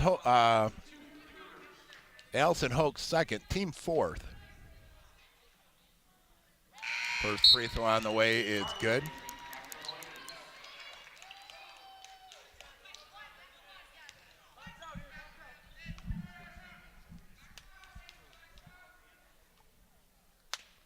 Second one on the way is no good. Rebounded by the Lakers. 33-33, 3:22 left to go in the quarter. Actually, the half. Setting it up for the Lakers is Wiles that time. Ball's loose on the floor. 10 on the shot clock. Lakers fire one left side. That's good. Poplinski with another one. That's 11 for her on the day. She's 1-1 from beyond the arc. 36-33 Lakers. Cougars set the ball up top. Lakers been in that 2-3 zone. They've been in a 2-2-1 trap. Drop back to that 2-3-1 zone. Very active in it. And Cougars get it inside. Shot off the glass is good. Sunshine Johnson makes it 36-35.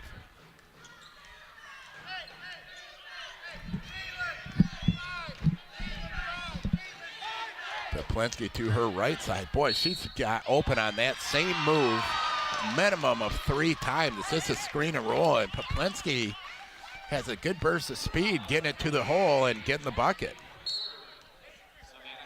Savannah Poplinski with her 12th point. Checking in for the Cougars is Shaylin Ewing. First free throw is the free throw is no good. 38-35, Lakers up.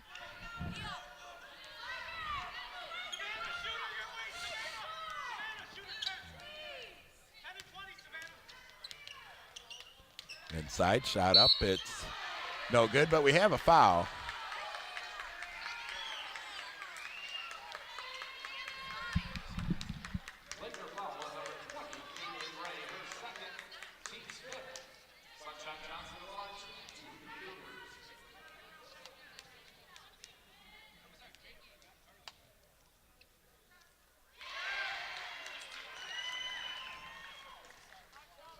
First free throw is good.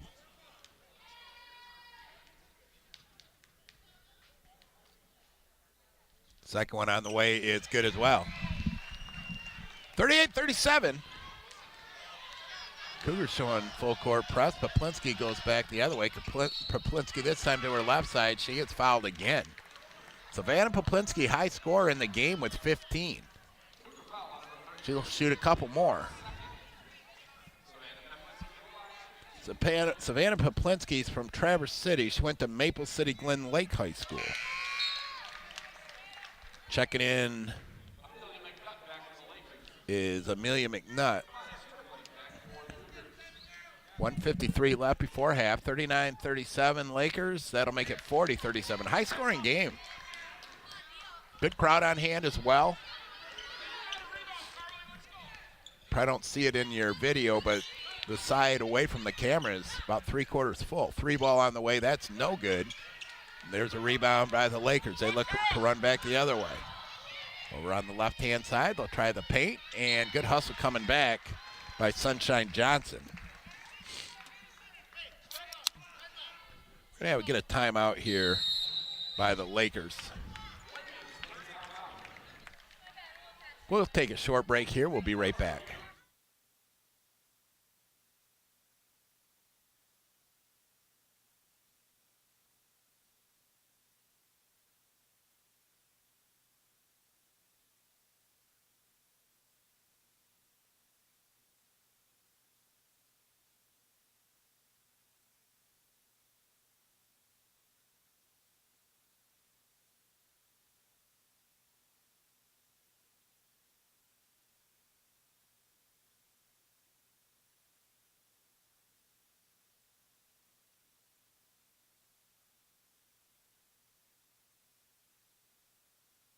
All right, welcome back. The Lakers will inbound underneath their hoop. They get it in over on the right-hand side. And we're going to have a turnover, so Kalamazoo Valley will get it back.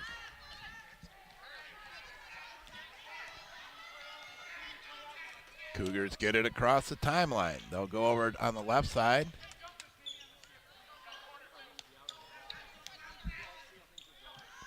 Near steal, reeling it in, and, well, we got a 3-second call this time. 40-37 is our score. 1:14 left for halftime.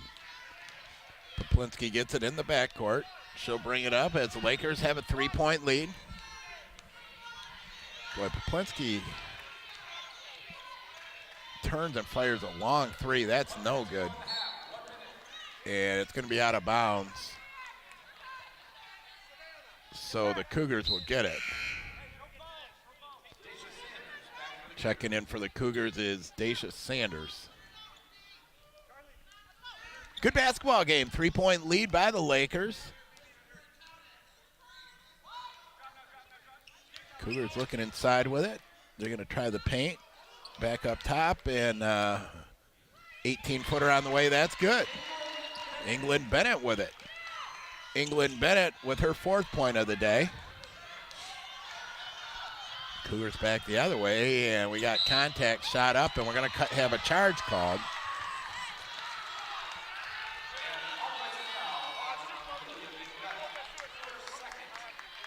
So the Cougars will get it back with 34 seconds left.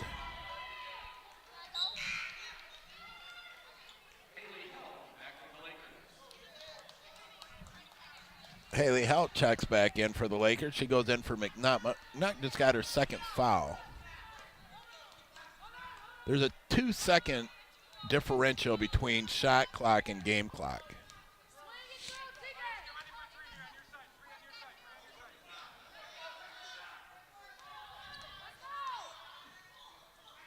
Cougars playing catch with it. 3 ball on the way. That's no good.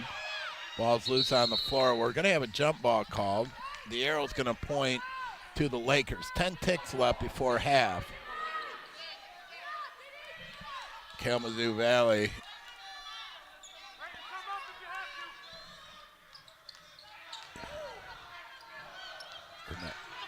Ooh, well, what do we got? We're going to have a foul. It's on the Cougars. We're going to have free throws, as both teams are in the bonus. Dacia Sanders gets whistled for the foul. So at the line, we'll have Kara Wiles shooting 2 shots. Her first free throw on the way. Oh, it rolls in and rolls out. Lakers up 40-39.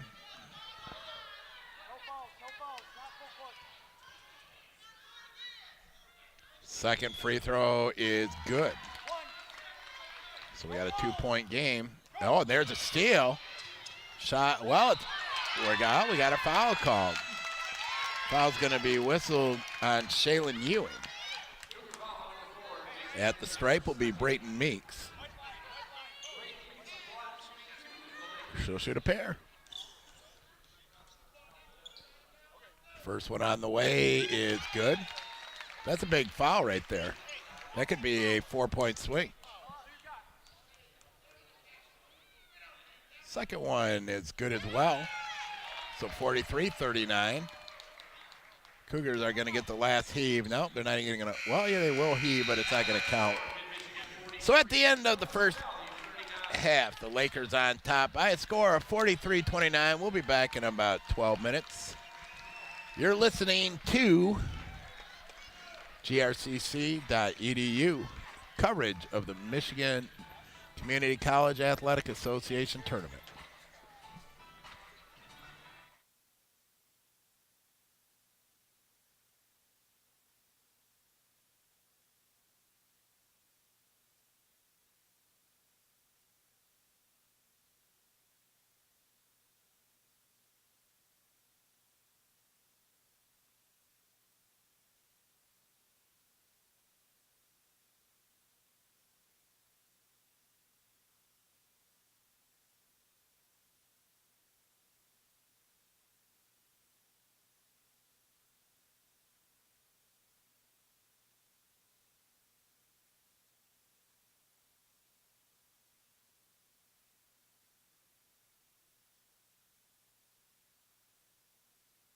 Pursued a trade, and about 5 years into that, I realized that I really wanted to go to school. I wanted to pursue a degree, and I thought that community college would be the best option for me. I knew that I wanted to pursue French studies, and I also knew that eventually I would want to study Arabic language and Middle East studies, but GRCC was a perfect place for me to begin everything. It's so important to be well-rounded.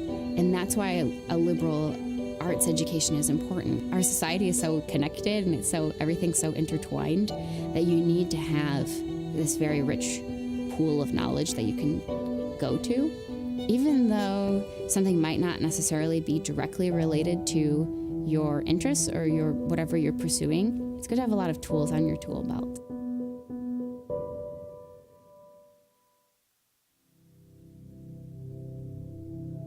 The first position I had in corrections, I began to take on additional responsibilities and even became promoted to sergeant and lieutenant. I had an opportunity to transition to the law enforcement side of the house in 1999, which is about 10 years into my career. They said, we want to send you to the police academy. I did it in complete reverse order. I had my bachelor's degree, then a master's degree, and then came back for the associates. GRCC was an obvious choice for me then. They had a very strong reputation. Their schedule is different too. I had 2 kids, and I still had substantial responsibilities at work. GRCC Academy gave us the latitude to pick a right answer instead of trying to tell us that there was one right answer. It was a great mix for me, and ever so glad I made the choice of GRCC. Our new sheriff, Michelle LaTroy Young. As sheriff, that's a huge responsibility. My desire to make sure I help them be their best can sometimes be a little ominous. Okay, that's a big job. It's a big deal to make sure that the people have the tools they need, have the education they need, have the encouragement they need, and the support. I just want to make sure that I'm there for them.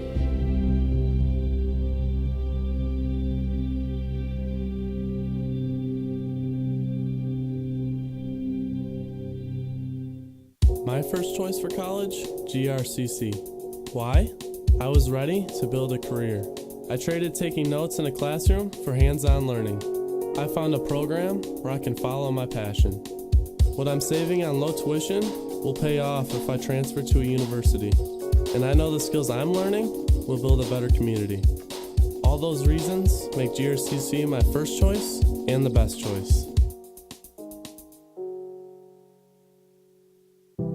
Siendo primera generación de estudiante latina y la primera en mi familia para venir al colegio, me lo imaginé más difícil de lo que era. Me siento muy orgullosa al saber que yo tengo la oportunidad. Mis padres, y sé que mucha gente no tuvo esa opción, entonces al yo tener esa opción es algo muy bonito, y al saber que esto no es el final, es solo el principio, es algo de lo mejor. I'm Morgan, and I'm a GRCC student. I'm just focusing on getting my Associates of Fine Arts. Taking classes here is a lot less expensive than going to a university.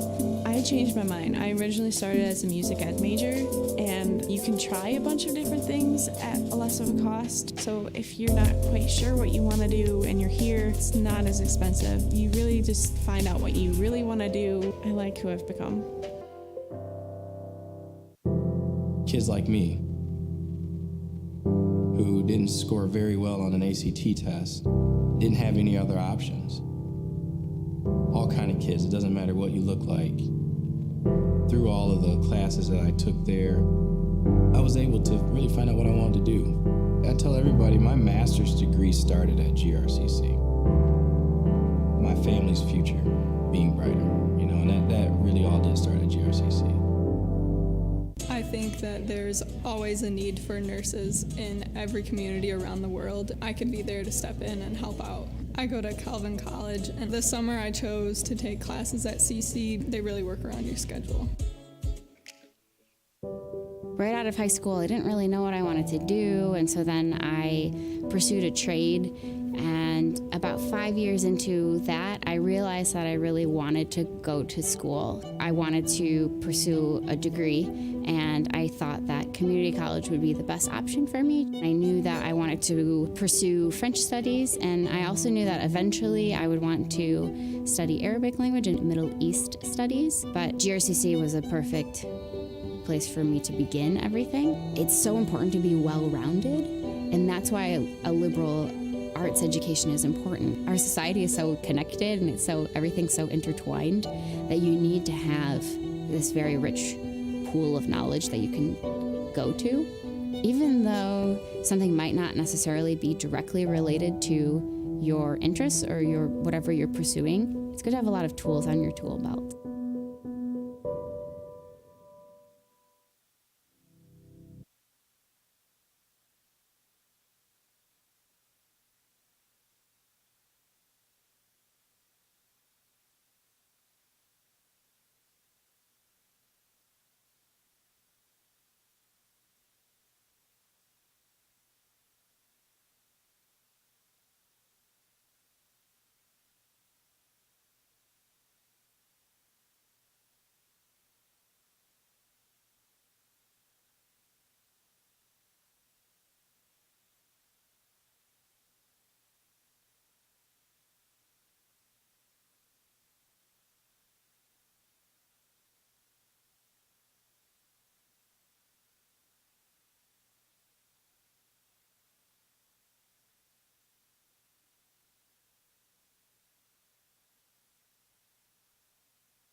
Welcome back, everybody. At the half, the Lakers on top of the Cougars by a score of 43-39.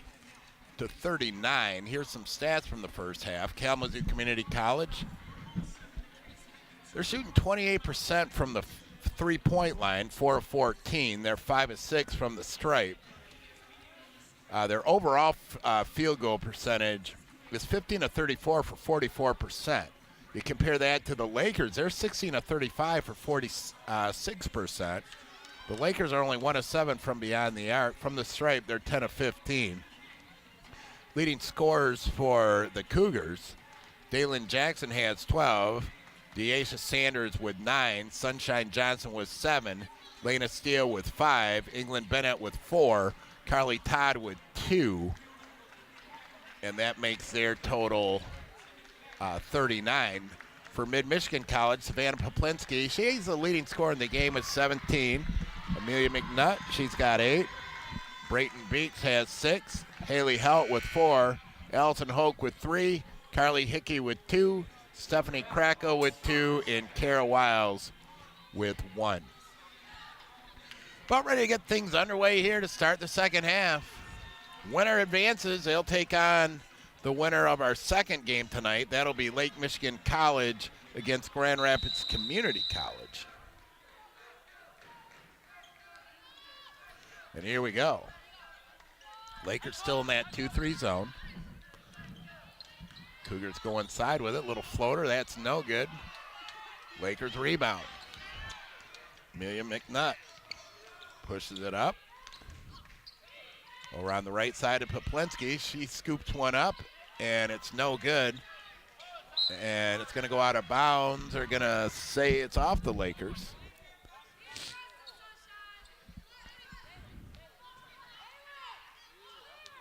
Lakers still showing, well, now they're in a 1-2-2 trap.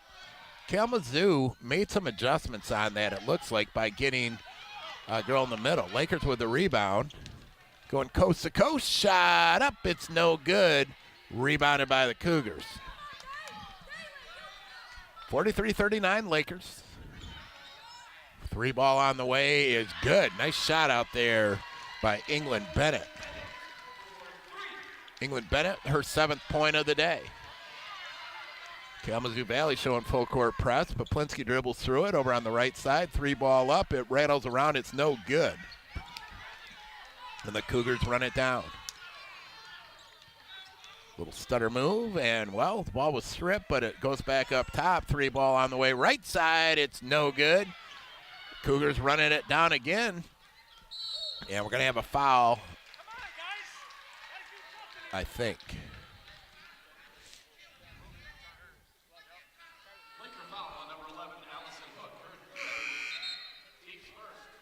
Foul's on Allison Hoke. That's her 3rd foul, team first here in the second half.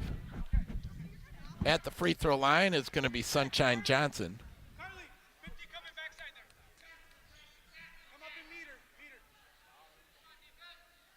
her. Actually, they called the foul on the floor. Long inbound pass up top. England Bennett with it. Over on the left side to Maddie McGuire. Cougars go in the paint with it. And going inside, shot up, it's no good. And what are we going to have on this one? They're going to call it on number 50, Sunshine Johnson. Players got tied up. It's kind of incidental, but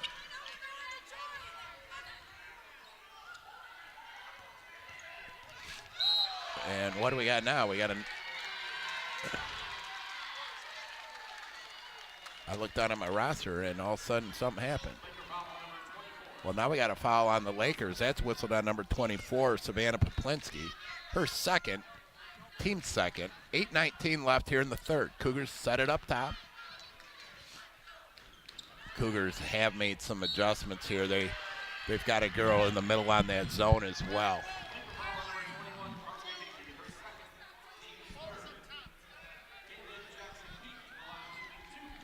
So going to the stripe will be Jackson Peak. First free throw on the way is good. We're tied at 43-43. Second one on the way is good as well. The Lakers with the basketball. They go in the paint with it. Shot up, it's no good. Cougars run it down. Cougars running back the other way. Long three on the way is good. Big time shot. Lena Steele hits the three. Cougars up 47-43. Lakers with the basketball. Long two on the way, as I thought she had her feet on the line, and that's good. Braden Meeks gets it, so we're the Cougars are on top. Well, there's a steal by the Lakers back the other way, and nice ball movement inside, bucket up, and that's good. We're tied again at 47.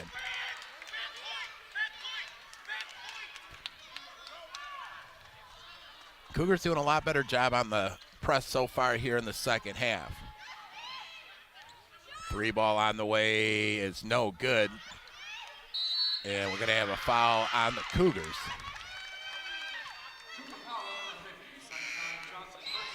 Sunshine Johnson gets whistled with her second foul. 2 team fouls now on Kalamazoo Valley. And Michigan has 3. Uh-oh, there's a turnover off the press. And foul's going to be whistled on number 23. That's, excuse me, Michael Ajewski. 4th team foul already, so the Cougars are going to be shooting free throws rest of the period. Shot up, no good. Put back, no good. And now it's going to go out of bounds, so the Lakers will get the basketball back.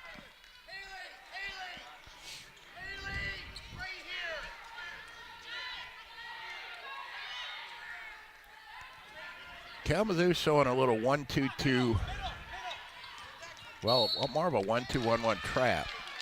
And we're going to get a foul off of it. Maddie McGuire gets whistled for the foul. 6:38 left in the third, 47-47. Lakers inbounded in the backcourt. They'll push it up the left-hand side. Poplinski in the paint, shot up, it's no good. However, she'll be shooting a couple free throws.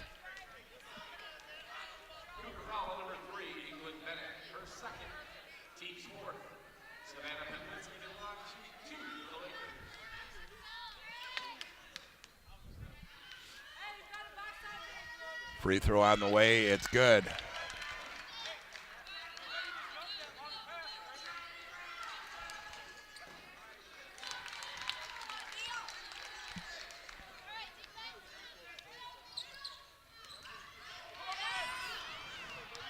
Well, Cougars get it across the timeline.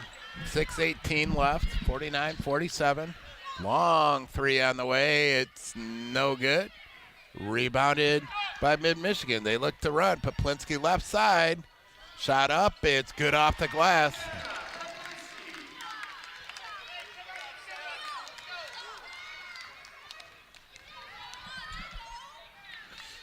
Cougars with the basketball.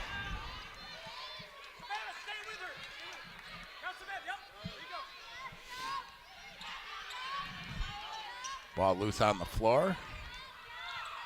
Cougars scoop it up. They'll move it around the perimeter. 7 on the shot clock. They got to make a move here. They go in the paint. 2 on the shot clock. Shot gets up. It's no good, and there's going to be a shot clock violation.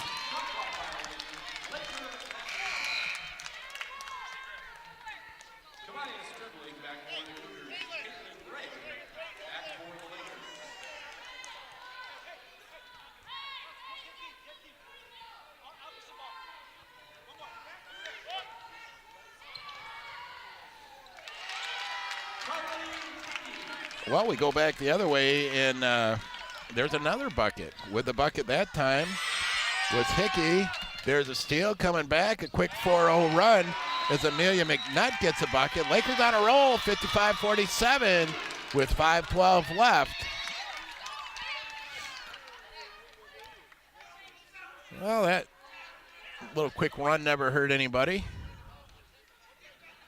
What's your pathway to success?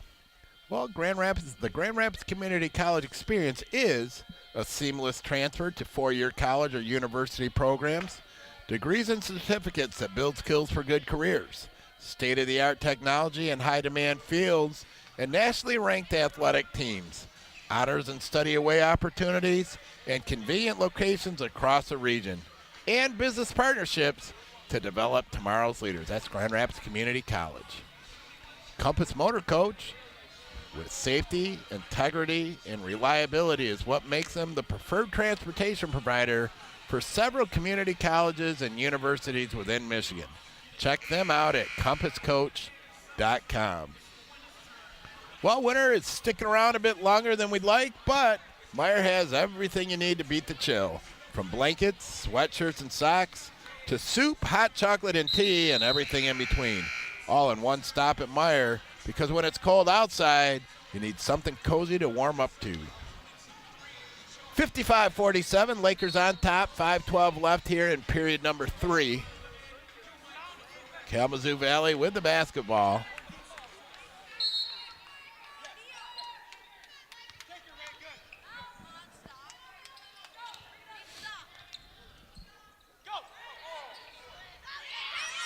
Lakers with with the steal. Poplinski pulls it out. Goes back up top. In the paint now. Down in the corner. Shot up off the glass, and that's good.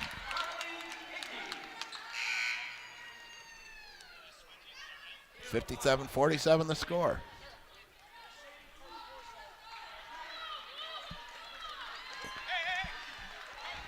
.446 left. Well, the Laker players got clipped a little bit. Kalamazoo Valley's looking for a bucket as the Lakers on a 14-0 run. Down on the left side, back up top it goes. Little shake and bake inside. Shot up off the glass, and that's good.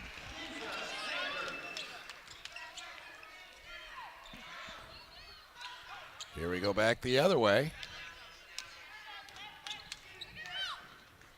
Nice pass inside, shot up off the glass, and that's good. Poplinski with a great feed inside to Braden Meeks. Oh, we got to travel. Yeah, this press is causing some havoc. It's been all game.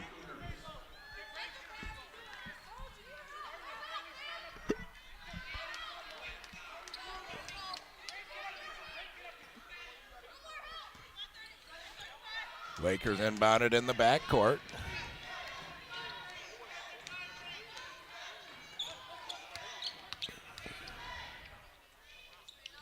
Shot up, that's no good, and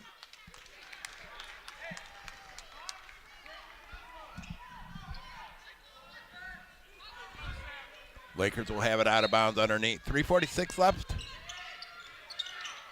Little floater inside, and we're going to have a foul. Foul's going to be whistled on Dacia Sanders.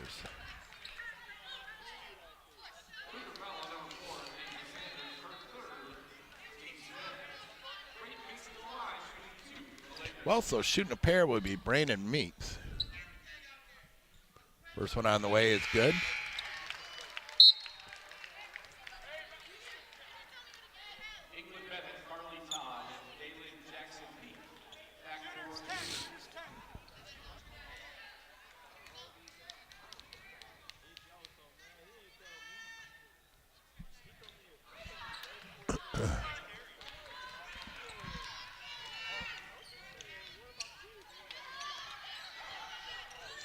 Kalamazoo Valley over on the right-hand side. Shot up. It's no good. The putback is good, though. Sunshine Johnson gets it inside.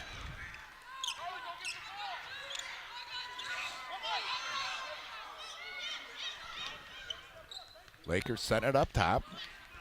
Little floater in the lane, shot up, no good. Rebounded as the Cougars look to go the other way. Cougars looking to take a bite into that Laker lead with 3:08 left.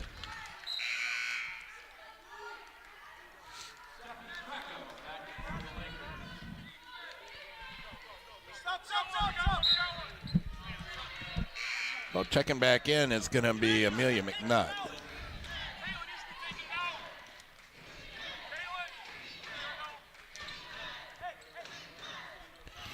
Lakers with the ball. They break the pressure. They're going to pull it right back out, set up their offense as we just hit the 3-minute mark. Shot inside, and that's good. Carly Hickey gets the bucket.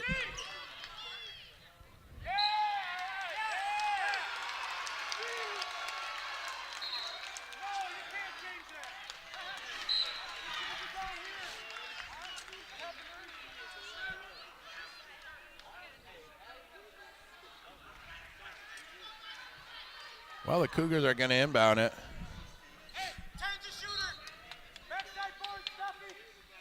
Over on the right side and near steal.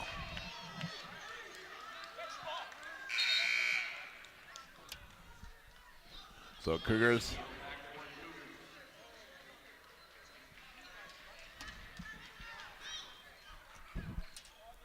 inbounded in the back court. They'll set it up with Lena Steele up top. Over on the left side into the hands of Bennett. She floats it inside. Power shot up. It's no good. Excuse me, and we're going to have a foul. Man, number 20, Lena Steele. 62-51, Lakers up. 2:29 left here in the third.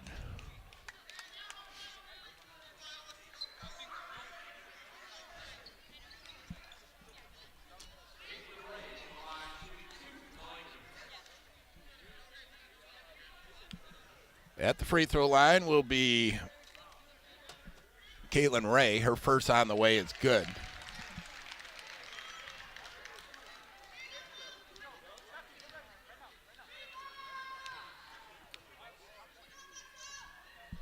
Second one on the way, and that is good as well.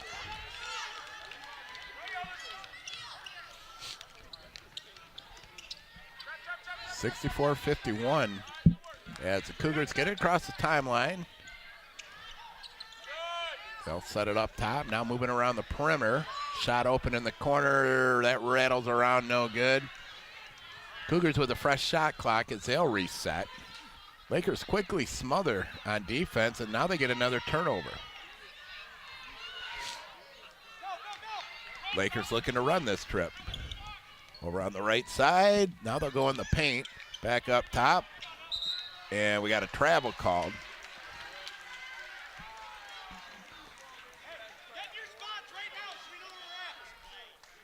Lakers with the, or excuse me, Cougars with the basketball.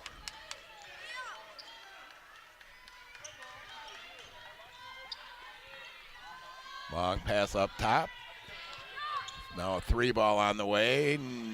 No good, and we're going to have a foul on the Lakers. It's going to be on, I believe, Kara Wiles.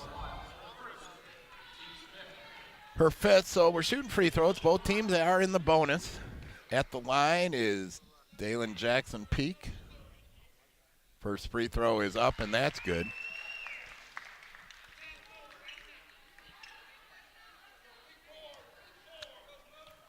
Tomorrow's the men's action all day, and then Saturday we turn around, we got the finals in the men's and the women's. But we got one more game tonight. It's Grand Rapids Community College. We've taken on Lake Michigan College.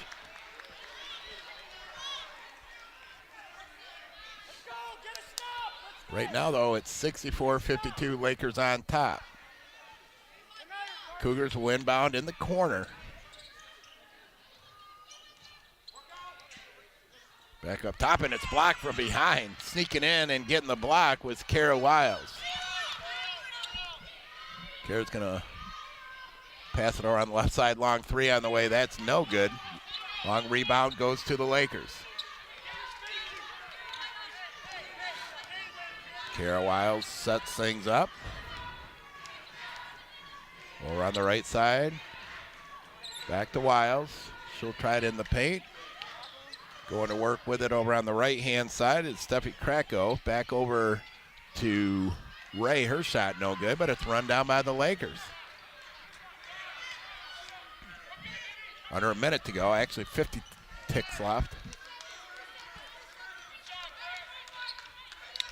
Lakers go to the right side. High screen up top. Little stutter move. Shot up, and it's no good. However, going to line will be Amelia McNutt shooting two. Foul's going to be whistled on Jackson Peak. Her fourth foul.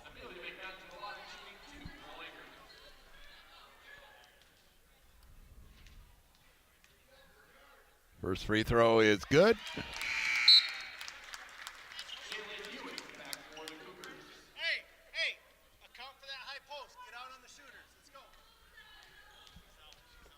Second free throw is good as well. 66-52. Lakers get it across the timeline. Lena Steele pass it around left side. Little floater then by Bennett, and that's good.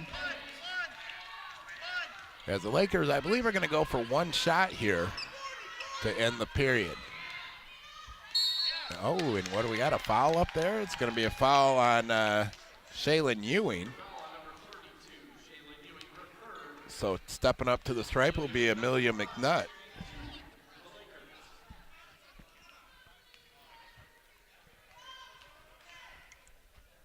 Free throw on the way is no good.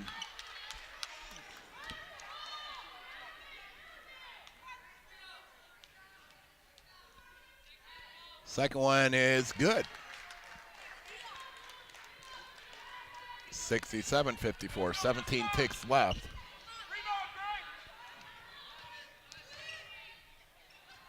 And the Cougars are going to lose it out of bounds. So the Lakers, I'm assuming, will shoot one more time. Go for that last shot. Down to 5 seconds. Long three on the way. It comes up short. Put back is good, though, at the buzzer. With the bucket is Steffi Krakow. So at the end of three, the Lakers on top by a score of 69-54. We'll be right back.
All right, here we go, 69-54. Lakers with a basketball. And a 15-point lead. Shot up, and we're going to have a foul. Poplinski will go to the free throw line. Savannah Poplinski, leading scorer in today's game with 21 points. Brayton Meeks has 11. Amelia McNutt has 10 for Mid-Michigan. Leading scorer for Kalamazoo Valley, Dalen Jackson with 14, Dacia Sanders with 11, and Lena Steele with 8. Top 3 scores. Second free throw on the way is good. 71-54 now. Lakers are pulling away. Coming into tonight's game, the Mid-Michigan Lakers were the number 3 seed. Ball being moved around the perimeter. Now they'll go inside with it. Shot up off the glass is no good. Loose on the floor, and what do we got? I don't know if there's I can't see the official. It might have been I think it was a jump ball. Not 100% sure, though. Lakers with the ball in the back court. They get it across the timeline.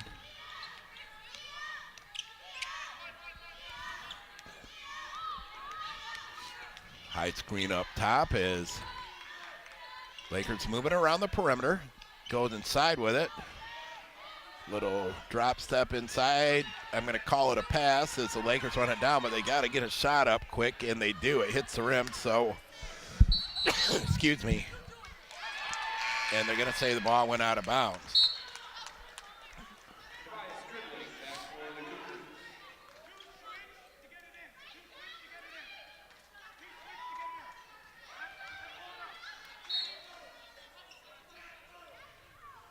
Quick inbound pass over on the left side as they get a new clock. Poplinski gave that a peek up top. Little floater in the paint. That shot's up, no good. It's going to be rebounded by Kalamazoo Valley. Cougars will come back the other way. This game was tight, real tight, until that last quarter when Mid-Michigan started pulling away. We were tied, though, at the beginning of that third quarter. Lakers look to run, and it's just out of the reach of Brayton Meeks. 71-54, 8:23 left.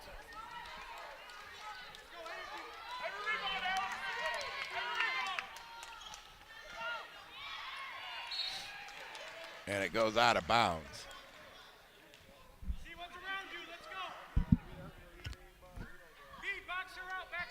Cougars inbounded on the side. They got to get a little more hop, a little bit of hop in their step. There's a 3. That's good. Big shot by England Bennett. England Bennett with her 10th point of the night. Lakers back the other way. Wide open 3, top the key. It's no good. But the putback is. With the putback for Mid-Michigan was Brayton Meeks. Well, all the officials in the crowd wanted to travel, but we're going to have a timeout by Kalamazoo Valley.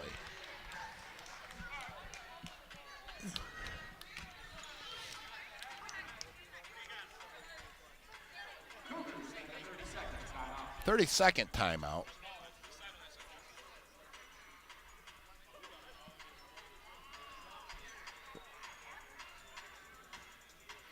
It's been a good officiating game. All the officials today have done an excellent job.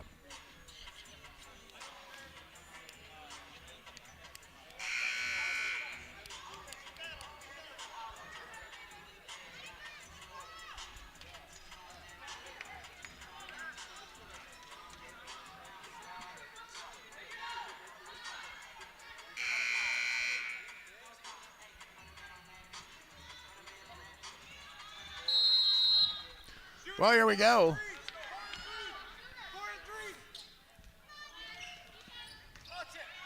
There's a steal by the Lakers. Poplinski with it in her hand. She passes it up ahead for the layup. It's up off the glass, and it falls through. Brendan Meeks gives the Lakers their biggest lead of the night, 18. Kalamazoo back the other way. That's no good. But the Cougars are going to retain possession. There's a 3 on the way. It's no good. Put back. We got a foul. Going to the free throw line for the Cougars is going to be number 3, England Bennett.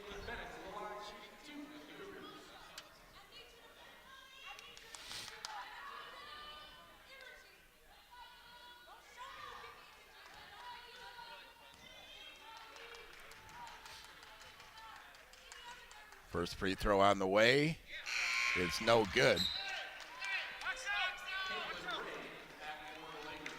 Well, checking in for Mid-Michigan was Caitlin Ray.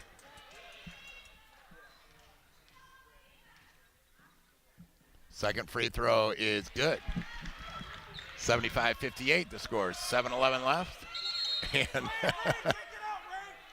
the Cougars tried to take it out of bounds when it was the Lakers' ball. Hey, whatever works. Technically, that should be a warning on the Cougars. I mean, it was no intent to slow the play down, but no harm, no foul. Lakers with the basketball, and we're going to have a foul in the back court. That'll be the third team foul.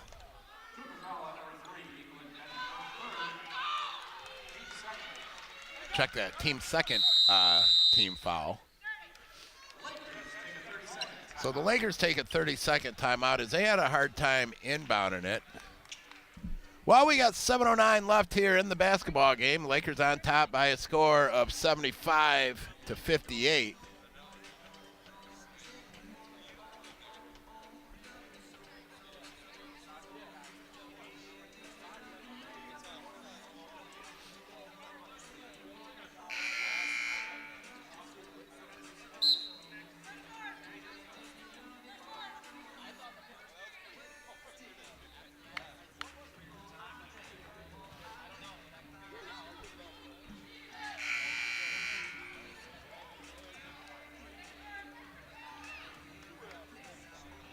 Well, here we go. Back to live action. Lakers with the basketball. Cougars with more of a man pressure than anything else. Lakers get it across the timeline. As we hit the 7-minute mark, Lakers will set it up top.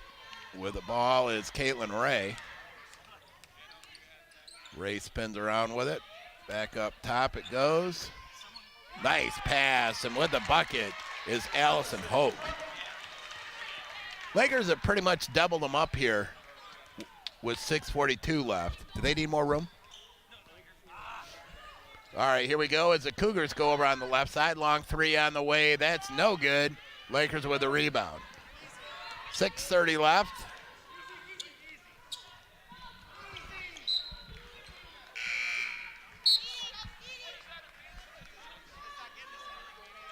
And the Lakers lose it, so the Cougars will get it. After the game, I'll just move some of my stuff down just so you have more room. Perfect. All right, here we go. M Live here for Grand Rapids Press. They'll be covering the next game, so if you want to read about it, go to mlive.com. Cougars with the ball up top. They need some points, a lot of them in a hurry. Lakers zone in their trap, though. Yeah, what do we got? Oh, we're going to have a foul on the floor.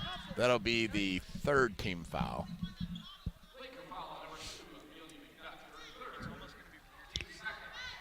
Hey, Allison! 50's coming there. Step up and meet her. Quick inbound pass left side. Three on the way. It's no good. And we're going to have a foul on the Cougars. They're going to whistle this foul on Jackson Peak. Third team foul. Oh, wait a minute. I stand corrected. They whistled on it on Allison Hope. 5:59 left, 77-58. Cougars inbound it. Over on the right side, they'll fire three. I think that got tapped a little bit as the Lakers get the rebound. Caitlin Ray with it in the backcourt. She passed it over to Amelia McNutt.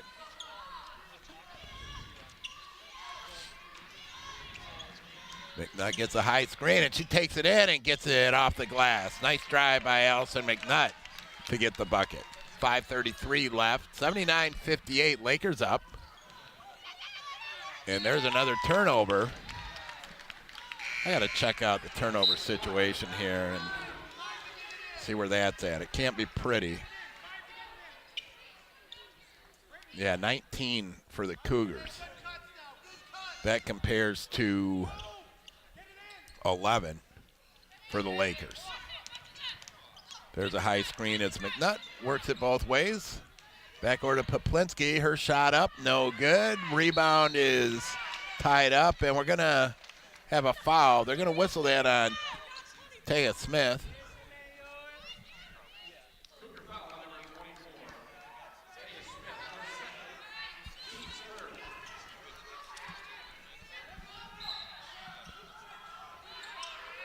Well, we're going to have a quick inbound pass, and it goes over to the Lakers. Goes in the backcourt, little 10-footer on the way, and that's good.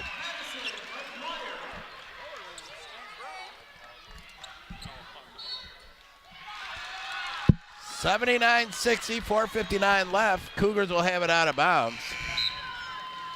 I'll be joined for the Lakers game here by Steve Brown from Comstock Park. He'll be stepping in for the color, helping me out after this being my third game of the day, and my voice is a little scraggly. Cougars in the paint, shot up, that's blocked, and it's run down by the Cougars. We're going to have a foul. They're going to whistle that on Amelia McNutt.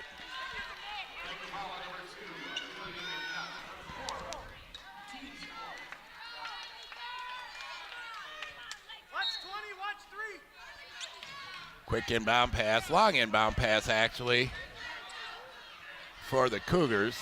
Little stutter move to the left side. The Lakers doing a good job picking that up on defense. There's a long three, that's no good. And it's run down, and it's going to remain Cougar basketball.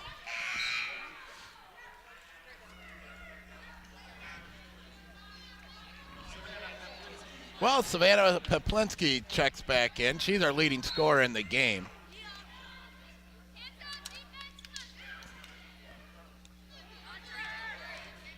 And there's a steal up top.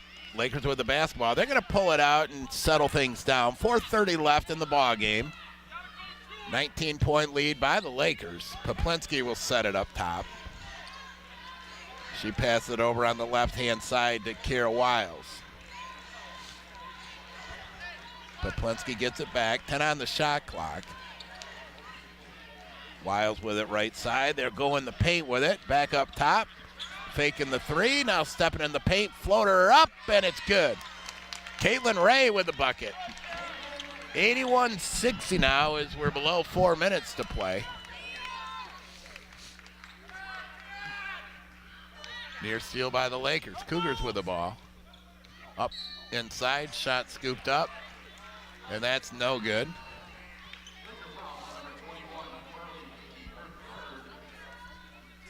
So going to the stripe is going to be Lena Steele. Shooting a pair. First free throw is no good. Couple subs checking in.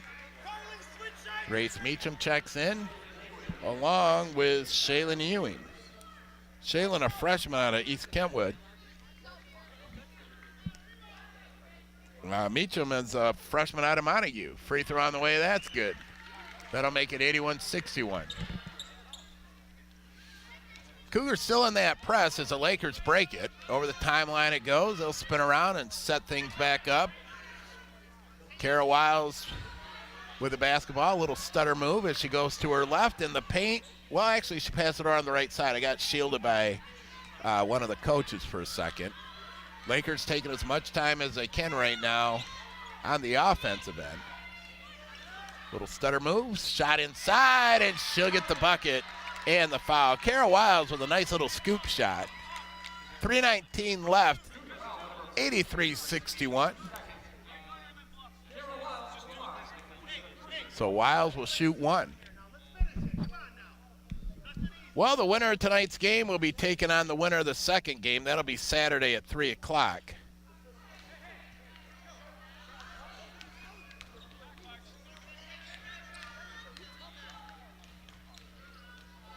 Kalamazoo Valley across the timeline. Long skip pass.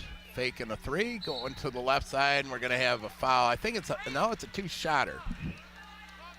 We're going to whistle that on number 35, Brayton Meeks. At the stripe will be Maddie McGuire. It's filling up here slowly but surely as we have our, I guess, I don't want to say featured game, but the home team game.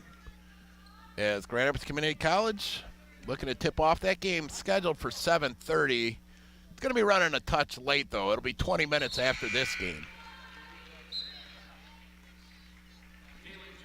83-61 after the free throws.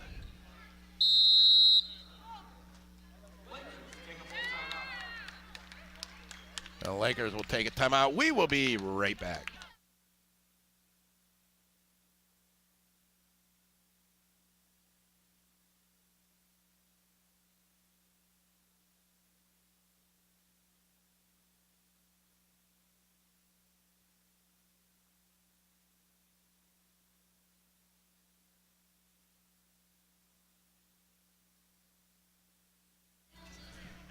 Well, we got kind of Lakers kind of took charge of this in the second half. It was tied, though, for a minute there in the third quarter, but then it was all Lakers after that. Coming out of the timeout, though, Cougars made some adjustments, but too much firepower. Mid-Michigan's looked good today. Very impressive. Little score for you. Hastings on top of Aquinas, as Aquinas is playing in the NAIA tournament. Also, we'll get some high school scores for anybody in the area who might be interested in that. We got some connections.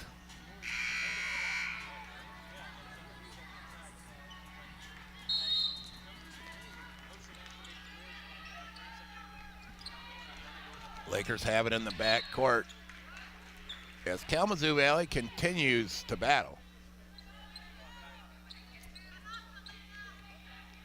Lakers inbounded in the back court. Lakers will run clock as we just hit the 3-minute mark.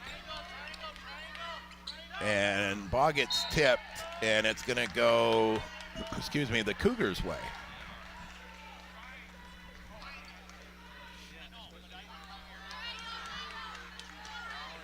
(83-62).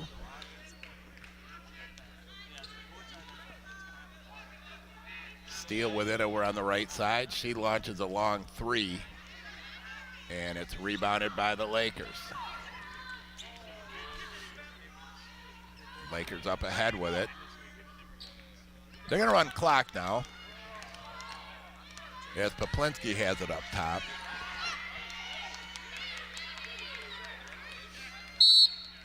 We're going to have a foul. So go to the free throw line.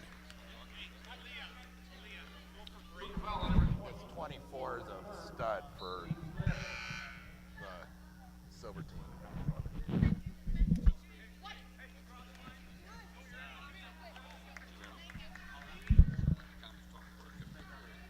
Poplinski? Huh? Well, at the line, we have Caitlin Ray. Her first free throw is good. Checking in is going to be Micah Lajewski. She checks in for Poplinski. That will probably be all she wrote for Poplinski. She had a nice, solid game. 21 points on the night. Free throw on the way is good. 85-62, 2:21 left. Ball on the left-hand side. 3 ball on the way. That's no good. And it's rebounded by the Lakers. Lakers look to run down the other way. Shot up off the glass, no good, and Lakers will run it down. They'll reset it up as we're under 2 to go now. Lakers with the basketball. They'll take it in, well, past the left side, shot up, it's no good. Rebounded by Kalamazoo Valley. 1:42 left. There's a 3 ball from the corner. That's no good. Long rebound by the Lakers. Well, Kalamazoo Valley, there's a foul there, but, you know, it's too little too late. Sometimes you just call off the dogs. Two-shot foul, which everything is in the girls' game.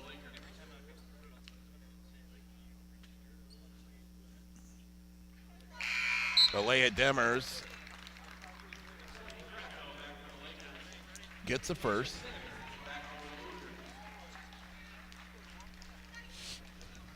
Second one on the way is no good. Cougars with a rebound. 1:25 left.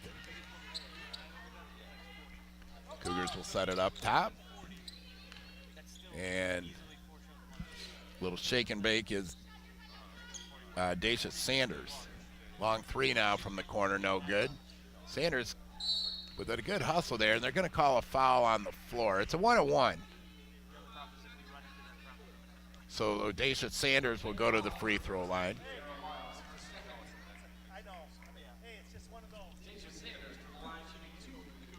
Dacia will shoot a pair. Her first one on the way is good. 86-63. Couple more subs checking in. Taya Smith checks in. Also, Shaylin Ewing checks in. Free throw on the way is no good. But Cougars run it down, shot up, and it's going to come out of bounds. It's going to be Cougars ball. 1:01 left. Well, Mid-Michigan advances, and they will advance to Saturday at 3 o'clock to take on the winner at Grand Rapids Community College and Lake Michigan College. Long three on the way is no good, and it's rebounded by the Lakers. Lakers get across the timeline. Well, we got contact there, so going to the free throw line, it's going to be Kara Wiles.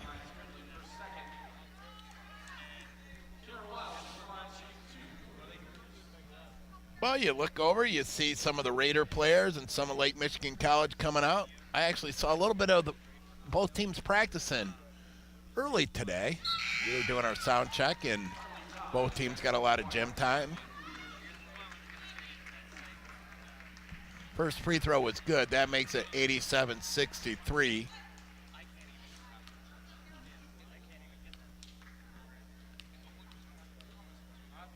Second free throw on the way is good as well.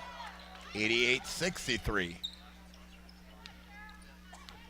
Here come the Cougars back the other way. Across the timeline. Long three on the way. It's no good. And we got another foul. Well, the girls are battling. We're looking at probably a 8:45-ish start time, or excuse me, a 7:45-ish start time for the next game. First free throw is good.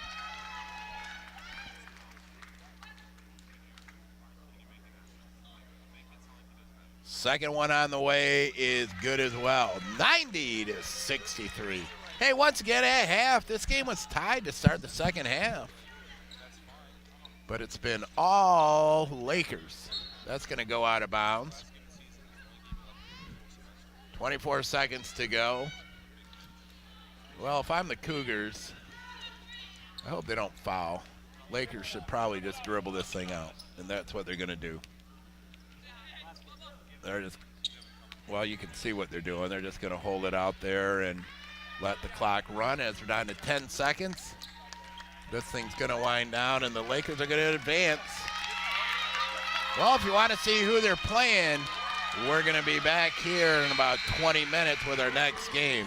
Leading scorer was Savannah Poplinski with 21 points, followed by Brandon Meeks. She had 11. Amelia McNutt with 10. Carly Hickey with 6. Haley Helt with 6. Allison Hoke with 3. Stephanie Kracko with 2, and Kara Wiles with 1. Dalen Jackson had 14. Dacia Sanders with 11. Lena Steele with 8. England Bennett with 7. Sunshine Johnson with 7, and Carly Todd rounded out the scoring with 2. Once again, our final, the Lakers 90, Cougars 63. My name's Brock Conkle. I hope you enjoyed today's broadcast. I'm going to take a timeout here, and we'll be back in about, I'd say, 16, 17 minutes. As you can catch the next game as the Lakers will be taking on the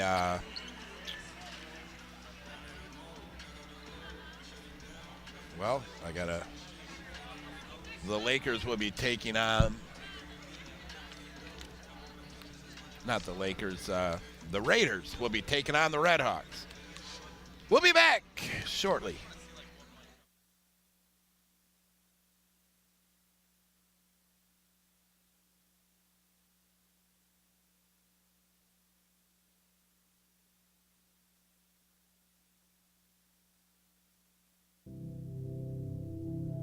The first position I had in corrections, I began to take on additional responsibilities and even became promoted to sergeant and lieutenant. I had an opportunity to transition to the law enforcement side of the house in 1999, which is about 10 years into my career. They said, we want to send you to the police academy. I did it in complete reverse order. I had my bachelor's degree, then a master's degree, and then came back for the associates. GRCC was an obvious choice for me then. They had a very strong reputation. Their schedule is different too. I had 2 kids, and I still had substantial responsibilities at work. GRCC Academy gave us the latitude to pick a right answer instead of trying to tell us that there was one right answer. It was a great mix for me, and ever so glad I made the choice of GRCC. Our new sheriff, Michelle LaTroy Young. As sheriff, that's a huge responsibility. My desire to make sure I help them be their best can sometimes be a little ominous. Okay, that's a big job. It's a big deal to make sure that the people have the tools they need, have the education they need, have the encouragement they need, and the support. I just want to make sure that I'm there for them.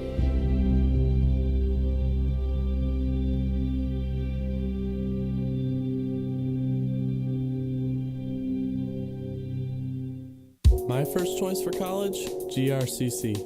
Why? I was ready to build a career. I traded taking notes in a classroom for hands-on learning. I found a program where I can follow my passion. What I'm saving on low tuition will pay off if I transfer to a university. And I know the skills I'm learning will build a better community. All those reasons make GRCC my first choice and the best choice. Siendo primera generación de estudiante latina y la primera en mi familia para venir al colegio, me lo imaginé más difícil de lo que era. Me siento muy orgullosa al saber que yo tengo la oportunidad. Mis padres, y sé que mucha gente no tuvo esa opción, entonces al yo tener esa opción es algo muy bonito, y al saber que esto no es el final, es solo el principio, es algo de lo mejor. I'm Morgan, and I'm a GRCC student. I'm just focusing on getting my Associates of Fine Arts. Taking classes here is a lot less expensive than going to a university. I changed my mind. I originally started as a music ed major, and you can try a bunch of different things at a less of a cost. So if you're not quite sure what you want to do and you're here, it's not as expensive. You really just find out what you really want to do. I like who I've become. Kids like me, who didn't score very well on an ACT test, didn't have any other options. All kind of kids, it doesn't matter what you look like. Through all of the classes that I took there, I was able to really find out what I wanted to do. I tell everybody my master's degree started at GRCC. My family's future being brighter, and that really all did start at GRCC. I think that there's always a need for nurses in every community around the world. I can be there to step in and help out. I go to Calvin College, and this summer I chose to take classes at CC. They really work around your schedule.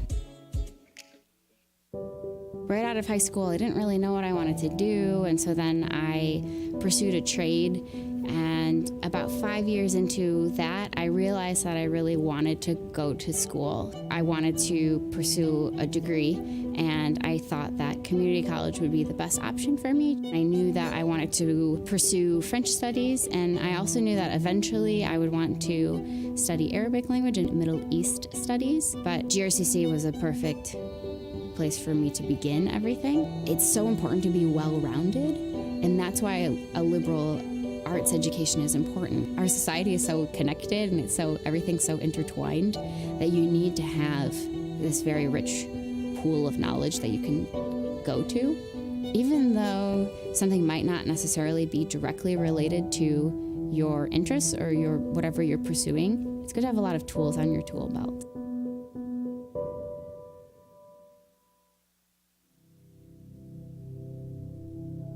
The first position I had in corrections, I began to take on additional responsibilities and even became promoted to sergeant and lieutenant. I had an opportunity to transition to the law enforcement side of the house in 1999, which is about 10 years into my career. They said, we want to send you to the police academy. I did it in complete reverse order. I had my bachelor's degree, then a master's degree, and then came back for the associates. GRCC was an obvious choice for me then. They had a very strong reputation. Their schedule is different too. I had 2 kids, and I still had substantial responsibilities at work. GRCC Academy gave us the latitude to pick a right answer instead of trying to tell us that there was one right answer. It was a great mix for me, and ever so glad I made the choice of GRCC. Our new sheriff, Michelle LaTroy Young. As sheriff, that's a huge responsibility.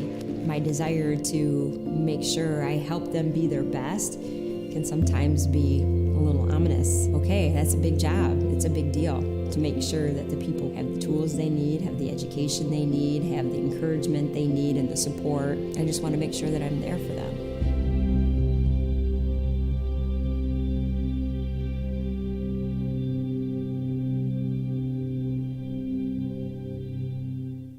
My first choice for college, GRCC. Why? I was ready to build a career. I traded taking notes in a classroom for hands-on learning. I found a program where I can follow my passion. What I'm saving on low tuition will pay off if I transfer to a university. And I know the skills I'm learning will build a better community. All those reasons make GRCC my first choice and the best choice. Siendo primera generación de estudiante latina y la primera en mi familia para venir al colegio, me lo imaginé más difícil de lo que era. Me siento muy orgullosa al saber que yo tengo la oportunidad. Mis padres, y sé que mucha gente no tuvo esa opción, entonces al yo tener esa opción es algo muy bonito, y al saber que esto no es el final, es solo el principio, es algo de lo mejor. I'm Morgan, and I'm a GRCC student. I'm just focusing on getting my Associates of Fine Arts. Taking classes here is a lot less expensive than going to a university. I changed my mind. I originally started as a music ed major, and you can try a bunch of different things at less of a cost. So if you're not quite sure what you want to do and you're here, it's not as expensive. You really just find out what you really want to do. I like who I've become. Kids like me, who didn't score very well on an ACT test, didn't have any other options. All kind of kids, it doesn't matter what you look like. Through all of the classes that I took there, I was able to really find out what I wanted to do. I tell everybody my master's degree started at GRCC. My family's future being brighter, and that really all did start at GRCC. I think that there's always a need for nurses in every community around the world. I can be there to step in and help out. I go to Calvin College, and this summer I chose to take classes at CC. They really work around your schedule. Right out of high school, I didn't really know what I wanted to do, and so then I pursued a trade. And about 5 years into that, I realized that I really wanted to go to school. I wanted to pursue a degree, and I thought that community college would be the best option for me. I knew that I wanted to pursue French studies, and I also knew that eventually I would want to study Arabic language and Middle East studies, but GRCC was a perfect place for me to begin everything. It's so important to be well-rounded, and that's why a liberal arts education is important. Our society is so connected and everything's so intertwined that you need to have this very rich pool of knowledge that you can go to. Even though something might not necessarily be directly related to your interests or whatever you're pursuing, it's good to have a lot of tools on your tool belt.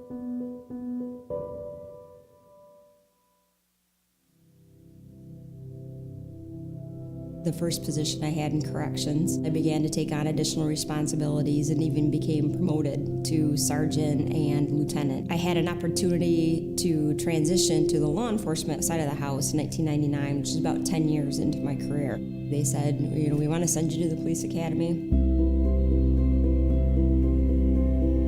I did it in complete reverse order. I had my bachelor's degree, then a master's degree, and then came back for the associates. GRCC was an obvious choice for me then. They had a very strong reputation. Their schedule is different too. I had 2 kids, and I still had substantial responsibilities at work. GRCC Academy gave us the latitude to pick a right answer instead of trying to tell us that there was one right answer. It was a great mix for me, and ever so glad I made the choice of GRCC. Our new sheriff, Michelle LaTroy Young. As sheriff, that's a huge responsibility. My desire to make sure I help them be their best can sometimes be a little ominous. Okay, that's a big job. It's a big deal to make sure that the people have the tools they need, have the education they need, have the encouragement they need, and the support. I just want to make sure that I'm there for them.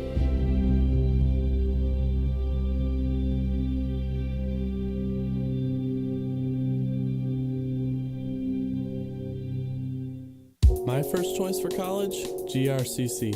Why? I was ready to build a career. I traded taking notes in a classroom for hands-on learning. I found a program where I can follow my passion. What I'm saving on low tuition will pay off if I transfer to a university. And I know the skills I'm learning will build a better community. All those reasons make GRCC my first choice and the best choice. Siendo primera generación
Good evening, everybody. Welcome to our fourth game of the day here at Grand Rapids Community College. Our next game is going to have the Grand Rapids Community College women taking on the women from Lake Michigan College. My name is Brock Cockle. I will be bringing you all the action today, or tonight, I should say. The winner of tonight's game is going to be taking on Mid-Michigan College, as they just won over Kalamazoo Valley. That game will be Saturday at 3 o'clock. Keep in mind, tomorrow we got action all day, as well as, well, the boys come to town. Great crowd, too, on hand as this thing starts filling up. Leroy Hackley's in the house, who will be officiating today. I just talked to Leroy out in the lobby. I said, Leroy, should I call my wife and tell her I'll be home at 1 o'clock this morning? Leroy laughed. He goes, you know me better than that. There'll be no calls. We'll be home quickly. If you have a chance, you might want to get down and check this out. There's a lot of great action going on here. It's been very enjoyable. Keep in mind that we've been doing them all day, and we'll be doing them all weekend long, all the way through the finals. Lake Michigan College, they're seeded number 20. They come in with a record of 19-11. GRCC Raiders, they come in with an overall record of 25-5. Ladies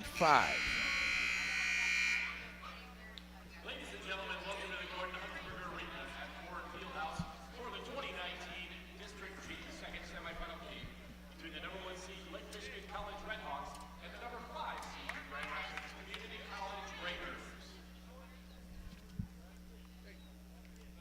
Well, we do the starting lineups in the dark here. It's pretty cool. It kind of gives it that little extra effect. Starting lineups. First for the visitors, the Grand Rapids Community College Raiders.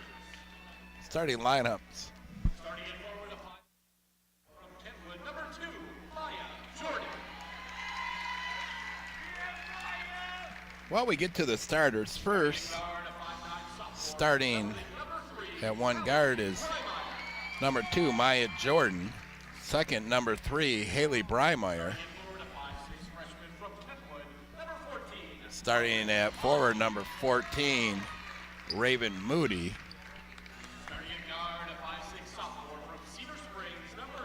Then from Cedar Springs, number 23, Alea Sargent. And rounding out the starters, number 33, Emily Pendrett. Well, now we have the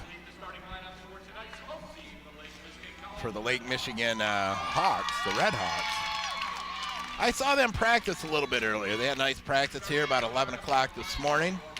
And starting first, number 1, Monet Palmer. She starts at one of the guards.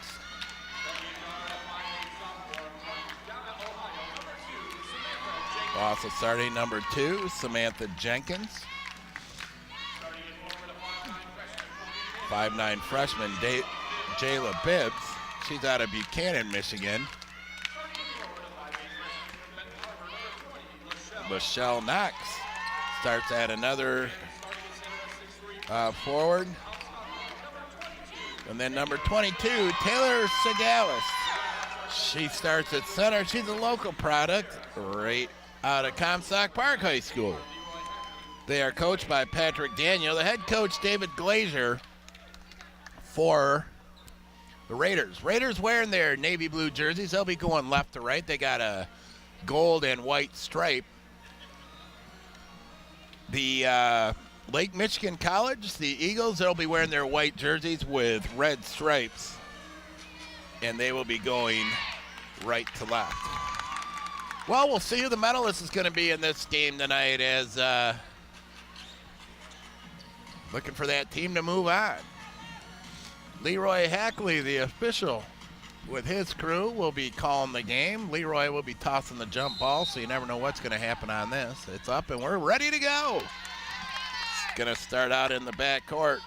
Monet Palmer with it. She goes inside, shot up by Segalis. That's no good. Raiders with a rebound. They'll come back the other way, down on the right side, setting things up, getting a high screen. To the left side was Breimeyer. Back up top. As the Raiders are running some clock here. 15-footer on the way. It's no good, and it's rebounded by the Redhawks. Segalis with it. She passed it over to Palmer, who's looking to run. Palmer in the paint. That got stripped away, and the Raiders come away with it. Raiders going to walk it up, run a little bit of clock. Redhawks starting out. And it looks like a 2-3 zone. 3-ball on the way, and that's good. Haley Breimeyer with a bucket. She's a sophomore out of Belding, Michigan. Ball loose on the floor. And it goes in the corner. 3-ball up, and that's short. Long rebound comes to the Raiders.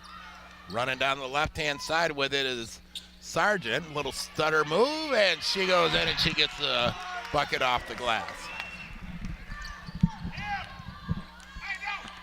Well, across the timeline with it is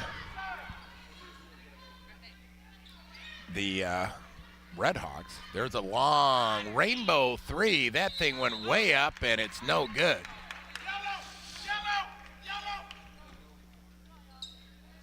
Raiders up early by a score of 5-3. Well, the Redhawks showing a little 1-2-2 full court press. Raiders need to get somebody in the middle, which they didn't quite recognize it. Going back the other way, shot up, that's no good, and we're going to have our first foul of the night. That's going to be whistled on Jayla Bibbs. 8:08 left. Raiders up 5-0. Once again, my name's Brock Conko, calling the game tonight. Dave Van Ord and I will be calling them throughout. I will be able to give you some high school scores throughout the night as well. At the halftime, one of the scores is Catholic Central 28, South Christian 27. Ball's loose, and we're going to get a kick on the Redhawks. They'll reset the shot clock to 15. Raiders inbounded up top. Haley Breimeyer with it. Over on the right side it goes. Quickly in the paint. Shot up, it's no good, and Redhawks are going to, well, ball's still loose, and it ends up being run down, or actually going out of bounds, and the Redhawks will get it. 7:35 left in the first. Great crowd here at Gordon Hunsberger Arena on the campus of Grand Rapids Community College. Redhawks will bring it up. They pass it up top to Bibbs. Or on the left side, we're going to have a travel called. 7:19 left here in the first. Once again, the winner will be taking on Mid-Michigan. Mid-Michigan, the number 3 seed. Lake Michigan College is the number 1 seed. The Raiders are the 5th seed. Raiders across the timeline. 3-ball left side. It's good. Raven Mondi, the freshman out of Tri-Unity Christian, makes it an 8-0 game. And there's a steal by the Raiders. Raiders across the timeline. Sargent, the point guard, she passes it down to Breimeyer. We're going to get a foul. And that's going to be whistled on Monet Palmer. Team second, her first.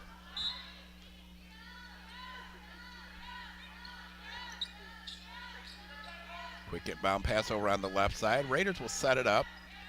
Redhawks in that zone. Breimeyer gets it. Breimeyer gets a high screen as she takes it inside, and we got a travel called.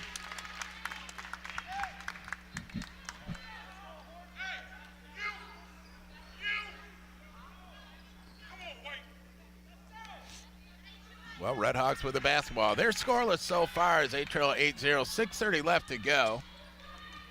Taking it to the left is Samantha Jenkins as she sets things up. Over to Bibbs up top. And ball goes inside, and Breimeyer runs it down on the turnover. So Haley Breimeyer will get it across the timeline. Redhawks in that zone, looking to trap on the right side. Ball got tapped. And going in, well, in and back outside. Now to the left, little floater in the paint. That's no good. Raiders with the offensive rebound. As ball's loose on the ground. Now it goes over on the left side. A little shot up, and that's no good. Rebounded by the Redhawks. They're still scoreless here. 8-0 Raiders. Raiders in a man-to-man. Shot up. That's no good. Ball's loose. We're going to have a foul. Who's it going to be on? It looks like it's going to be on 23 for the Raiders. That is Elias Sargent. She's a sophomore out of Cedar Springs. She's probably confused because Cedar Springs are the Redhawks, and the Lake Michigan Redhawks, their jerseys look a lot the same as well.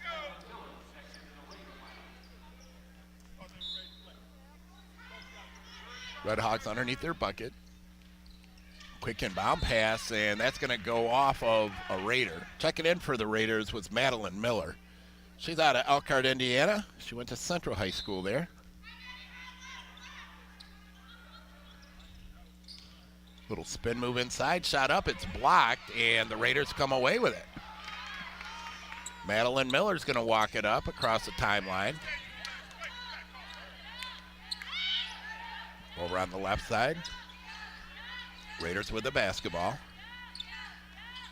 Ball's loose on the ground, but the Raiders come away with it. Over on the right side, it goes now to Breimeyer. She goes inside, shot up, it's no good, and the Redhawks run it down. Monet Palmer across the timeline. Up top, it's into the hands of Amaya Flowers. Her shot's no good, but we have a jump. Arrows goes to the Raiders.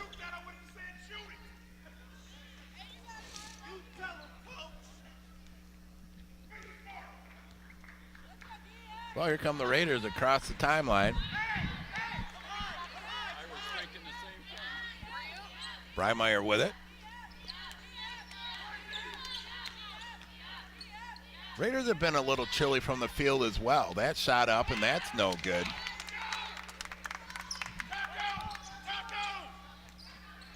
Actually, we haven't had a field goal in a while.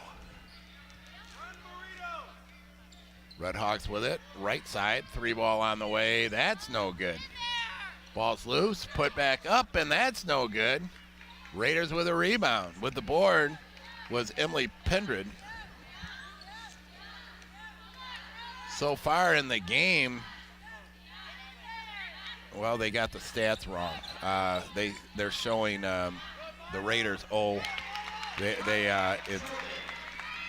Make a long story short,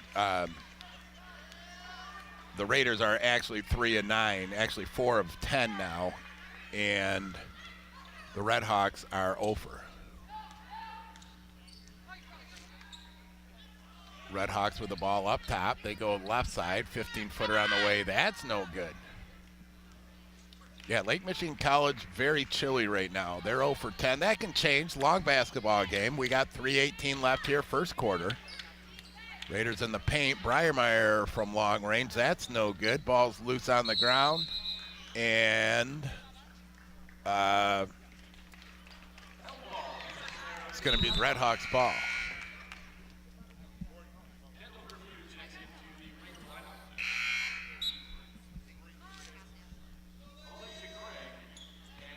Well, checking in is Brianna Alexander.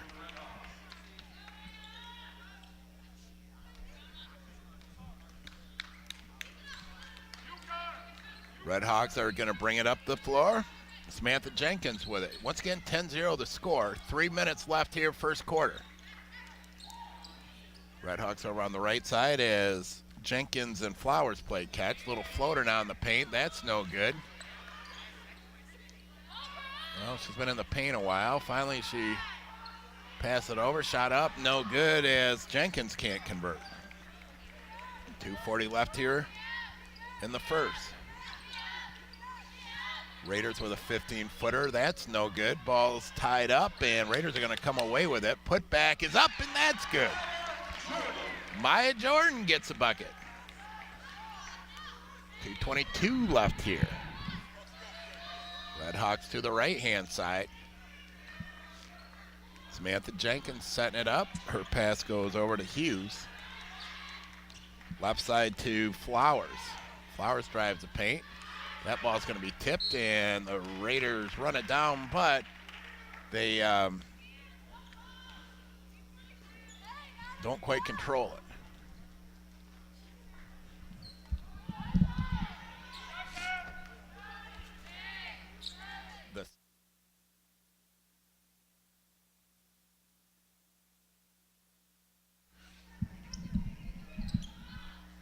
Well, the Redhawks will get it out of bounds underneath their basket. Quick inbound pass, and the ball's knocked away. And we're going to have a travel called. So it's going to be, actually they called the travel. Yeah. Leroy Hackley corrected it. For a minute, they just pointed the wrong way. 1:55 left in the first. Redhawks still no score. They're 0 for 12 from the field. And that inbound pass is stolen. GRCC with the rebound. Haley Breimeyer across the timeline. She passed it over on the left-hand side to Leah Sargent. Raiders go inside with it. Back outside now. Driving baseline, ball's knocked away. Redhawks get it. Back the other way, 3-ball is blocked. Ball's loose, and Raiders get it back. Breimeyer across the timeline. Pass it down left side, 15-footer up, no good. Raiders with a rebound. Alea Sargent ran it down, back up top. 3 is no good. It's going to go out of bounds, and the Lake Michigan Redhawks will get the basketball. 1:15 left here in the first. 2 team fouls on the Redhawks, one on the Raiders. 15-footer right side, that's no good. Here, you want to take this for a minute? So the arrow's going to go to the Raiders on the tie-up, as we got 1 minute left.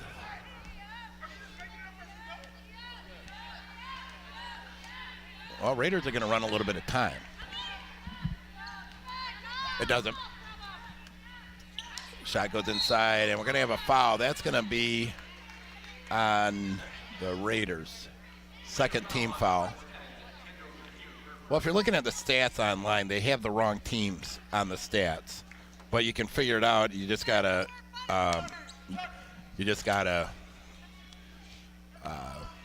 know, I guess it's the best way to put it.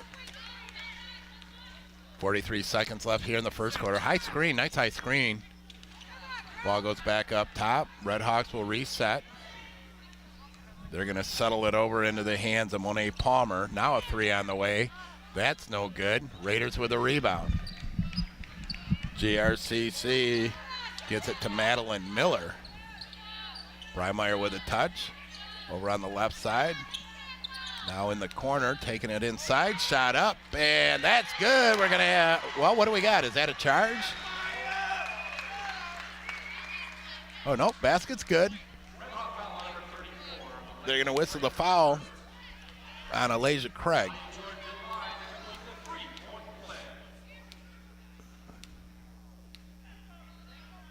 Free throw up on its way, and it's no good. Raiders with a rebound. They'll reset it to Breimeyer. 10 on the clock, down to 5. 10-footer up, no good. Rebound is run down, going in, well, and the clock's going to run out. So after 1, the Raiders on top by a score of 14-0. Well, Lake Michigan College, I think it's safe to say, have had better days from the field. They're 0 for 12. Leading scorer for the Raiders is Maya Jordan. Haley Breimeyer's got 3. Maya with 4. Raven Mondi with 3. And Elijah Sargent with 2.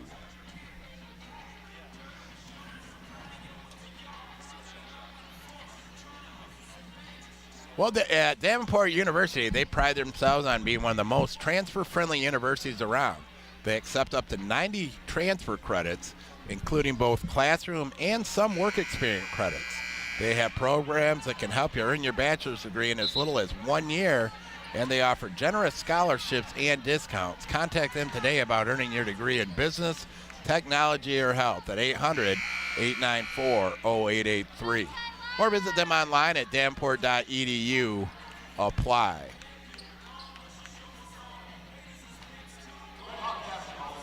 Safety, integrity, and reliability is what makes them the preferred transportation provider for several community colleges. That's Compass Motor Coach. Check them out at compasscoach.com. Here we go, starting the second quarter. Redhawks with a basketball. They're looking to figure a way to take that lid off. There's a 10-footer corner, and it's good. Redhawks got to be happy to get that first bucket. They're showing a little half-court trap now. Raiders with the ball down in the corner. 10-footer on the way. That rolls around. It's no good. Redhawks with a rebound. They're going to look to run down the left-hand side as Jenkins has it. Into the paint. She'll float it over. Now left wing. Shot up. That's no good. Raiders with a rebound. Madeline Miller with it. Quickly inside. Shot up. And it's no good. Putback is also no good. Monet Palmer with the board. And what do we got? Looks like a tie-up. I don't think there's a foul. It's going to go out of bounds and be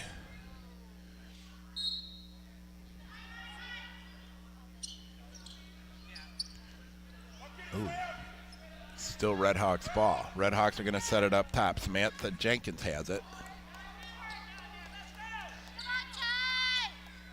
Jenkins again gets it back. Into the hands of Knox. There's a three ball, wide open three. That's no good. Long rebounds get settled in by Bibbs. Bibbs a little shake and bake inside, and Bibbs gets a bucket off the glass. You know, for the Redhawks, as poorly as they shot, to only be down 10 is pretty fortunate, really. Raiders got to get somebody in the middle here on this trap.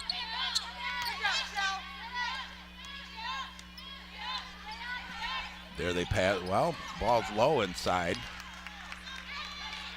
Here comes Redhawks back the other way in the corner. Three ball on the way. It's no good. Rebounded by GRCC. 14-4 the score. 7:54 left in the second. Well, we got some cheerleaders going on right behind us for the Redhawks. The parent variety, which is always nice to see. The parents out here supporting their kids. Good supporting staff on the far side as well. There's a lot of Raider parents and fans here in the building. There's a steal by the Redhawks. They're looking to run back the other way. Monet Palmer goes up, shot up, and it's off the glass and in. 14-6. Need to get somebody in the middle. And there's a ball gets hit out of bounds. Raiders are going to return or hold on to it. We're going to have a timeout. You're listening on the Grand Rapids Community College Network. We'll be right back.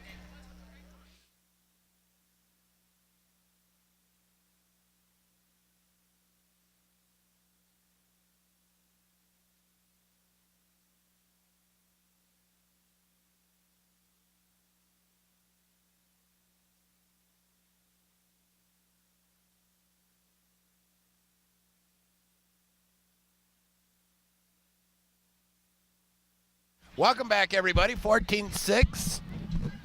The Raiders on top.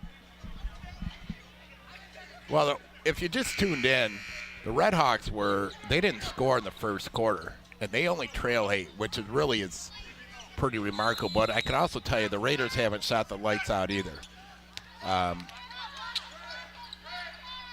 Back up top it goes. There's a long three. That's no good.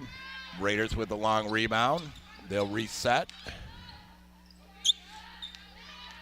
Working it in the paint, shot up, that's no good. And here we go back the other way.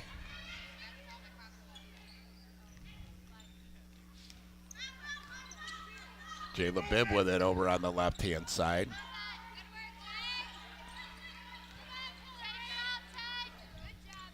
There's a 3-ball on the way, no good. Nice position inside, and the putback by Lachelle Knox. 14-6. Boy, the Raiders are having a hard time with this press. That gets knocked out of bounds.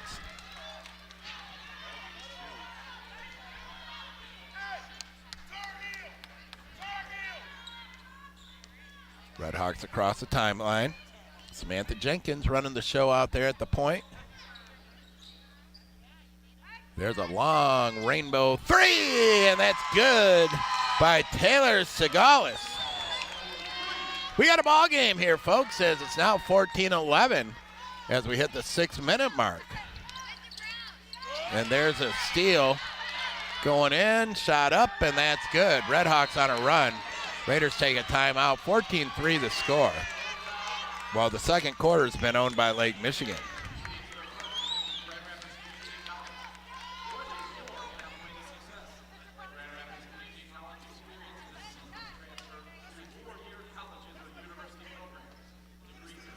Winter may be sticking around for a bit longer, but Meijer has everything you need to beat the chill. From blankets, sweatshirts, and socks, to soup, hot chocolate, and tea, and everything in between.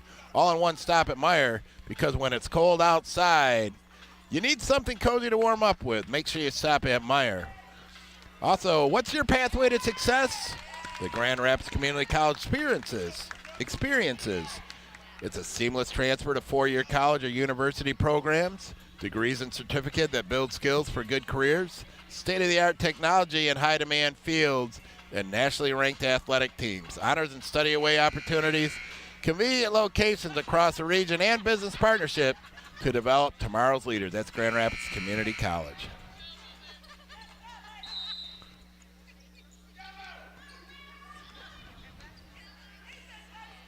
Well, the Raiders with the basketball. They go down on the left side with it. Little floater and second chance opportunity. That's no good as well. Redhawks back the other way. We're going to have a foul. Foul's going to be whistled on Alea Sargent.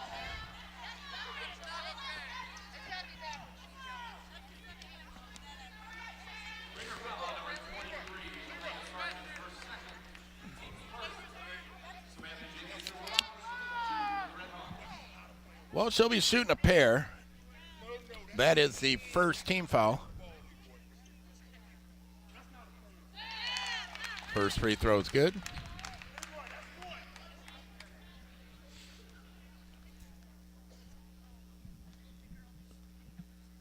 Second free throw on the way is no good, so we're tied at 14.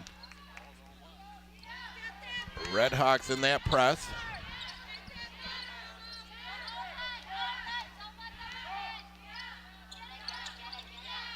Breimeyer made that three to start the game, and she hasn't really had a good look since. There's a turnover by the Redhawks.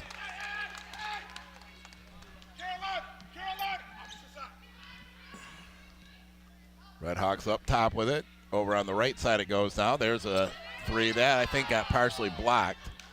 And GRCC with the rebound. GRCC across the timeline. Ball goes low. And it's going to get knocked out of bounds. 15 seconds on the shot clock. 4:40 on the game clock.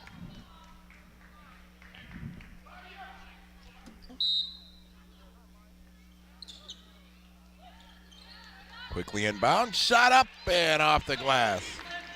Emily Pendred with the bucket. Raiders were chilly for a while, so they needed that bucket.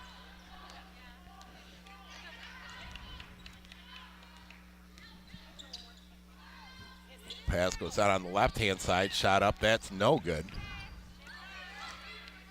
Back the other way and goes out of bounds. The Raiders are shooting 25% from the field. They're actually 28%. They're 7 of 25. Lake Michigan is 6 of 28. Raiders 2 of 5 from beyond the arc. Lake Michigan 1 of 11. Inside it goes. Shot up off the glass. That's good, and we're tied with the bucket. Monet Palmer. GRCC back the other way. They get it across the timeline. Over on the right side. Shot up off the glass. It's no good, and the Redhawks run it down. We're in the corner. Nice little pump fake. Shot up. No good. And it goes out on the left side. We're going to have a charge. That's going to be whistled on Taylor Segalis. Taylor Segalis. She's a local product out of Comstock Park, Michigan. Freshman. She did not stay loyal to her home college here at GRCC. Ball goes down in the corner, shot up, no good, and it goes out of bounds, and it's still in play. Breimeyer comes away with it. It'll go back up top. There's a shot.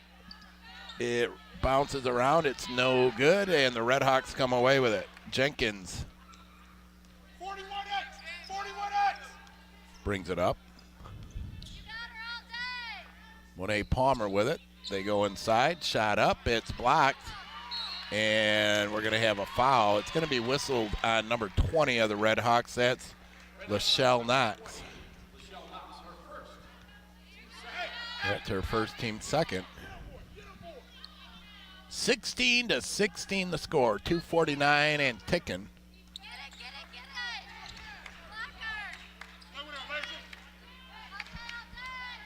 Breimeyer with it, up ahead on the right side, shot up, and that's no good. Both teams having a hard time buying a bucket. Nice move there, shot goes up, that's no good. Raiders are going to walk it up, and they're going to reset. Madeline Miller with it. Over on the right side. Now it goes down in the, there's a steal by the Redhawks. Out of the pack, shot up, and that's good. Jayla Bibbs gets it, and it gives Redhawks their first lead of the night, 18-16, under 2 to go.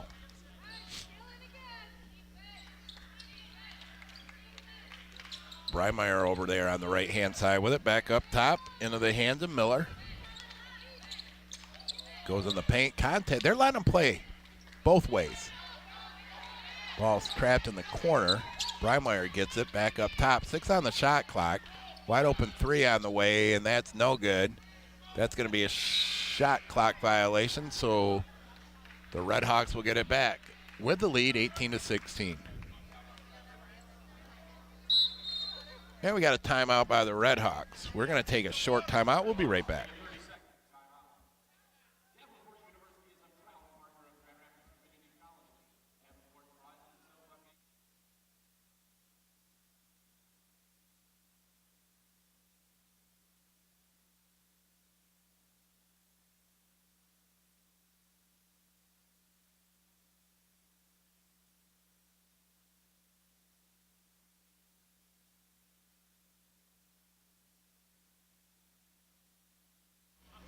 All right, welcome back.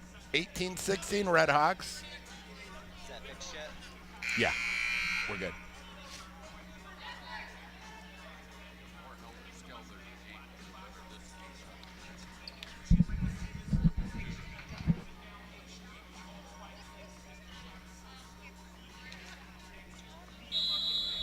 Well, Redhawks will get the ball. Monet Palmer will inbound it to Samantha Jenkins in the backcourt.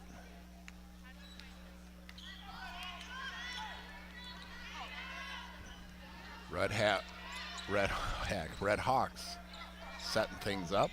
There's a long rainbow three that goes through by Samantha Jenkins.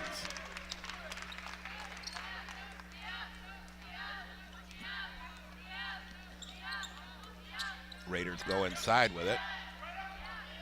Back up top to Breimeyer. Breimeyer with a three, top the key. Touch long. Redhawks go inside. There's a foul. Keep in mind the Redhawks did not score in the first quarter. Now they turn around and got 21 here in the second. Raiders have been outscored 21-4 here in the second quarter.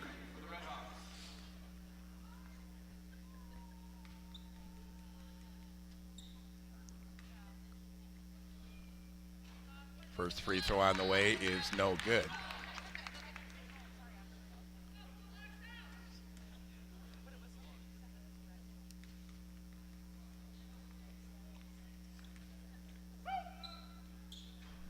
Second one on the way, that's no good, but the Redhawks get the rebound.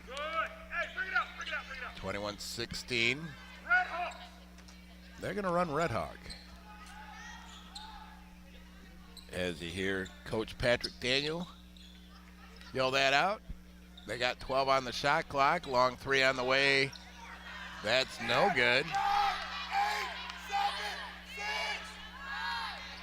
Going inside shot goes up, that's no good, and there's a rebound by the Raiders. There's 20 seconds left, no shot clock. Raiders are gonna set it up. They go down left side, shot up, it's no good. Raiders with a rebound. We're gonna have a foul on the floor. No team's in the bonus. So the Redhawks will get it with, Redhawks will get it with,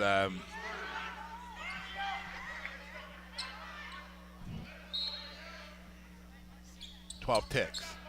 Long inbound pass up top. See what the Raiders can do to close out this quarter. They pass it over to Breimeyer. Her three on the way. That's no good. Offensive rebound is up, and that's blocked. So at the half, Redhawks on top after having an impressive second quarter by a score of 21-16. We'll be back in a while. Not a while, but about 15 minutes.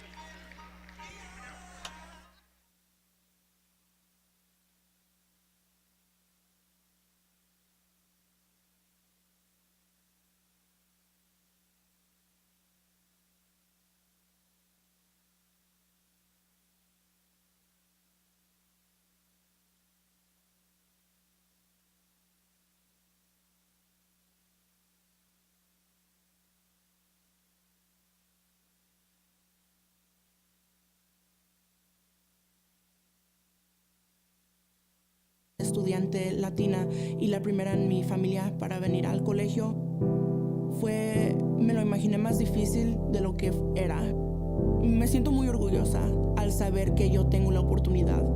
Mis padres, y sé que mucha gente no tuvo esa opción, entonces al yo tener esa opción es algo muy bonito, y al saber que esto no es el final, es solo el principio, es algo de lo mejor. I'm Morgan, and I'm a GRCC student. I'm just focusing on getting my Associates of Fine Arts. Taking classes here is a lot less expensive than going to a university. I changed my mind. I originally started as a music ed major, and you can try a bunch of different things at a less of a cost. So if you're not quite sure what you want to do and you're here, it's not as expensive. You really just find out what you really want to do. I like who I've become. Kids like me who didn't score very well on an ACT test, didn't have any other options. All kind of kids, it doesn't matter what you look like. Through all of the classes that I took there, I was able to really find out what I wanted to do. I tell everybody my master's degree started at GRCC. My family's future being brighter, and that really all did start at GRCC. I think that there's always a need for nurses in every community around the world. I could be there to step in and help out. I go to Calvin College, and this summer I chose to take classes at CC. They really work around your schedule.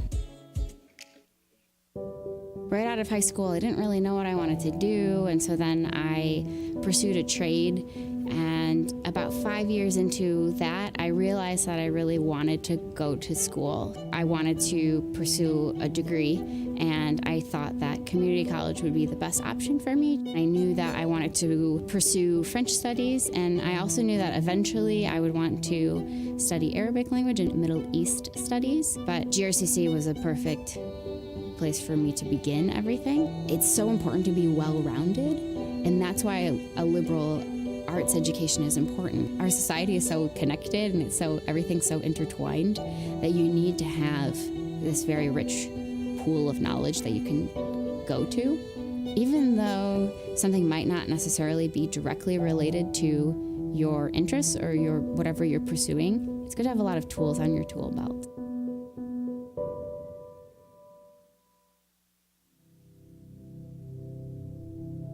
The first position I had in corrections, I began to take on additional responsibilities and even became promoted to sergeant and lieutenant. I had an opportunity to transition to the law enforcement side of the house in 1999, which is about 10 years into my career. They said, we want to send you to the police academy.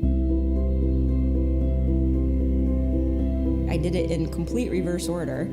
I had my bachelor's degree, then a master's degree, and then came back for the associates.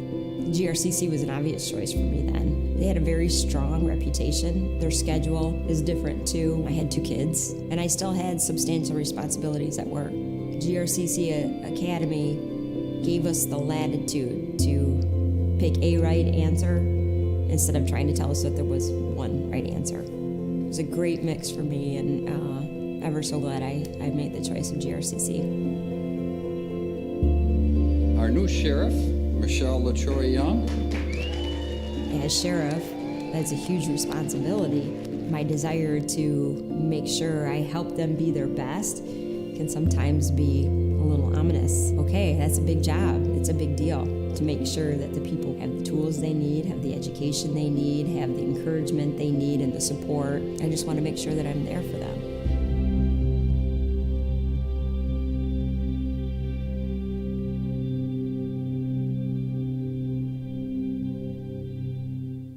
My first choice for college, GRCC. Why? I was ready to build a career. I traded taking notes in a classroom for hands-on learning. I found a program where I can follow my passion. What I'm saving on low tuition will pay off if I transfer to a university. And I know the skills I'm learning will build a better community. All those reasons make GRCC my first choice and the best choice. Siendo primera generación de estudiante latina y la primera en mi familia para venir al colegio, me lo imaginé más difícil de lo que era. Me siento muy orgullosa al saber que yo tengo la oportunidad. Mis padres, y sé que mucha gente no tuvo esa opción, entonces al yo tener esa opción es algo muy bonito, y al saber que esto no es el final, es solo el principio, es algo de lo mejor. I'm Morgan, and I'm a GRCC student. I'm just focusing on getting my Associates of Fine Arts. Taking classes here is a lot less expensive than going to a university. I changed my mind. I originally started as a music ed major, and you can try a bunch of different things at a less of a cost. So if you're not quite sure what you want to do and you're here, it's not as expensive. You really just find out what you really want to do. I like who I've become. Kids like me who didn't score very well on an ACT test, didn't have any other options. All kind of kids, it doesn't matter what you look like. Through all of the classes that I took there, I was able to really find out what I wanted to do. I tell everybody my master's degree started at GRCC. My family's future being brighter, and that really all did start at GRCC. I think that there's always a need for nurses in every community around the world. I could be there to step in and help out. I go to Calvin College, and this summer I chose to take classes at CC. They really work around your schedule. Right out of high school, I didn't really know what I wanted to do, and so then I pursued a trade.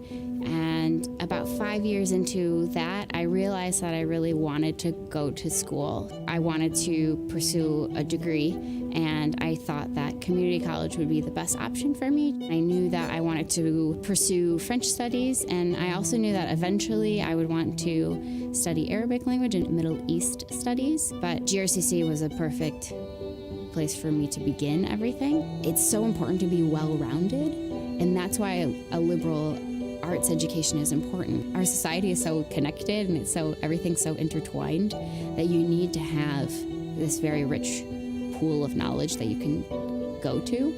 Even though something might not necessarily be directly related to your interests or whatever you're pursuing, it's good to have a lot of tools on your tool belt.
All right, well, welcome back, everybody, as we are about a minute and a half away, from the second half. I lost my stats briefly. Hey, can you get him? Can you come here? I'm going to reload my stats. Hold on 1 second. I somehow lost the website with the stats. Can you get the address in there for me? I can't find it. So I'll get those here in a second. The big stat right now, though, is the Red Hawks from Lake Michigan College are on top by a score of 21-16. The winner of this game will advance to 3 o'clock here on Saturday, as they will play the winner, the winner who was Mid-Michigan College. To start the second half, the Red Hawks will have the ball. On the floor for GRCC is Emily Pendred, Alea Sargent, Raven Monday, Kendall Giffen, and Maya Jordan, and Haley Breimeyer. Thank you. All right, well, once again, 21-16. Well,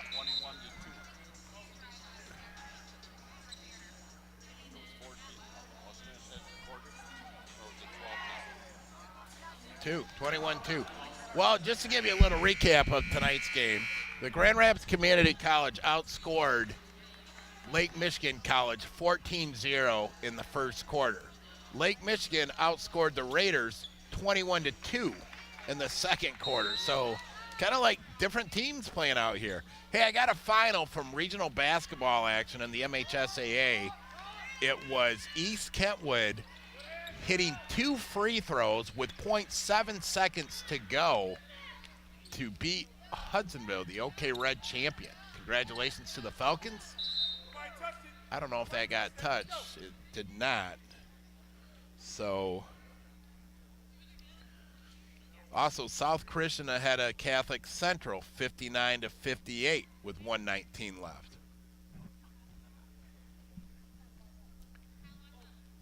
Well, we'll see what happens here in this one. Red Hawks with a basketball. Bringing it up for the Red Hawks will be Samantha Jenkins. She gets it across the timeline over on the right-hand side to Bibbs. Red Hawks moving around the perimeter. They get it in the paint, and Red Hawks are going to lose it out of bounds, but it's off a Raider. Well, if you're either coach right now, you're just hoping your girls can start heating it up a little bit. A fan as well. You'd like to, obviously you want to see both teams play their best, especially when it's tournament action. Up top with it is Jenkins over on the right side of Palmer. Back up top, and it goes inside. Breimeyer gets a steal. She comes away with it. Breimeyer stops, passes over on the left side, and it goes out of bounds off of the Red Hawks. Raiders took one too many passes there. 9:09 left.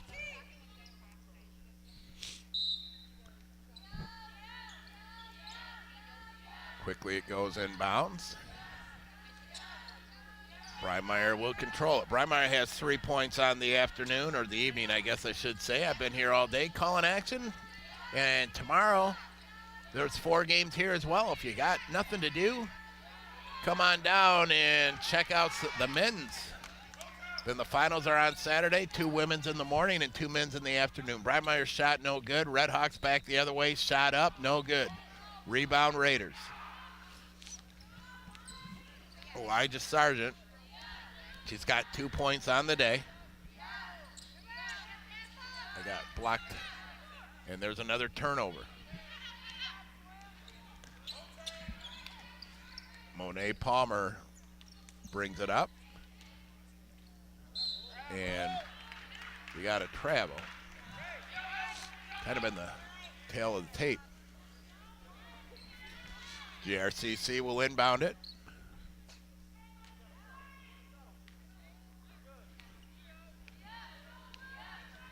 Haley Breimeyer walking across the timeline and turns it over. Boy, this press is killing the Raiders.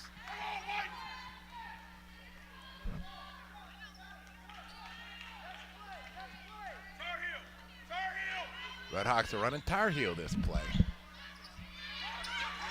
The ball's tipped.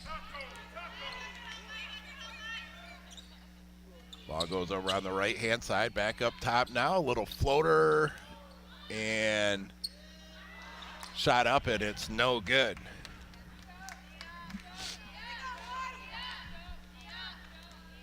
Raiders across the timeline with it as Breimeyer pass it over on the right-hand side. It goes down in the corner to Jenkins, or check that, Jordan. And Breimeyer gets it back.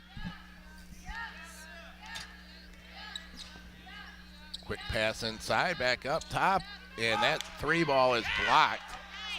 A couple players tied up, nothing called.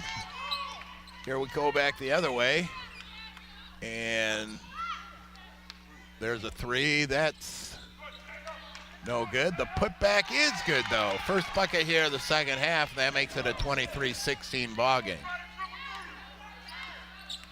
Breimeyer across the timeline with it. She gets trapped. We're gonna have a foul on the floor. That's gonna be whistled on Monet Palmer. Raiders take a 30-second timeout. Raiders have got to get somebody in the middle here on this half-court trap. They haven't done it yet today, and that it's making it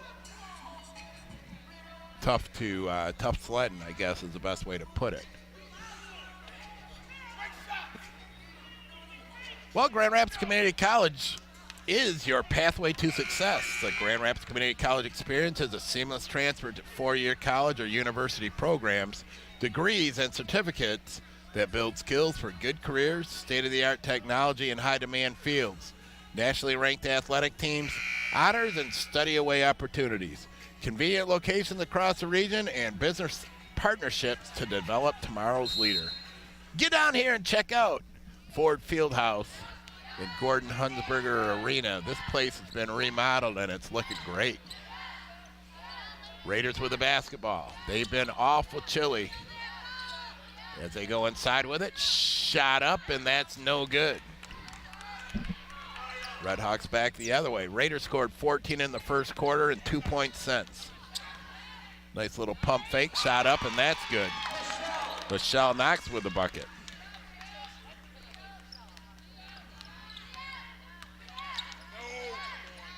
Raiders back the other way, and there's a block. Redhawks looking to run. Up ahead of the pack, shot up, no good. Put back is good.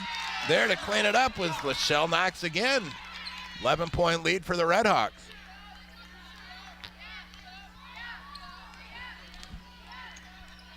Redhawks break the press, they go in with it, and Breimeyer's shot is no good. 27-16. Redhawks still up, 5:50 left here.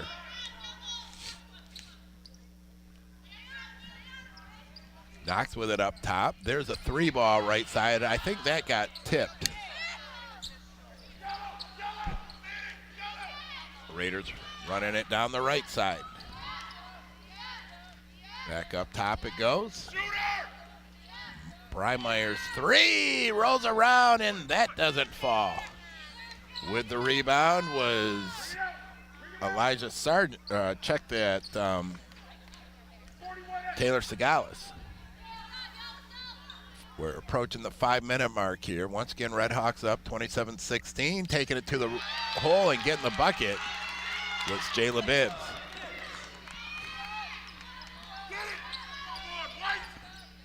Breimeyer passing around the right side. Shot is blocked. Good hustle by the Redhawks getting back. And now we're going to have a foul. Foul's going to be whistled on Mia Jordan.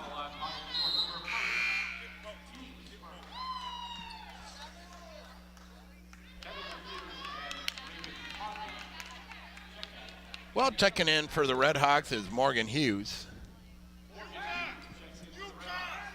Clock is ticking, 4:50 left.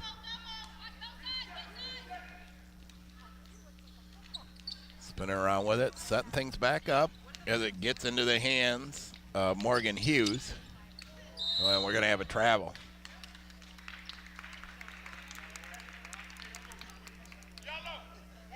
Raiders have been cold, cold, cold.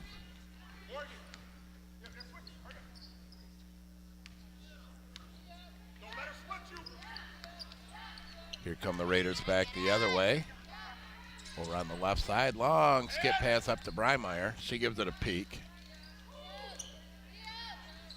Raiders have scored 2 points since the end of the first quarter. They were up 14-0 at the end of one. In the meantime, in this quarter, Lake Michigan College is up 8-0, 4:15 and ticking. Redhawks setting things up top. Over on the left side, shot up, and that's good. Morgan Hughes gets the bucket as we hit the 4-minute mark.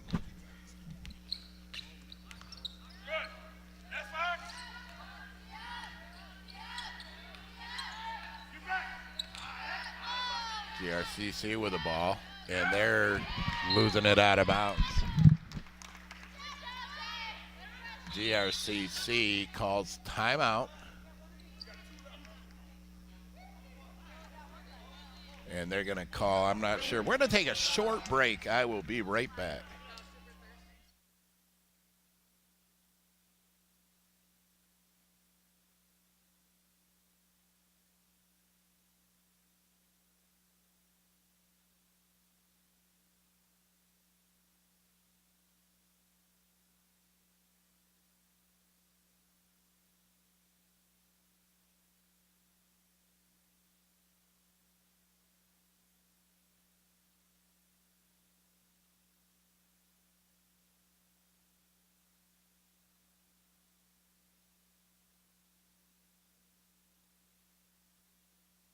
We're back with the Redhawks on top, 31-16.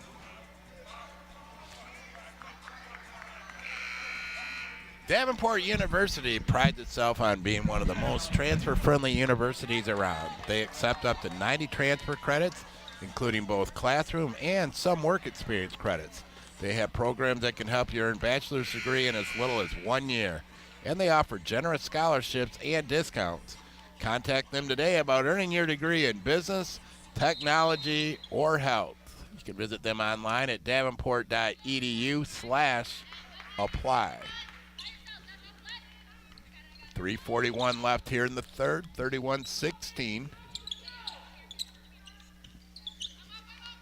Redhawks setting things up over on the right side. Jayla Bibbs with it. Back up top, 3 ball on the way. That is no good. Long rebound, though, comes to the Redhawks from Lake Michigan College.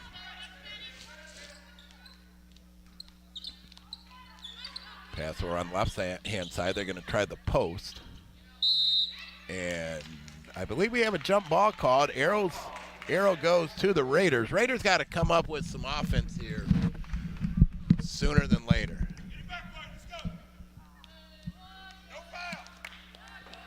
GRCC across the timeline as we hit the 3-minute mark.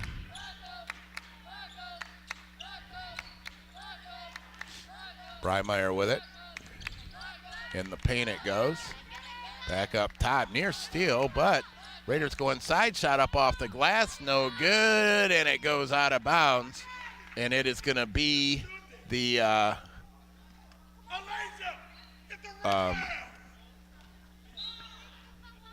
Raiders ball. Long inbound pass up top. And it's controlled by Miller. Over to Breimeyer. Breimeyer in the paint, back up top. Well, there's shot clock's winding down to 10. Actually 12. They got a little more time than I thought. Little spinny shot in the paint is no good, and it's going to be the Redhawks ball.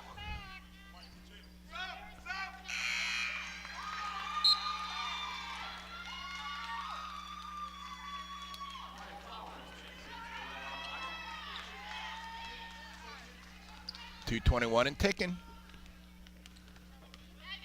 Redhawks playing a little bit more pressure now. Up top with the ball is Ima Flowers. Little spin move in the paint. That's blocked. Breimeyer with a rebound. She's looking to run. Breimeyer takes it to the hole and loses it out of bounds. This is our 4th game today, and I got to tell you, every one of these games, in my opinion, has been officiated extremely well. Every one of them. We've had different crews every game, and all the crews have done a great job. Shot inside, no good. Breimeyer with the offensive rebound. She steps inside, and I believe she got fouled.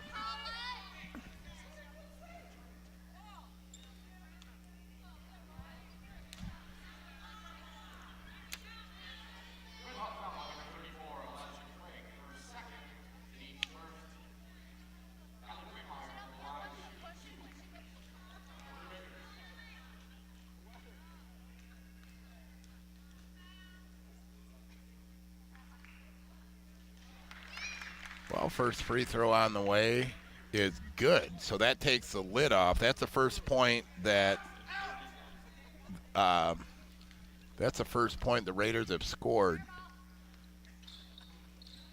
in the quarter. Second one on the way is no good. Red Hawks with the basketball. Shot up, no good. Back up top it goes. Long three on the way. It's good. Big shot out there by Morgan Hughes. As the Red Hawks have doubled up the Raiders.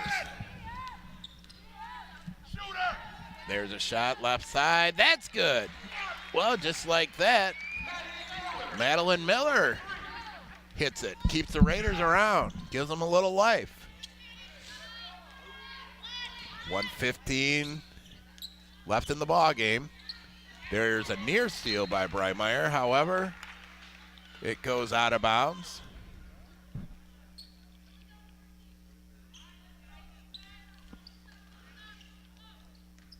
I wish the shot clock would get put into high school soon, because it really makes this game go quick. Probably won't happen, but I'll tell you what, just like that, Brennan Alexander hits a back-to-back threes. 37-20 again. Breimeyer top of the key, long three. That's no good.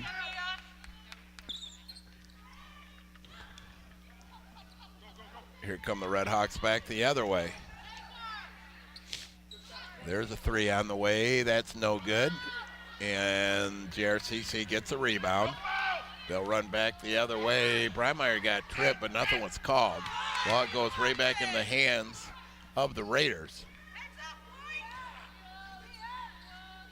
Over on the left wing. Down in the paint now. There's a turnover. 7 seconds. Red Hawks looking to get that last shot. And that's too little too late. However, at the end of three, Red Hawks on top by a score of 37-20. We're going to take a short break. We'll be right back.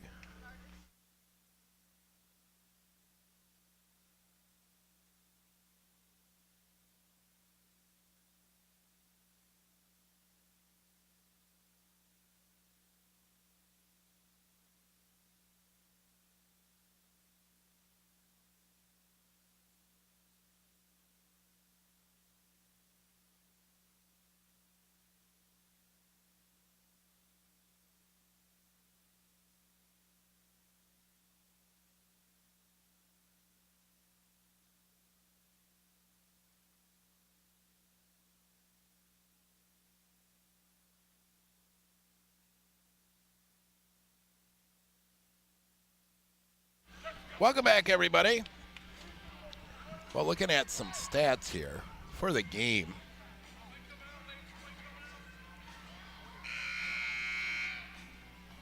Grand Rapids Community College, 8 of 46 from the field for 17%. Lake Michigan College is 16 of 53 for 30%. We're in the fourth quarter here. Maya Jordan, the leading scorer for the Raiders, and Samantha Jenkins, leading scorer for the Red Hawks. Red Hawks running a little weave play this time against that man-to-man defense for the Red Hawks. Has 10 seconds on the shot clock. Shot goes inside. It's blocked out of bounds, so the Red Hawks will get it. However, they got to get something going pretty quick as there's 5 ticks left here before the shot clock goes off. Nice out-of-bounds play as the shot goes up. It's no good. Raiders with the ball. They got to get some offense going here. They scored 14 in the first period and have scored 6 since. Nice pass inside. Shot up off the glass, and that's good. With the bucket is Maya Jordan. 15-point lead. Plenty of time left, but you got to start hitting buckets, get some stops on D if you're a Raider fan.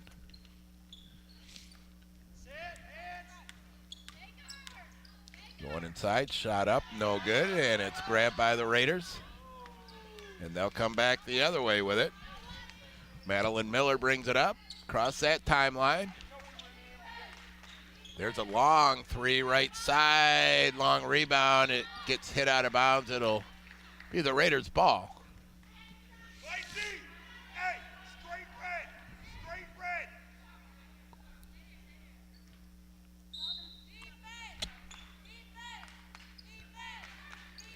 Nice inbound pass, shot up, and that's good off the glass. Back-to-back buckets there by GRCC. Kendall Griffin with her first bucket of the game. All of a sudden, it's a 13-point lead. Just like I said a minute ago, if you're a Raider fan, 1 bucket at a time. You got plenty of time. There's 8:20 left. And we have a offensive foul. Going back the other way.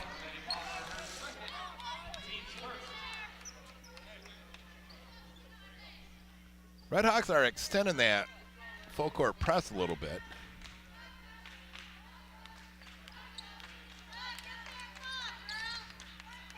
This press has been just killing the Raiders.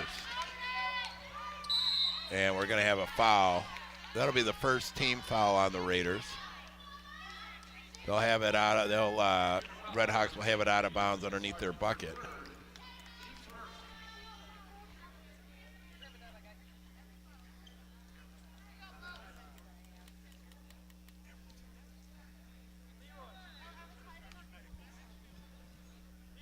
Monet Palmer's first shot is no good.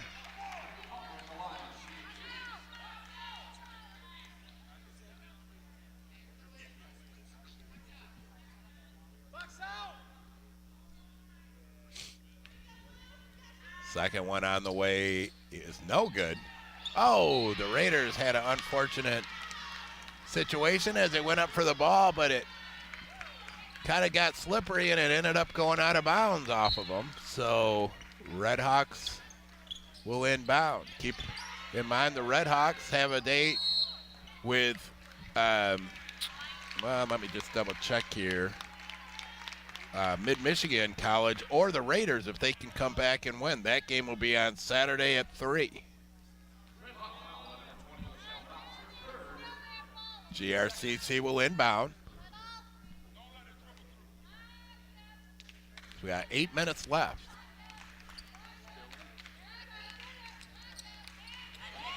Oh, there's a travel. Oh, no, they're going to call a foul on the Raiders. That's whistled on Alea Sargent.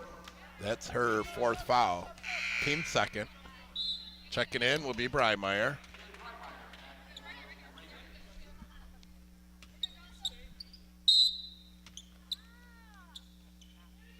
Long inbound pass in the backcourt.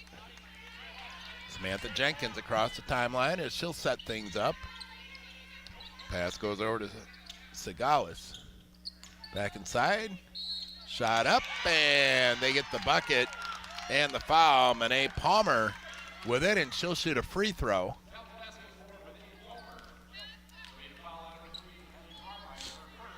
That's on Breimeyer, her first.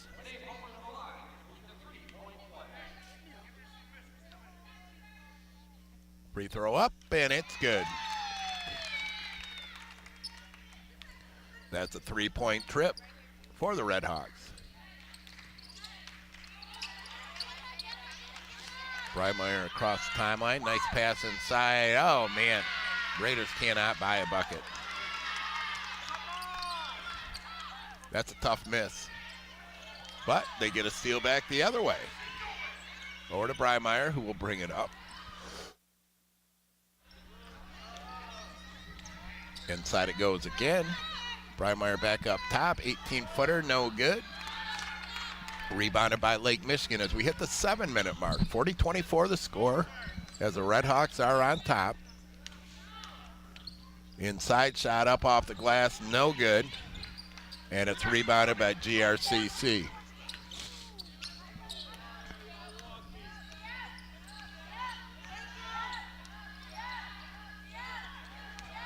Raiders with it up top. Going inside and drawing the foul. Foul's going to be whistled on number 22. That's Taylor Segalis. Going to the line is going to be Madeline Miller. Free throw up and rattles around. It's no good.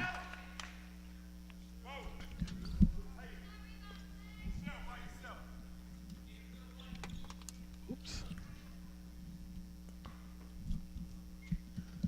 Second free throw up is no good as well. 6:35 and ticking here. Redhawks across the timeline. Shot up in the paint is no good. Raiders with the rebounds. You look at total rebounds, 45 for the Redhawks and 40 for the Raiders. And there's a turnover. We got a kick, and who they give it to?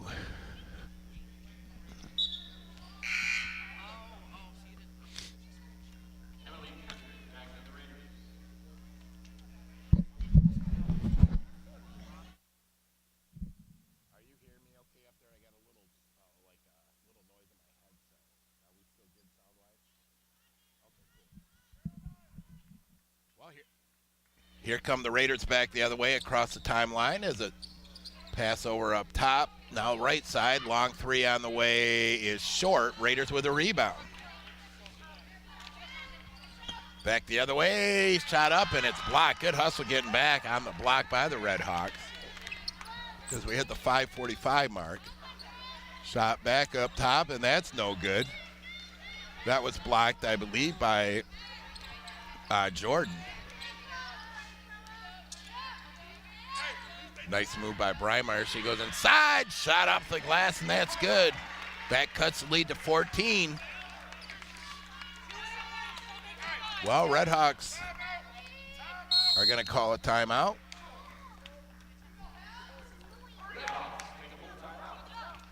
And the Raiders got to get something going here, but there is still time. They just got to get some stops, get some shots, and see what they can do. All right, we'll be right back.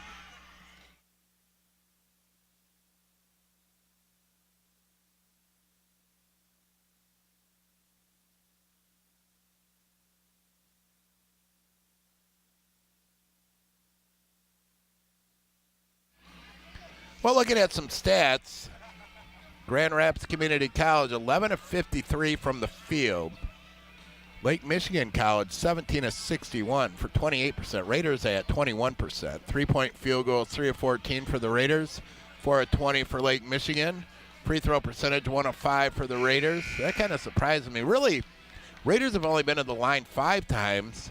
Lake Michigan's only been to the line 7 times. 21 turnovers for GRCC, 15 for Lake Michigan. 16 points off turnovers for Lake Michigan College. Leading scorer in the game is Samantha Jenkins with 10. Maya Jordan with 8 for the Raiders. As the ball's inbound in the back court. 40-26, 5:40 left as the Red Hawks are on top. Pass goes up top. Little stutter move and the shot up. We got a jump ball that's going to be called. And the arrow goes to the Red Hawks.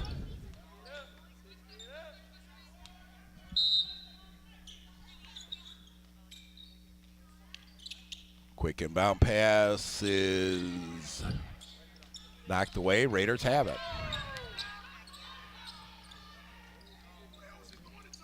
We're under the 5-minute mark now. Over on the right side, back up top. Ball's tipped. And the Red Hawks get it across, across the timeline. A little 18-footer is no good. Raiders with the board. They'll look to run it back the other way. Ooh, and they try going inside. Raiders are tired. As the Red Hawks go down and they get an easy layup. Samantha Jenkins with it. That makes it 42-26.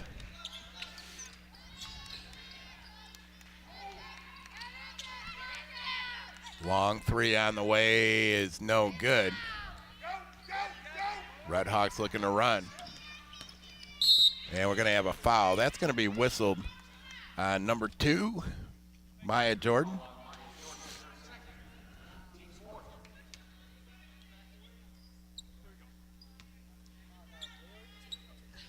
Long passing to the back court. It's Maya Jordan has it.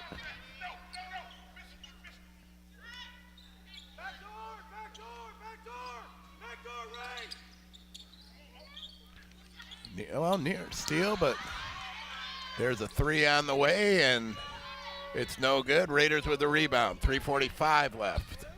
Quickly up ahead, shot up, and that's no good. Putback's no good, but we're going to have a foul. That's on Monet Palmer.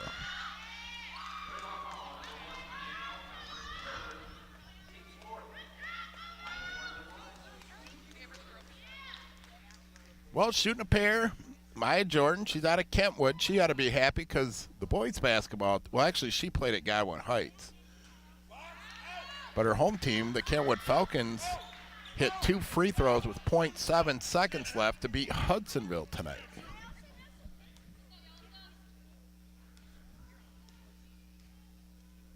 First free throw on the way, or the second free throw on the way, it's good. 15-point lead.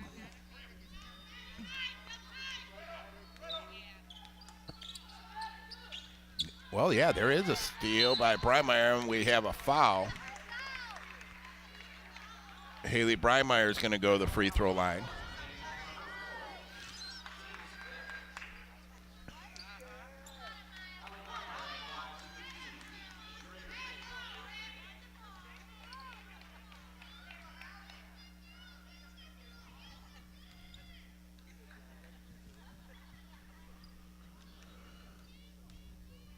Free throw on the way is good.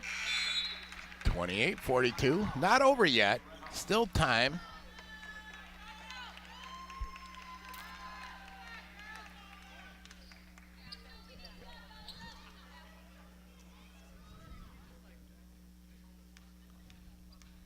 Haley Breimeyer's second free throw rattles around. That's no good. Red Hawks quickly back the other way. Shot up, and it's no good. However, the Red Hawks with a board. They'll reset it up top as Jenkins has it.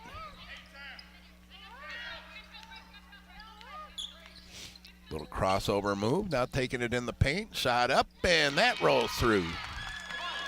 And Maya Flowers with the basket. That's her first bucket of the night as we hit the 3-minute mark.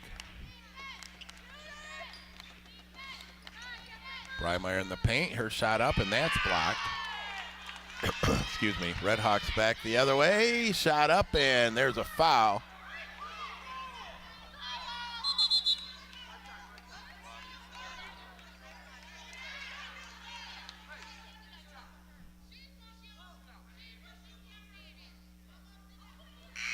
No call as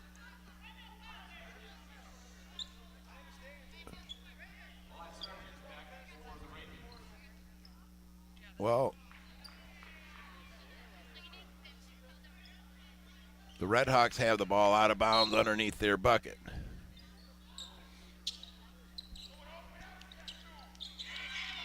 And it's kind of a mess right now, to be honest with you. That last out of bounds play.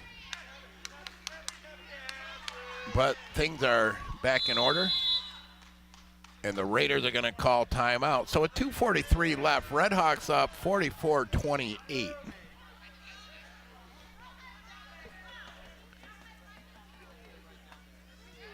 Boy, I hate to even talk about the first quarter here, because the first quarter the Raiders led by a score of 14-0. Then the basket got a lid put on it as they've only scored 14 cents.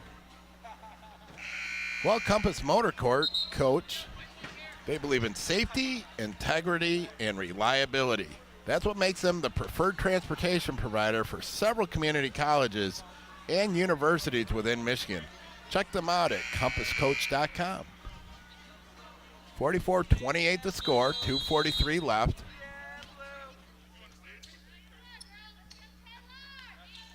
Little floater inside, and there's a foul.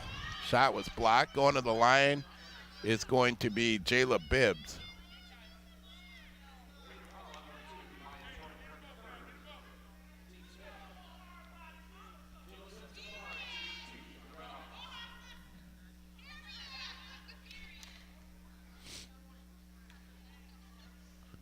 First free throw on the way is no good.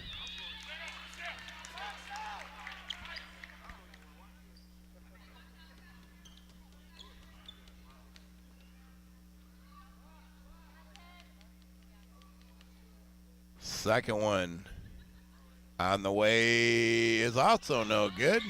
Raiders with a rebound. 2:38 left. 44-28.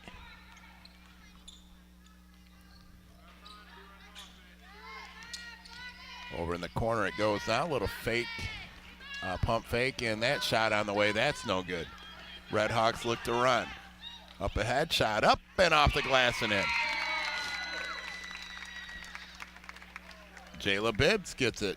Well, Red Hawks have scored 46 points within 3 quarters. Ball inside, shot up, no good. And it's going to be Raiders ball with 2:07 left. Mathematically, though, I don't think they're going to be able to do much as they trail by 18.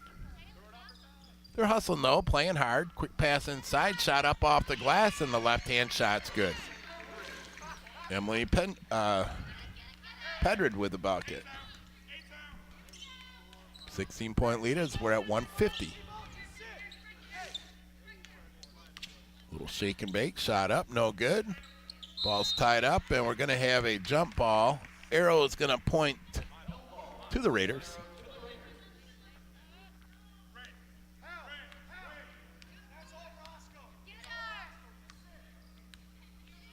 Red Hawks took the press off.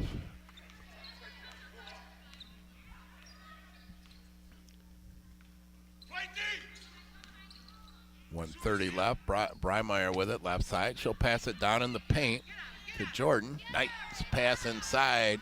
Little spin shot, no good, but we're going to have a foul on Amaya Flowers. At the line is going to be Emily Pendred.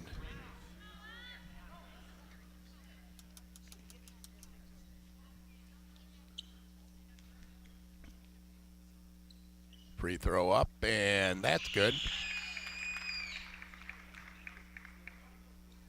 1:23 left to go. Once again, we'll be here all day tomorrow as the men come in, and we got 4 games here. Same place you can listen. A lot of great basketball. Then we'll have the finals on Saturday. Shot up, no good. Rebounded by the Red Hawks. They're going to run some clock. Well, maybe not. Actually, we get a steal by the Raiders. Back the other way. Breimeyer inside, feeds it over on the left side. She gets it back. We're under a minute now. Checking in for Lake Michigan will be Morgan Hughes.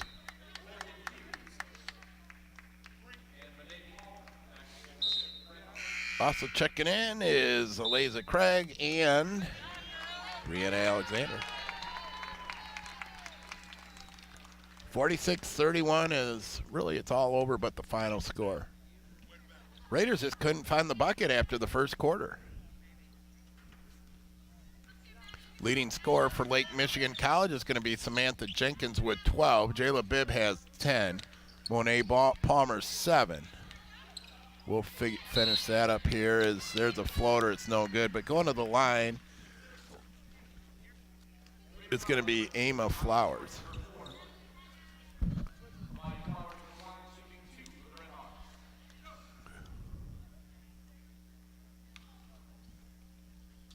Flowers will shoot a pair. Her first one up is good.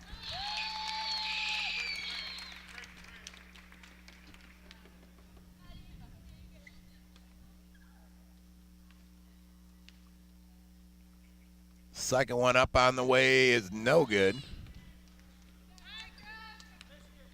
Raiders will bring it back the other way.